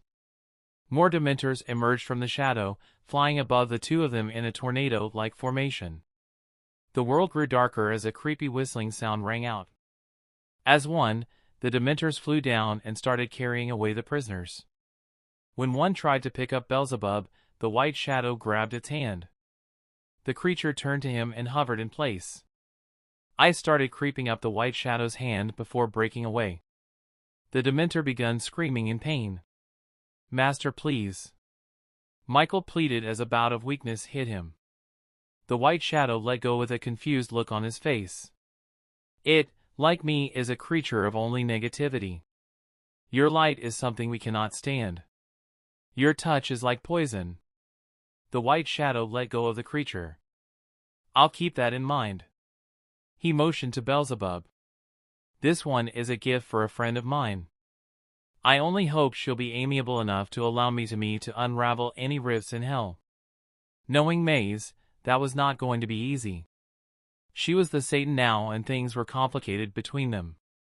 The white shadow grabbed Beelzebub, who struggled weakly to escape the grasp. A portal then manifested before them. "I'm sorry I couldn't introduce you to the rest of the family, Michael. Unfortunately, none of them are around." "Oh, it's fine, master. Next time perhaps." The white shadow had a small smile as he replied. "Next time." Then he walked through the portal. Upon leaving, Michael's facade broke. "So much power," he commented, looking at the last position the white shadow had been standing at, in obvious unfiltered awe. "Father, you are incredible. I only wish I can achieve the expectations you have placed on me." He turned to survey the hollow lands. "I will turn this into the hell of hells for you. I will break any who question your will." He held out the palm of his left hand and sliced the skin with a long nail from his right hand. Gray blood trickled down and soaked the ground. The craters caused by the fight between him and the prisoners were all filled up as the damage was undone. A river that sucks out hope and gives back despair, huh? Aiden's POV. I clicked on the tab to commence the Air Godly Ascension trial. I found myself in the same gray space as before. Then nothing. Elsewhere, a dimension far from Earth, finally, after 10 years of preparation, 5 of them spent in hard training. And the rest spent journeying across the 5 lands looking for companions and more power. He'd made it here. The Demon King's castle. The whole structure looked bleak and fearsome. Tall spires shot through the dark skies, falling with smog and ash. A tower bigger than any other stood prominent. At its crest was the Jewel of Dreams, the symbol of the Demon King's power. The hero tightened his hands on the pommel of his sword, blessed by the goddess herself. The Jewel of Dreams was perhaps the most important part of the mission. Were he to kill the Demon King and seize the jewel, then power unlimited would be his. The Church would anoint him as the world's custodian, the most important figure just under the Pope himself, and Princess Aurelia would be his. For her, for his ambition and billions of lives, he would succeed where none had before. His companions fought behind him.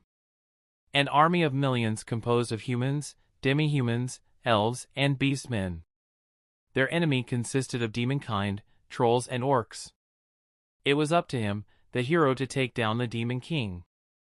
"Beware, what you seek cannot be owned," the elemental spirits around whispered.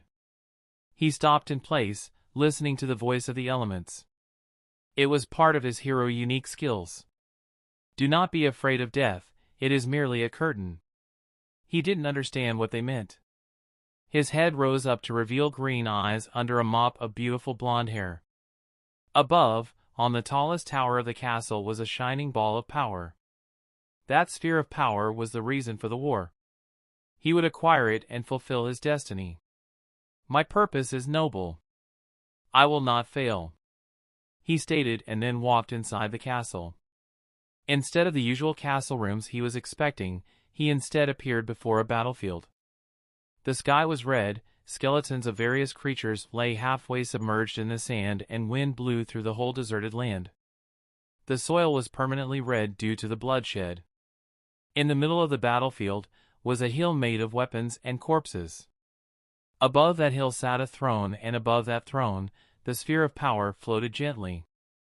"The Jewel of Dreams," he stated in awe.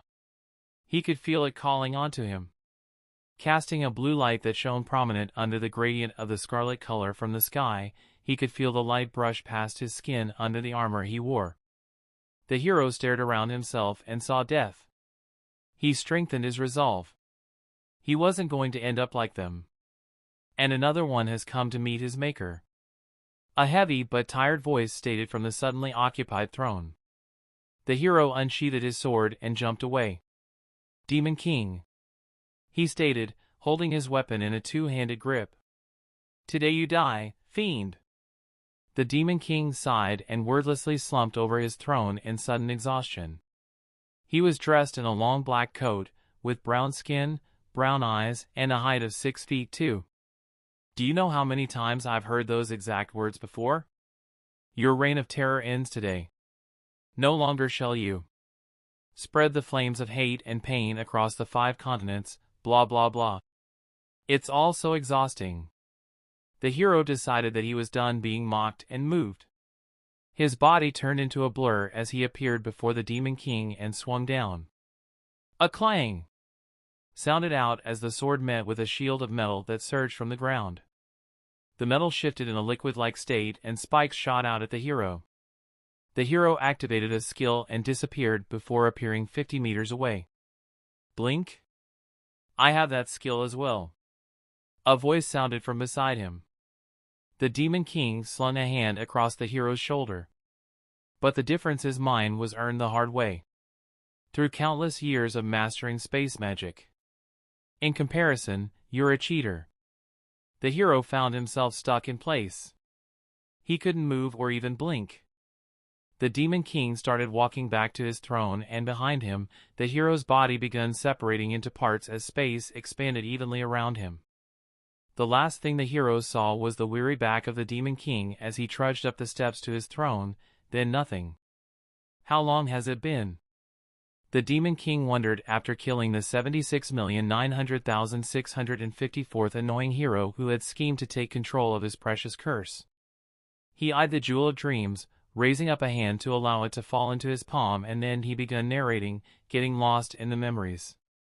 The story of an orphan with nothing on his back. A mere child forced to witness the cruelty of life, innocence robbed and naivety crushed under the oppressive might of reality. He sought power and found none. And so he realized he couldn't merely seek for power. Power was a rare resource after all. Those who had it prospered, those who didn't were like him, hopeless and denied a voice. And so to sate his hunger, he took power, stole what he could not earn and earned what he could not steal. Until finally, the heavens decided to reward his will. Whether the reward was a curse or blessing, he has still not decided. At this the Demon King grew animated. The reward, a dull gemstone, turned out to be his lucky break. He wasn't merely limited to sating his hunger when it crept up or finding shelter when it rained. A new hunger befell him. Desire. For what is desire if not hunger for that which you want but don't need? Well, with his new treasure, aptly named, the Jewel of Dreams, he could dare to desire. It rewarded any effort he put in with power to break through all obstacles. Every fight the now young man encountered, no matter how much the odds were stacked against him, he won. The powerful saw him as a threat and sought to steal his treasure away. They all fell under his might. Other of his kind, those who sought to fulfill their selfish desires, flocked to his side, and he became a feared foe across the lands.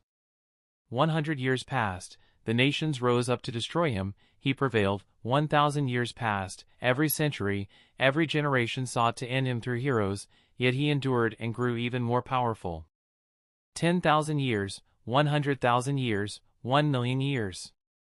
He grew in power, content to discover more of what the Jewel of Dreams could give. He became the strongest mage, the strongest fighter, the sneakiest thief, the most resourceful ranger, the most accomplished alchemist, the best ruler. Every field of what he learned could be mastered. 10,000,000 years passed. His voice started growing weary. He discovered for all his power, the path seemed to have no end. So he distracted himself. He lived, loved, killed, but all in all never once did he let go of the jewel. He betrayed his sons and daughters and wives for the jewel. It was all he needed. The distractions worked well to show him, or rather comfort him, that as long as he had the jewel, then he was okay. And so he got back to his routine. On and on he learned about the secrets of his planet, then his local star system, and then the galaxy. His scrying showed him beautiful planets across the galaxy. So he journeyed to them. He learned more and more. Made memories with the locals who welcomed him, destroyed those who did not. 100,000,000 years passed. He started noticing death catching up with the universe, and so he returned to his home planet. Despite the years that had gone by, they still remembered what he was. The legacy left behind had completely changed the world. The war started soon. The new church despised his existence just like the last one. 120,000,000 years and they still send champions to end my existence. And after so many long years, the jewel finally spoke to him for the first time. And he realized he had lied to himself. His eyes teared up. The jewel said, "You have lost the very thing you sought to gain." General POV, the hero's armies were destroyed with the death of the hero. Many more came after him, all seeking the Demon King's death. The result never changed. They all perished. Years started passing by him. More heroes and champions, then gods all challenged him and lost. He had all the power in his hands. Billions of years went by. The universe cooled around him, the stars lost their glow. All that yet the jewel's song never ceased. You have lost the very thing you sought to gain. Until finally, when he was all alone in the void, the only light remaining being the jewel itself, he still vehemently held on to the only thing that could stop the decay. He finally understood what the jewel was for. A new light. But his spirit rebelled at the idea of what he had to do. The Jewel of Dreams had forged his dreams into reality. How and why should he let it go? Why should he let go of his freedom? Freedom. Freedom. Freedom. You have lost that which you sought to gain. It was freedom he had lost. Tears dropped down his cheeks. He had sought power only because of freedom. True freedom to dictate his own actions, but now that freedom, the core of his hunger and the drive of his desire, was gone. He had imprisoned himself with the very thing meant to free him. He wept. And after weeping and with new understanding, he realized what he needed to do. There was nothing around him. In the inside of the infinite canvas of unreality, only he stood the test of time. He held on to the Jewel of Dreams. Its once shining light had dimmed considerably. No words left his mouth. He was past the point of speech. He crushed the jewel in his hands and let go of all he had received. He let go of the most precious thing he had, and in doing so, he was freed. Light bloomed anew as an explosion of power rippled out into the void. Reality gained and ripped ground from unreality as something new formed. Something eternal and infinite. Aiden's eyes shot open. The whole world venerated his existence. The very air sang its praise to its master. Every god in every pantheon felt the shockwave of power released. A new divinity had ascended. And this new god was more powerful than any of them could perceive. Ascension complete, authority acquired, freedom, Chronos, the tides had changed. The god of time now knew without a doubt that the both of them could not exist within the same reality. Aden Strong had simply grown to be too much of a threat. He needed to perish. And he couldn't do it alone. That's the end of this tale for now. Thank you for watching, and I'll see you in part 10. Peace.